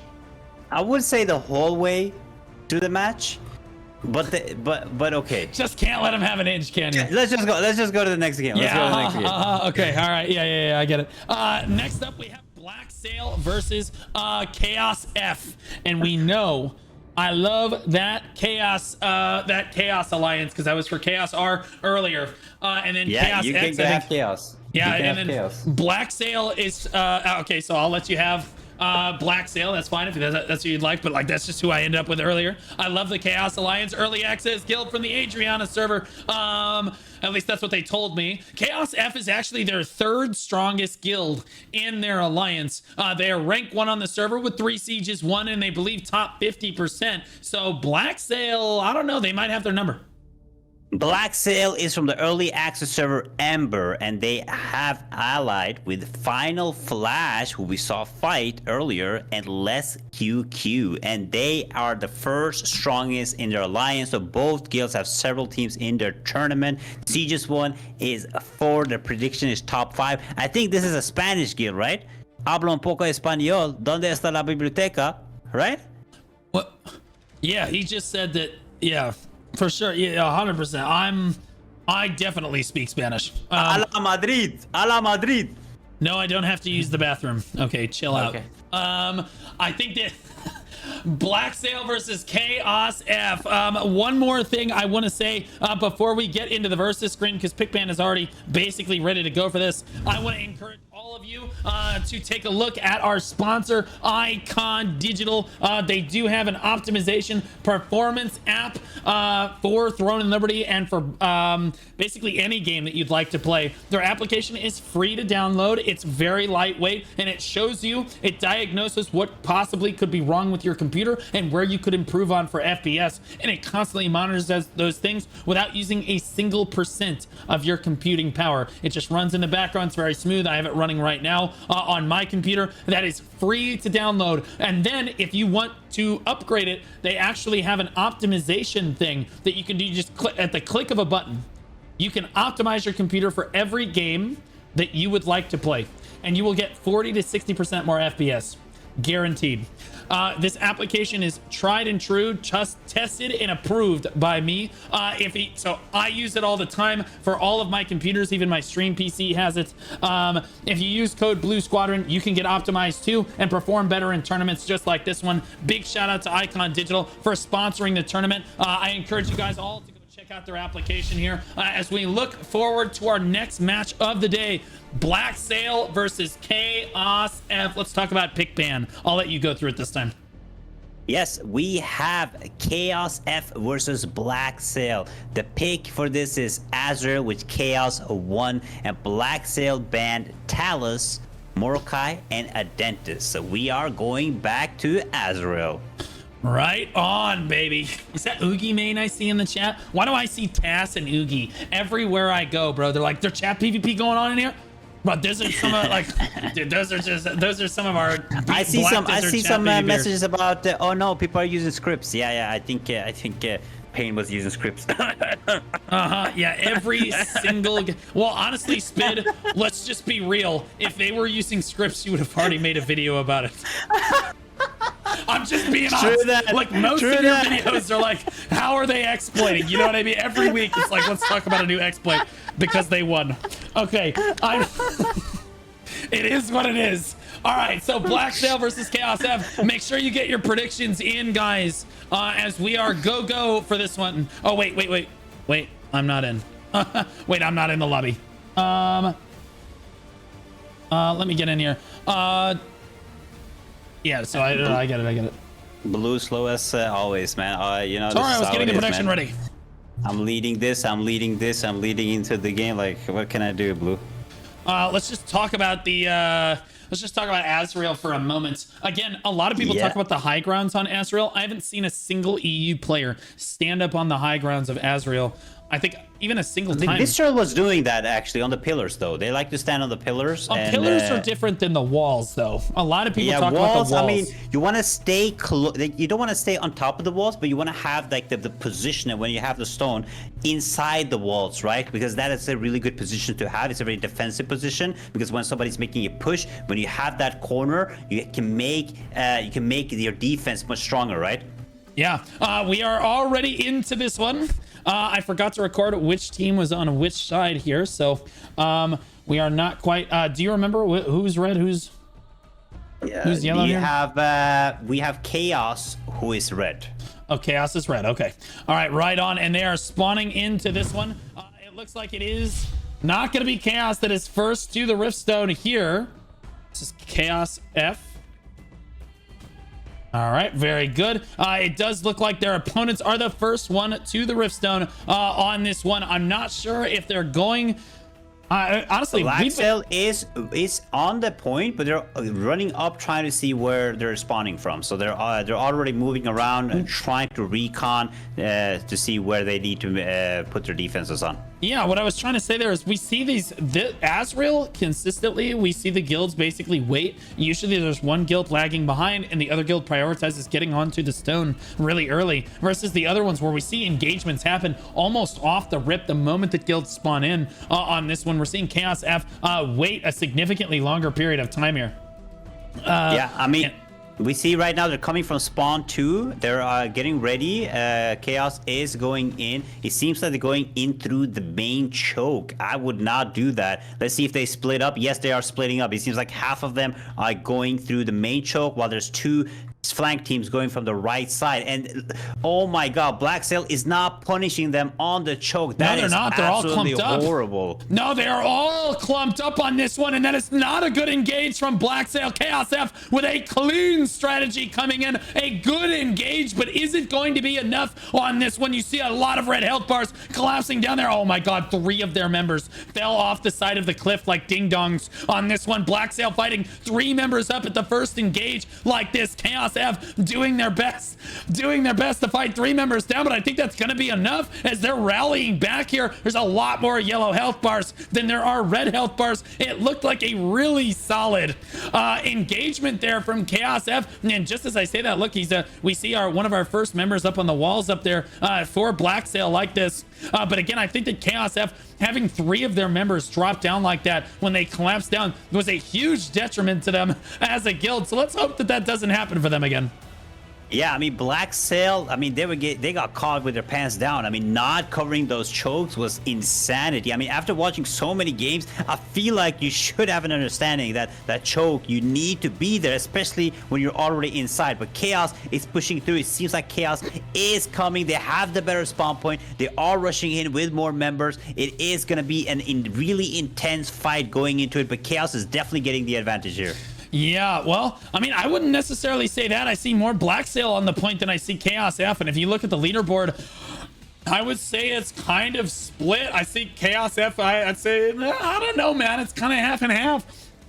At this point, very back and forth fight. We're probably going to see this one come right down to the wire on this is BLACKSAIL and Chaos F just duking it out. I will say, for what it's worth, BLACKSAIL put themselves in a really bad position earlier in the open field engagement, but sadly, I don't think that we're going to see too many open field engagements as close. When you see close riftstones like this, usually you see statics. It just comes down to whose statics are playing better together. The shot caller is just rallying everyone to the point on repeat, and it's just how well can your static play with one another. Like, for example, you have this guy way out in Wakanda over here, but and he's getting focused down, but he is a tank, and that's exactly what he wants. So they finally just let him go, let Medvini kind of just causing as much disruption as he can on the side of Chaos F, and BLACKSAIL is falling for it, hook, line, and sinker. That is going to give Chaos F, again, things like that, where you're focusing the wrong players mean the difference in these like different skirmishes, and when your static is working together. You do not want to be targeting tanks like that, but you do want all of your DPS on the same target. Yeah, it's very interesting to see that BLACKSAIL is getting pushed further and further back, but they're actually not wiping. They're very clumped up. I continuously see them, all of them lose like 80% of their HP, but they're just not falling to the ground. But they're getting a heavy push from Chaos right now. Chaos is getting closer and closer, getting more and more players in. They're respawning much faster, and the stone is getting ready to be taken in 5 seconds. Right now, I do think Chaos has a much better position, but you see that Chaos is dropping a lot of HP right now. So let's see if they can actually take the point. Honestly, we saw some Chaos F members trying to disrupt the BLACKSAIL regroup out there. We talked about that in one of our previous matches. If you want to go take a look at that, they are trying to disrupt the regroups out there as the Riftstone does become available here. But it looked like BLACKSAIL was handling that a lot better than we saw our guilds handle it earlier today. Visceral versus, I forget who their opponents were exactly at this moment, but Visceral tried to do the same thing and did it much more successfully. Chaos F not doing the best job of sending their members out there to kind of disrupt that. And now again, neither guild has actually gotten a cap on the Riftstone even a minute into the Rift actually being available. We don't see this very often. Are we going to see our first cap? It is going to be for Chaos F, and they have 35 people over 28. You have to be sweating a little bit. My boys in that Chaos Alliance making me look good all day. I mean, the Chaos is putting in the effort right now, you can see, but the fight is still extremely close. You see the numbers are still the same. Chaos is pushing in, like I said, much faster than them with the faster spawn, while they are while BLACKSAIL is flying in. However, they did get the cap right now, but can they get more players? I think there's going to be a really even fight with the numbers going up slowly and slowly, but again, I have to give Chaos the advantage here just because of the respawn. Yeah, I think they're both coming in from the same point here, but again, something is going on. Chaos F has 40 people on the point. BLACKSAIL actually coming in from point 2 over there, and honestly, all just rallying in here. But it seems like the Chaos F is just absolutely winning every single engagement. No one is disrupting any respawns. It's just Chaos F playing better. It's a player diff in this regard. Look at this clump. It's like second grade. Look at my screen. What is happening over here? What are these guys doing? It's like second grade mob ball soccer on the point right now. Sorry, football, as they say in Europe, as they all just mob each other on repeat. I'm not sure why there's a plant here. What? This guy is literally just AFK, hard griefing his entire guild. That's what I was saying. You were just standing there for 2-3 minutes. His whole team was standing there. What is going on? It's not until he gets called out in front of 2,700 people that he starts like, oh yeah, okay, I should probably move. They've exposed me. They have Chaos F has an agent on the inside of BLACKSAIL griefing their guild. The Trojan horse strategy. Yeah, that's the Trojan crazy. horse. Yeah. Situation right there. Interesting choice from BLACKSAIL to try that right there, but you can see Chaos F getting 77% contribution on the Rift, consistently have more people on the point than BLACKSAIL do, and it's not because anyone's disrupting the spawns. It's because BLACKSAIL is standing AFK like they're in some kind of union, and they clock out to take breaks regularly. And Chaos F, there ain't no union here. This is a dictatorship. You stand your boots on the point. You will take no breaks. You will get on this point right now. Oh my goodness. 30 against 30. Honestly, BLACKSAIL's starting to bring it back. Chaos is pushing out. What is happening? Well, Chaos F actually. What? Wait, what's no, happening? They're memeing them. They're memeing. Oh my gosh. Are we actually BMing? God. They are actually memeing on them. They're BMing that is so hard right now. Actually, I don't think that they're memeing. I think that they want to make sure that they can. Oh, they are memeing. There's an orange. There's an orange jumping around. There's an orange jumping around. This is crazy. There's an orange jumping around, bro. What are we talking about? There's The the engage coming disrespect in. is crazy. Holy. Oh my god, I really want BLACKSAIL to win now. It's gonna be so funny. Please, BLACKSAIL, you're not gonna take the disrespect. I would, bro. Oh my god, that's insanity, bro. Yeah, I'm not sure if any of these guilds are EU versus Russian. I apologize. I don't see any by the names. I can't necessarily tell here. So chat will have to tell me one way or another. But Chaos F could have, I'll be honest with you, it may not have been complete BM. Yes, he was bouncing around as an orange, but you could consider that as a legitimate strategy where they back up because they don't want to cap it too quickly and then allow BLACKSAIL to come back and recap it the other way, if that makes sense. They buy themselves a couple minutes. They know they're ahead in contribution. They know that they're going to get this cap. They can take their time with it. They can keep BLACKSAIL. They can prevent BLACKSAIL from basically getting the cap back where they can't fight back. They're doing it again. They're doing Yeah, it well, this is a legitimate strategy though. Look, they're getting but up to they're 92. 91%. Why would they do that?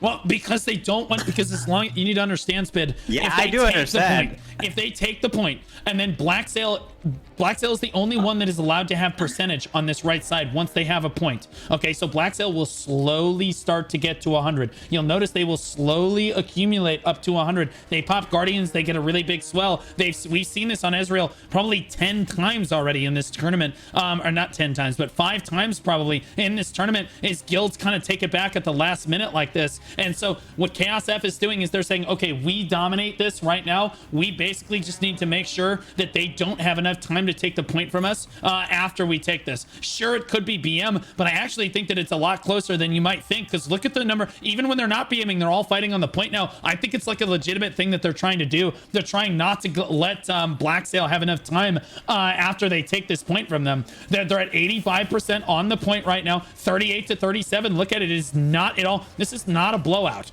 on this one. Again, BLACKSAIL holding strong on the point right now.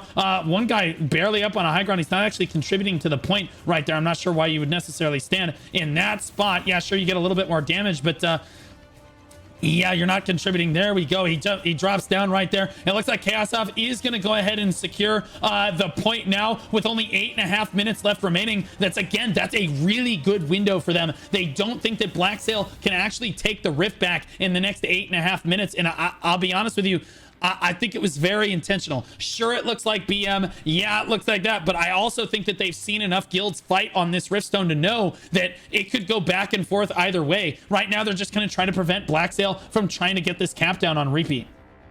Yeah, I mean, they definitely got the point now. Let's see what kind of plays they do make. I mean, BLACKSAIL needs to work hard now. I mean, they need to play better. I mean, Chaos F is absolutely stronger, but we've seen many times, especially on this Riftstone, that you can absolutely bring it back even when you are the underdog. So I do think BLACKSAIL can bring it back, but they have to play smarter. They have to be able to get way more space. They need to make sure that they're not that clump like they are, and they need their tanks to actually capture the point.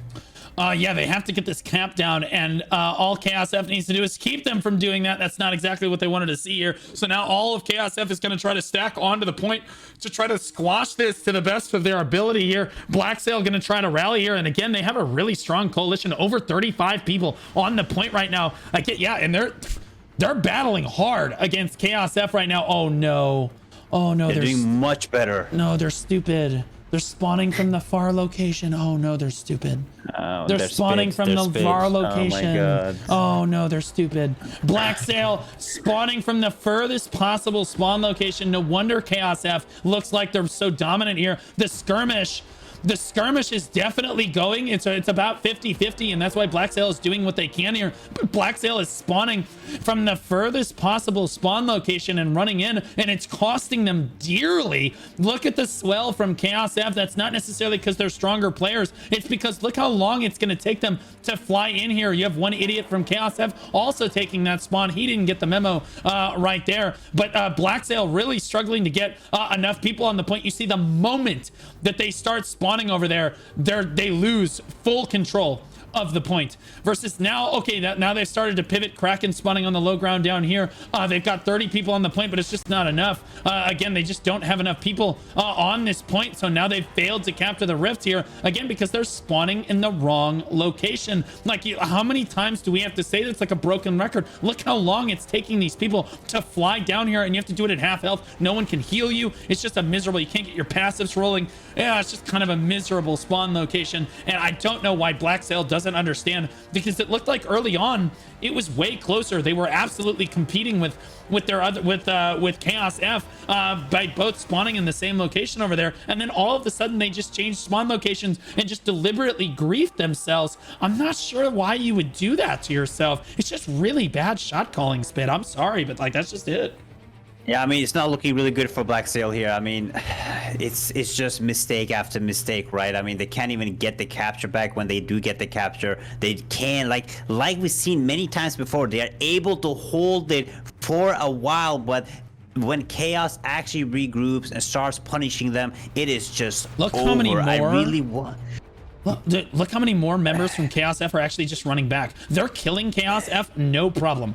Like, they legitimately, like, there's a bunch of Chaos F members running back to the fight, but they have half the run distance that BLACKSAIL does. So BLACKSAIL, there's a lot of BLACKSAIL members running back to the fight as well. But again, they have 2 times the distance to run. I feel like a broken record. I say it every time on Azrael. The guild that spawns up at point 3 always loses, with the exception of Thronely fans, which it did end up spawning down at point 1 into the final moments. Yeah, and they almost lost to a weaker guild on the same rift because Chaos just understood how to play the map better. BLACKSAIL with a clear misunderstanding of how this war game is supposed to be played on this one. Oh, actually pushing Kiranov off the edge there. And again, why do I always see these Chaos members? The only reason I would spawn up there is if there's an actual guild good enough to actually stay on this choke point and punish you. If there's nobody punishing you over here, why are you not spawning? I do understand if there's, like, for example, Visceral was really good at just standing at the choke point, punishing everybody that's coming through. Yes, I do understand you want to swap your spawn point, but if there's nobody like these guilds not punishing you, coming in through it, why are you not using a different spawn? Yeah, it's sad because the leaderboard was actually pretty split there for a while, and you can see it's still pretty split. Yeah, it's Chaos F favored, but like, there's definitely at least 4 or 5 members from BLACKSAIL on the front page of the leaderboard, and they're just getting, like, their respawns are just, that's just not what you want to do. Oh my god, now they're getting engaged in the courtyard. Yeah. Oh god, no, not like this. Not like this, as they just get run down. They did not get a full regroup together. Now is not the time to be regrouping like this. When you only have 3.5 minutes to cap the point like this, this is a shot caller diff. I'm just gonna be honest. I'm just gonna call it what it is. The shot caller for BLACKSAIL, sadly, is just fumbling on this one. It does look like he's got some great players in his guild. Their statics are working really well together, to their credit. Their front line is doing their job in getting caps down after cap down. But like, again, BLACKSAIL, it looks like, oh, look at that. They're starting to spawn from the lower spawn down here. Yeah, they're running back from the lower spawn now. And look at that. They got a cap and they have 36 people on the point. It's incredible. Look at that. Look how quickly that happens, Spid. Yeah, I mean, it is like you say, but can we talk about how satisfying? I think it's one of the most satisfying things to watch when players are regrouping and they just get mowed down because they see them regrouping and they just come in and ruin the whole. Oh, it's so satisfying to watch. Every single time that happens, I'm like, oh my god, yes, please, more of this. Do not let them regroup. But Chaos did that fantastically. They tried to regroup and they were like, nope, not letting that happen. Just going in and just smashing them. Yeah, too many BLACKSAIL members are still spawning from the El Stupido location up there. If again, you said that they were Spanish, so I'll say it in that language. But like, that is the El Stupido spawn location, and there are just too many of them spawning up there. Chaos F understands the map a lot stronger. You can still see the BLACKSAIL members sailing in from behind me here, and just not what you want out of that team. Chaos have over 40 members on the point, and they can constantly just suppress this cap down from BLACKSAIL. BLACKSAIL is not going to be able to swell like Thronely fans was. I do think that BLACKSAIL, this was a winnable match. 100% this was a winnable match by BLACKSAIL. The only reason Chaos F is even winning in the leaderboards is because they have they have a shorter run distance, so their regroup is better, which means they're playing together more frequently, which means that they have more time to get more damage down than BLACKSAIL does. They can fight more frequently. all of their members are just hitting players more frequently than BLACKSAIL members. It's impressive that BLACKSAIL is even on the leaderboard at all in this match. If they were spawning from the correct spawn location, I do think that this would be a lot closer, and BLACKSAIL could absolutely win this with a stronger caller. Yeah, absolutely. I mean, the main issue that I'm seeing right here is I think Chaos, remember, their other guild did take a very bad L here, right, to ThroneFans. And I think they went together, they discussed with them what went wrong, and they came back to Azrael. They came back with the new knowledge, and they are just punishing BLACKSAIL, and BLACKSAIL has absolutely no answer to any of this. They're getting pushed on, they can't get the point, and when they do get the point, the Chaos just comes in and just absolutely demolishes them. Yeah, some people are asking why I don't stream from the high ground. I did like to stand on that pillar up there, but sometimes there's some weird unit collision between spectators and the fight itself, and I do not want to interrupt anyone that's actually in the fight. So I try to stand a little bit out of the way, but also close enough that I can see what's going on without interrupting a spot where a Giga Gamer player might want to stand proper there. But BLACKSAIL trying to pile as many boots onto the point as they can, but it is much too late now. 18 seconds left on the clock. I think they demonstrated that they are a very strong guild, but I think that they need to practice their war games a little bit more before they come in against a guild or an alliance as experienced as Chaos is here. Let's take a look at the leaderboard here as Chaos F is going to move on to round 2 of the tournament. It does look like, again, the leaderboard, 3 million damage by death tools right there. Highest DPS in the match, also highest kills on the spear dagger, looking very, very clean on that one. Who has the highest tank? We have 1 million out of Sadiko from BLACKSAIL, another million out of Godzilla from BLACKSAIL. And again, this shows you how well BLACKSAIL was actually playing. 1.1 million from Silo Kabi from BLACKSAIL as well. All of the top tanks look like they're coming in from BLACKSAIL there. Let's take a look at the healing done. 4.8 million from King J from Chaos F. 4.3. I don't see anything higher than 4.8. I see some 4.7s. Yeah, Chaos F with the highest healers in the lobby, and that's to be expected as they played together. They had a stronger strategy, and that's what happens. Yeah, absolutely. I mean, Chaos did play that really good. They were dominating. I don't know if they were BMing. I really hope they were, because that would be funny. That would be really funny.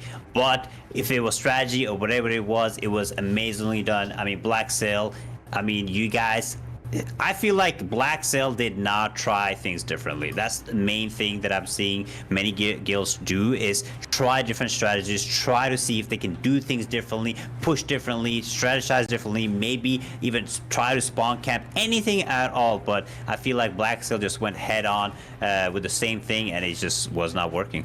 Why are people talking about Expeke in the chat? Expeke is like a season 2, season 3 League of Legends pro from long time ago, and is known very well for his Twisted Fate backdoor back in the day. Absolutely legendary play, but people don't talk about it too much anymore. Expeke was goated. Yeah, or the Kassadin backdoor. I apologize. Yeah, he's like a Kassadin backdoor. Yeah. It was Kassadin. Yeah, all right. I love how everybody knows, bro. Like, we know because we're ancient, because we're all old as hell gamers, okay? That's all. We're all old as hell. Let's take a look at this regroup that they tried to get off here for BLACKSAIL. When we look here, I close this window and look at this BLACKSAIL on the right here. Look at this, they're trying to regroup right next to him, and Chaos F just engages them, and it's only half their balls, so they just get ripped to absolute shreds on it. And Chaos F again is just regrouping way faster than them, and their shot caller again is just a caller diff, man. The caller just saw that opportunity, collapsed immediately on it. You love to see that. Again, usually the better caller is the one that adapts and overcomes with the stronger strategy. Yes, you need to plan your strategy ahead of time, and I think Chaos F did that. But you also need to be able to adapt on the fly, and Chaos F did that too. So a good look from them. Am I 8-7 now? Or am you I are up by 1. Whatever it is, you're up by 1, yes. Okay, yes. I was going to say, because I took the last 2. So yeah, I am 8. Maybe I'm 9-8. 9-8, I think. I'm 9-8. I think we had a bunch of games. Yeah, 9-8 right now, and we're looking in to our last match of round 1. And I want to recommend. Okay, guys, I always love the first round of the tournament, but I also hate the first round of the tournament. First round of the tournament can always be kind of one-sided one way or another, but you also get to see who is like really strong in the tournament as well. And you get like your first look at like all of these guilds for the first time. So like it's kind of a give and take. I will say, for what it's worth, this is a lot closer than the NA tournament. Most of the, I'd say all but maybe 2 or 3 matches in NA were all just a blowout in the first round. And then for EU, they've been much more back and forth. They've been much more close in this tournament as well. So we've kind of gotten a treat. But as we progress through the tournament, you see matches get closer and closer as the level of skill increases. And round 2 is where we're going to see, for the first time, we're going to see the favorites of the tournament actually start fighting. And I'm very, very excited for that. That being said, this is the last match of round 1. So get yourselves hyped up, because it is Hype versus Requiem. Which one are you taking here? Since you're losing, I'll let you choose. Okay, thank you so much. I mean, this is very hard, but I think I have to go with Hype. Yes. I mean, Requiem is looking really strong, but I will go for Hype. Hype is free-to-play server Benny, and they are allied with Dothok, Anarchy, and Ombre, and they're first on their server. 2 sieges won, and they are predicting top 3. Is all I'm saying. Yo, yeah, but Requiem, coming out as an early access guild hailing from the Talus server. Requiem, they believe they're the strongest guild in their alliance. And again, we saw CalibersXY play earlier today. So Requiem believes that they are in fact stronger than Caliber, and that's good because Caliber got blasted. And that's all due respect to them. Alliance, they believe that they're the strongest alliance on the server, have won 4 sieges, and their prediction for the tournament is last place. So honestly, this is like my strategy when I was in school. Mom would ask, hey, how did you do on that test, son? And I would say, oh, I failed it. That way, when I got a D, she would be proud of me. You know what I mean? Like, that's you set expectations low. Yeah, well, then I'm just meeting expectations. True. Smart. I like it. Yeah. Like, bro, you gotta be smart. You gotta be smart about it, bro. That so what happens when that Hype loses this? I mean, they predicted top 3, right? Yes, they did. Top 3 prediction. Top 3 is crazy. That's top crazy. 3 is insane. Of a tournament that has 52 guilds. You're like, yeah, we're better than at least 49 of those guilds. Right? You know what? Like, that's crazy. Y'all, I'm just saying, you guys better pull up. Is all I'm saying. Top 3? Come on, man. Let's go, Blue. Yeah, we're about to find out as we look forward to pick ban here. It looks like the pick ban is done now. Requiem won the coin toss. They chose to pick. Hype did choose to ban. Interestingly enough, we saw some guilds choose ban in the tournament so far. So interesting. Again, that's why we have that pick ban. I think it makes it more interesting in the tournament this way. The 3 bans on Hype's side were Kabazan, Malakar, and Grand Alon. Thank goodness. And it's one of my favorites. We're going back to Talus, baby. I've been taking a lot of L's on Talus today. Yes, I'm not gonna lie. Yes, you have. It's been bad. I need this W. Come on, Hype. Come on, I'm hyped, okay? Chat is hyped. I am hyped. Hype is taking this W. Come on, what is happening with this prediction? Why is it only 30,000 on Hype? We need Hype points up. Come on, guys. Stop doubting, guys. Stop doubting. Enjoyers? Stop doubting. We need believers for Hype right now. Come on, let me get 50,000 on Hype. Come on, guys. I know you got those champa. Yes, bring it up. Let's go. Post this flower to give Requiem power, boys. I'm putting all my points in too. You're actually, wait, you're going in with all your bald points? Yeah, I'm going all in on Hype. Yes, Hype. Come on, we're almost taking over, right, Requiem? Oh my God. Oh, wait, whoa. Yo, a whale just put 50K in on Requiem. Oh my God, it's going crazy right now. Yo, it is going crazy. Yo, post this flower to give Requiem power. Hype. No, Hype on top. Hype. Oh, what is happening? Can we get yo? Come on, please.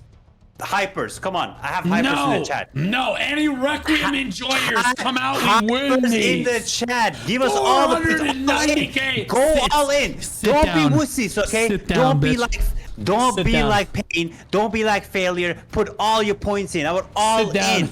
All the points you have, go into Hype right now. Spend your points. We need to gamble properly here, right? 520,000 points. One of my mods literally was just like, nah, and just laid it on the table. Dude's been sub for like 2 years, just like laid it down. Like, get out of here. Can we get Base. 1 million points though? Come on, guys. We can get 1 million total. Come on, we're almost there. We're almost there. You guys got this. Come on, 200k more points. 1 million total. Push it.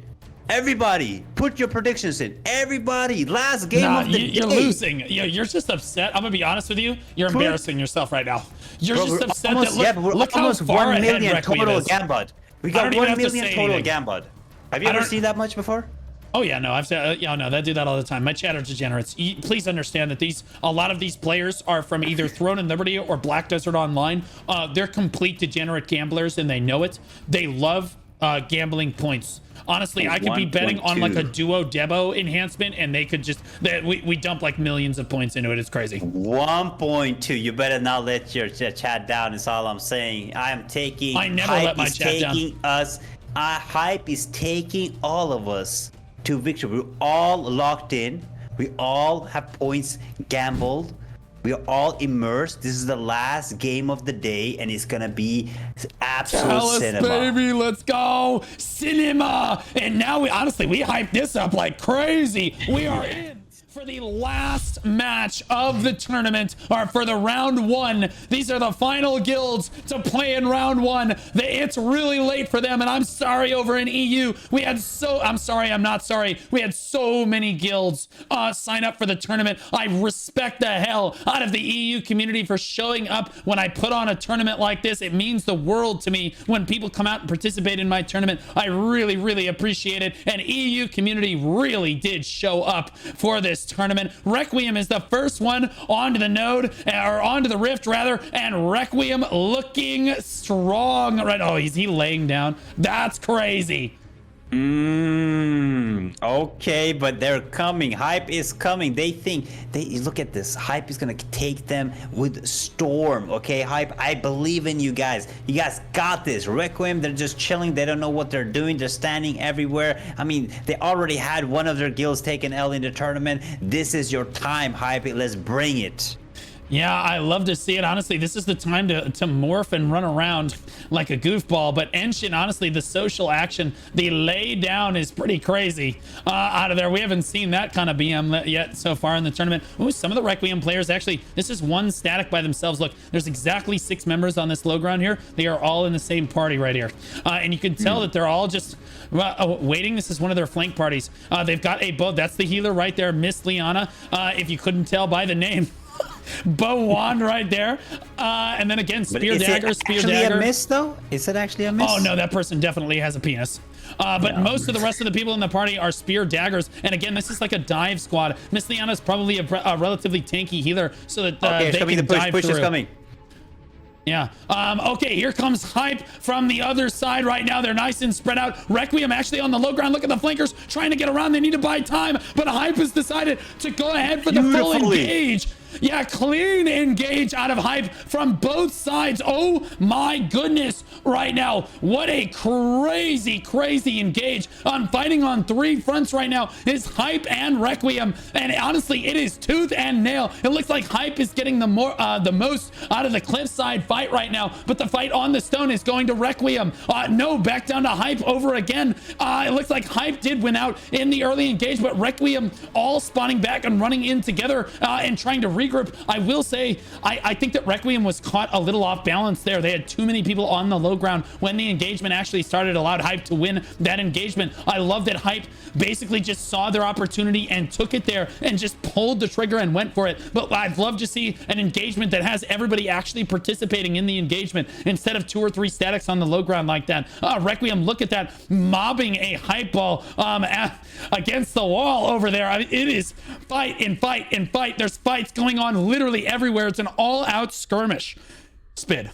Yeah, I mean this was absolutely amazingly done by Hype. Like I don't think Requiem was paying attention. I don't think you were paying attention. They were already there, ready for the attack. And what I really like about this is they didn't just push into them. They made sure to take the mountainside, even though they are struggling right now. They're making sure that they're fighting on all fronts. They're not all clumping up. They're fighting on the left side. They're fighting on the right side. They're fighting in the middle. They want to make sure that they can cover as much ground as possible. And right now they are pushing Requiem back on the mountainside. Hype is pushing really hard right now. They're punishing them. They're going on the defensive. You see Requiem is panicking right now, trying to come back, trying to stop Hype, but Hype has really good mountain control and they're coming closer to the stone. The stone has 1 minute left to open and I think Hype does have the advantage here.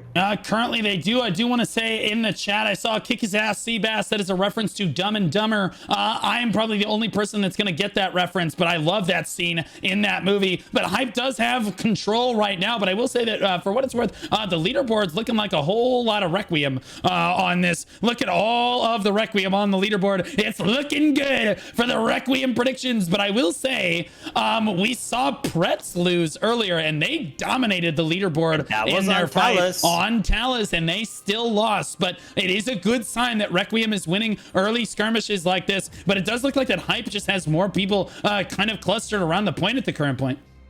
Yeah, I mean, Hype is doing a really good job, but Requiem is answering. They are coming back. You see this very often on Talus. When they get the respawn, they come in full force. And that's usually when you see the strides change. And right now, Requiem is trying to push them back. But what I really like about Hype is even though they're getting pushed, they are not fully going back. They're standing their ground and they're going for the point. Let's see who gets this first capture. It looks like, ooh, they did barely get it. He got CC'd right at the end, but it's Requiem, baby. Any Requiem enjoyers in the chat are the first ones to get the cap down. And they do have more people on the point as well, so they're jumping. All right, fine. Hype gets it back as well. Honestly, chat, they can hear you. If you spam, you actually get more. Your guild actually performs better if they can hear you cheering for them in the chat right now. Hype actually with more points. They look like they have more people here, but Requiem more clustered on the point than Hype is, and they're up at 34% right now and climbing. Yeah, I mean, this is being really well done by Requiem. They are attacking, but remember, like I said before, Hype is covering a lot of ground right now. They are on the right side, and I think this is going to be really bad for Requiem because if they push in, they're going to see them lose a lot of players at once, and that will give Hype the advantage to take back the points that they're losing. I don't know, man. 50% already from Requiem, looking really good. But again, this is what we saw from Prets as well. Prets convincingly took the first point against their opponent as well. It was kind of neck and neck for a while, and then they just pulled away and took it. It looked like Prets was going to take over, and then they just lost control into the final 5 minutes and ended up losing. So this is actually this is kind of a little bit scary. We'll see if that Requiem can actually just shut down Hype altogether here. Requiem clearly with more enjoyers in the chat. They can tell that the prediction favors them into the final match here. Even though Hype looked like they may be the stronger guild on paper, Requiem coming out, and they are looking very strong right now with 30 people standing on the point, climbing up towards 60%. Hype falling down to 6%. They just can't hear the cheers in chat, Spin. Yeah, I mean, like Requiem is winning right now, but if you look at the numbers, Hype is right there. I mean, they did get a disadvantage at the start, but even if Requiem takes this point, Hype has the full intention of bringing this back. They are positioning themselves good. If you look at the positioning right now, you see Hype is everywhere, but Requiem is more clumped on one spot, and that is huge for Hype. If they can capitalize on it, I do think they will be able to get a bunch of points here, but they do need, if you look up top, closer to 1, you will see Hype does have a spawn killing team right now, but they do need them to actually get closer to the point because they need more boots on the ground. Yeah, I'm not sure that they're going to be able to pull this back. I think the first camp is absolutely going to go over to Requiem here as we look into this one. But again, Hype honestly might just be, as I start to analyze this a little bit more, again, the leaderboard heavily favors Requiem right now. It's basically Requiem, Requiem, Requiem, North Requiem, Dot Hacks, which is technically a Hype member, Requiem, Requiem, Requiem, Requiem, Requiem. You can see there's a trend here. There's a lot of Requiem dominating the DPS on the leaderboards, but you see so so many Hype members are still on the point. These guys are still fighting. I'm wondering if it is a compositional difference right now where Hype has a lot more tanks, which I'll be honest with you, are very strong on a Rift Stone like Talus, where if tanks can just stand at a very confined space and just take a beating like this, and you can see Hype has more people on the point right now, despite not having almost anyone on the leaderboard for the match so far. Requiem is still struggling to close this cap out, Spin. Yeah, I mean, Hype members are doing a really good job just spawn camping right now. I'm looking at these guys close to one, and they're just not letting Requiem come back unpunished. And they're doing a really good job for the team, but there might be too many of them just standing up here. They don't need 4, 5, 6 people, a full team, because they're just punishing one and one player. This might actually bite them in the ass. Yeah, I completely agree. Again, Requiem finally bursting up to 34 members.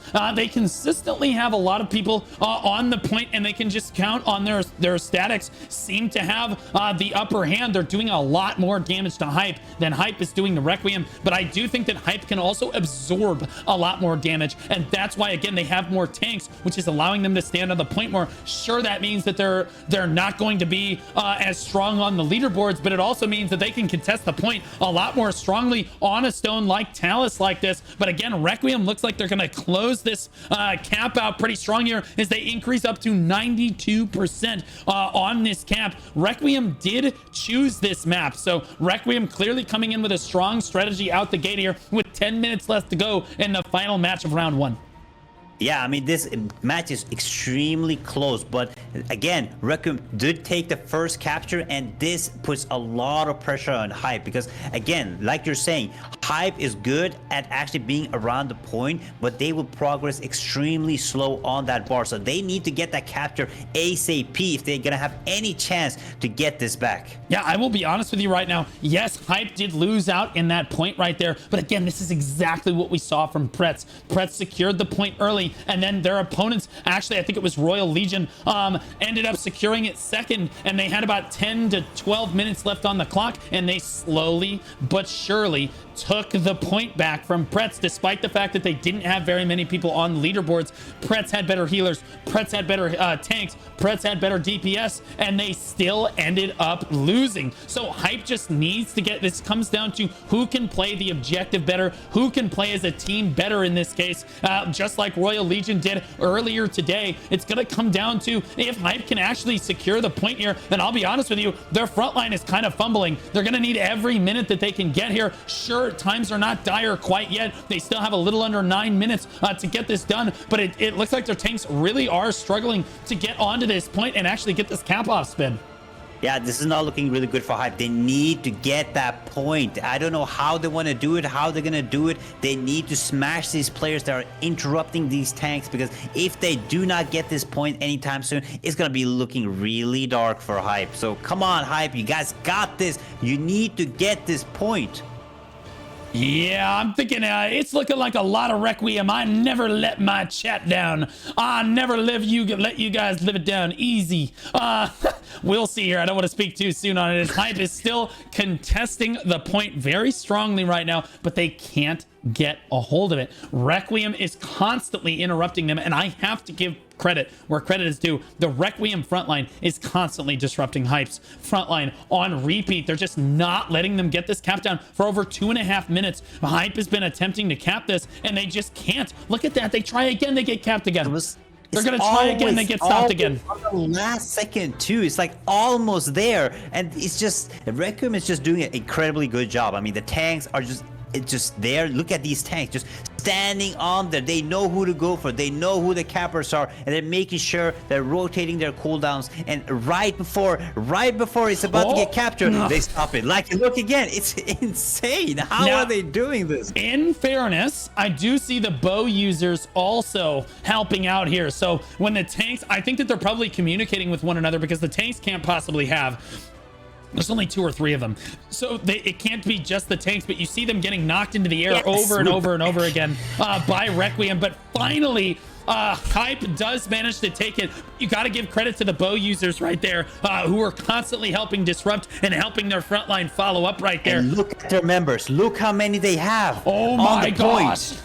No shot! Hype This has is a comeback. This is a 35 comeback. people on the point right now on Talus of all Riftstones. We need Requiem to come in with a big AoE, would just sweep them off the point right now. It is very tense. 6.5 minutes left on the clock. Here comes Requiem's respawns coming right back in. And again, that's exactly what happened. The AoEs come in. Look at the low health bars from Yellow right there, just getting absolutely obliterated as Requiem comes in and battles back. And now they flip it right back the other way. That's the danger of Talus spin, is where if you stack too many people on the point, there's just you die to 2 flash waves. The whole guild just kind of falls apart, and it looks really good for Hype for a moment, but like you need to basically be able to step on and step off of the point as you see those flash waves coming in. Yeah, I mean, this might happen from the other side too, right? They're gonna come in with the respawn. They're gonna wipe all this Requiem just standing on the point. And the biggest things that I see, I usually want people to spawn camp, but right now, this team that is spawn camping is absolutely griefing Hype. They need to help around the point more. They're just standing far away. They're fighting 2-3 players, but they can do so much more damage closer to the point and actually get 1 or 2 foot down in the point. Look at them getting those numbers up. They are actually making a huge push. We're going to see a lot of this. They're going to get a lot of members, and then they're going to all die, and then they're going to come back from the respawn. They're slowly going to get their points up. But is it enough? I'm gonna be honest with you, Spid. I'm kind of sweating as a Requiem enjoyer here, as a Requiem fan. I'm sweating 47% on the contribution right now and climbing 50%. And before I can even finish the words out of my mouth, they're already at 55. What is going on, Requiem? Yes, this is what I'm talking about. What is going on? What in the chat? 36 people on the point right now. Can you hear me? Wake up, Requiem. Oh my gosh. 75, 77, 78. What's happening? Requiem, a total fumble right now. Just like Prets before them. They just cannot manage to stay on the point. All of Hype is stacked onto the point right now. Over 92%. And now they've got Requiem in a really bad spot. Requiem has to try to get on top of this. They can't let them have this. They barely get on top of it. They stopped them at 95. Spid, 95. There's no way they're gonna hold it. They're gonna wipe Hype right here, but Hype is gonna come in with the respawn point. They probably still have the Guardians unless they use them on that push, and it's so close. It's 10%. Hype, you got this. The chat is cheering for you. I'm cheering for you. Everybody that is watching is cheering for you. Even those that bet against you is cheering for you. You guys got this. Even Blue is cheering for you. He wants this W. Come on, Hype, we got this. If you are a Hype member, you need to get on your feet right now. Requiem, I need to see you rally, baby. I need to see red health bars come in. You had 32 over 29. They've got him back down to 84, but Hype takes back over one more time. 87, another push from Hype. A huge swell on their end. Requiem battling back as well. It's within one member on both sides, trying to prevent them from taking this. 3 minutes and 30 seconds left. It's a full commitment from Requiem. They say it's now or never. It's do or die. They've got him down at 88%. It's going to be all out to the finish line on this one. 36 to 33. Unbelievably close. Hype is just diving onto the point on repeat. They just don't have enough though. Requiem bringing him down to 85. Do they have enough, Spid? I mean, this is extremely close. Even the people that were spawn capping is coming in. It's just a free for all brawl right now. I don't know which way it's gonna go. Everybody's just dying. You can see everybody's dying. Sometimes it's Requiem on top. Sometimes it's Hype on top. It is complete RNG at this point. If whoever has Guardians and whoever has Remedies ready to go is going to win this on the last minute. I'm calling it right now. I better hope Hype has those Guardians because they need to use it right now. You could not ask for a better final match of the day in this EU tournament. Look at Hype rallying back. 41 members on the point. There's the swell from Hype. 43, 95%. Requiem, where is your members? Where is your god now? It's all Hype from here. It will be Hype taking it home. Requiem is ass. What just happened? What is going on Talus? It's Hype. What is this? The leaderboard is all Requiem. How is Hype doing this? hype in the chat. Everybody type hype in the chat. All those points. Blue let you guys down. You guys betted on him. You betted on his prediction. You betted on him thinking he'd win. But you guys forgot. Speed knows EU. Hype is on top. We are taking the last dub home. And hype is going forward in the tournament. It is over. Unbelievable. I cannot believe that Requiem full committed. They have the highest DPS. They have the highest tank stats. They've got the highest healing, and they're still going to lose the match because they played worse. Hype, standing tall as a guild, is going to perform better. And Requiem, despite what the leaderboard says, all that really matters is you stand tall with the player next to you. That's why we love large scale PvP, because coordination greater than sign skill. I'm telling you right now, the coordination from Hype was absolutely beautiful right there to bring one more rally. 50 seconds left on the clock. Requiem does not have enough time to turn this around. They have got to be in bad spirits right now. They had a good fight the whole time. It was nail-bitingly close. One of our closest matches, if not our closest match of the day, coming down to 2.5 minutes on the clock right there. They do not have enough time to bring this back. I cannot believe Hype actually rallied. It was just like Prets. What a game, man. Oh my god, this was absolutely incredible. At the start, it wasn't looking really good for Hype, but we saw this again. This is just I'm not even kidding. This is a repeat of the last game with Prets. You bet it on Prets. They had the advantage. They lost. This is the power of willpower right there, okay? You cannot bet against me anymore on Talus. It's over for you. What is this, dude? Requiem, Requiem, Requiem, Requiem, North Requiem, Requiem, Requiem, Requiem, Requiem, North Requiem, dot hacks, North Requiem. The first member of Hype is actually a 13th. 2.4 million damage done going to Requiem right there. The highest tank in the lobby. Looks like I see 1.2k tanked from a staff dagger. What am I watching? 1.3 million from Requiem. Best tank in the lobby, or no, 1.4 million from Hype. 1.4 million from Hype right there. So again, Hype having the strongest tank in the lobby. That again, that is to be expected, I'll be honest with you, because Hype's composition looked a lot tankier. Amount healed 6.4 million from Mathal in Hype right there. 6.2 million from Requiem. We'll see if anybody, 6.7 from Requiem as well. Again, these healers, this is incredible. Bastard Boy, 6.4 million from Hype. The healers were back and forth. 7.8 million from the Hype Alliance. That's Butterfly. Oh my god! Oh! 10.8 million. Lexum, the strongest healer in the lobby from Requiem. As I said it before, bro, 10.8 million healing from the Requiem healer from a single guy. And he also had 1.1k damage tanked as well. Unbelievable. So Requiem, highest damage in the lobby, most kills in the lobby, highest amount healed by a landslide. The only thing they lost in was damage taken, and Hype just outperformed them. Unbelievable.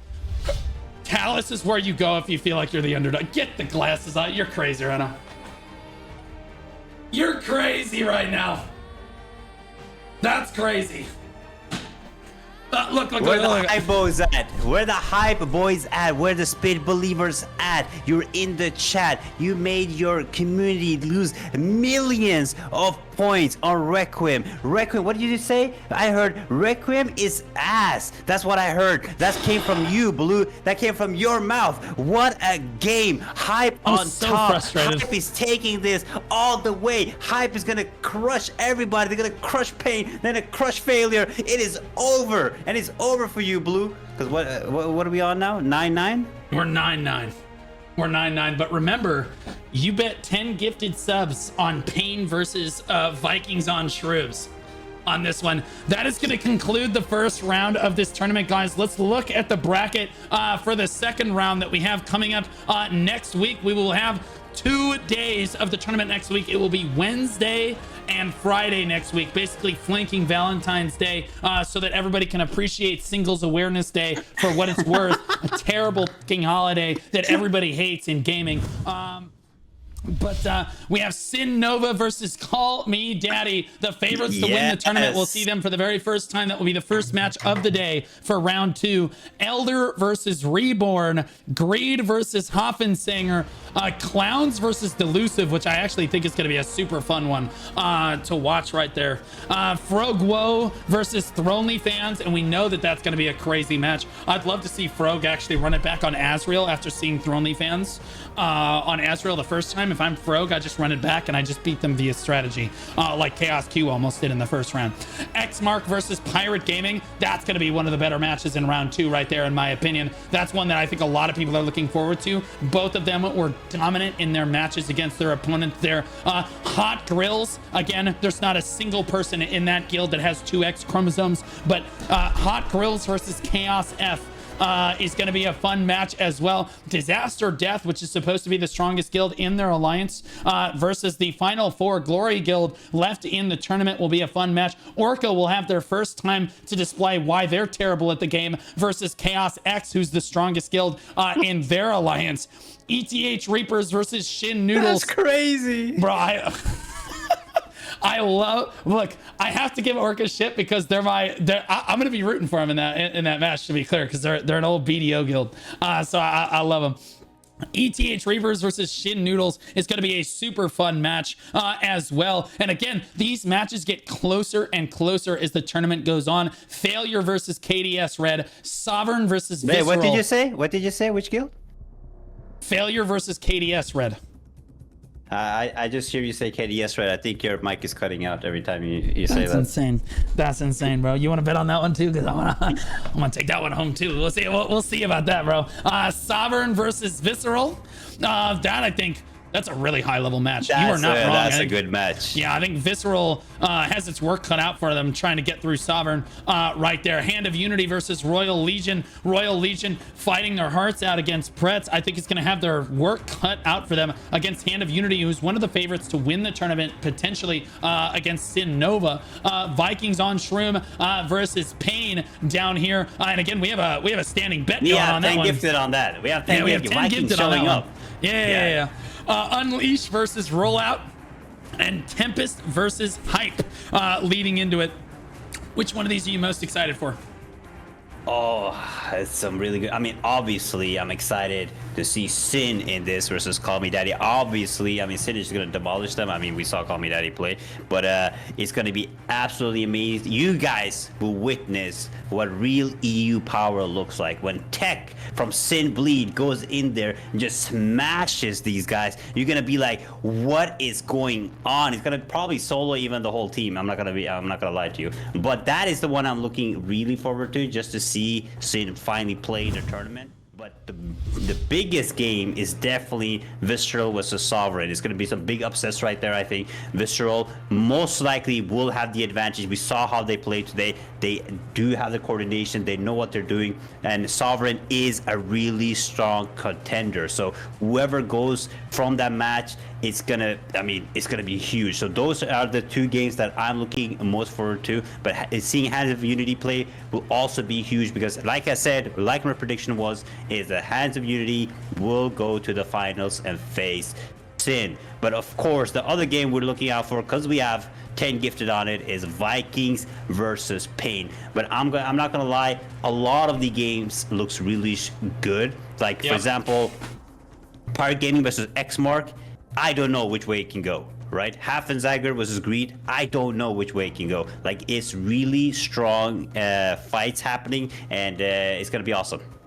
Yeah, it's going to be amazing. And again, as we progress through the tournament, it's going to get closer and closer. We will be back on Wednesday of this coming week in order to play out the final parts of this tournament. We have a sponsor, guys, Icon Digital. I want to give them one more shout out. Make sure you guys optimize your computer, especially as we get into this tournament more and more. If you optimize through Icon, your guild has a much higher chance. This is like winners download Icon and they use the optimization service. Winners have higher DPS than losers. It's just the truth. You spawn in faster, your computer runs better, you have lower chances of crashing. It's just the better way to go. Small investment on your end, large payoff there.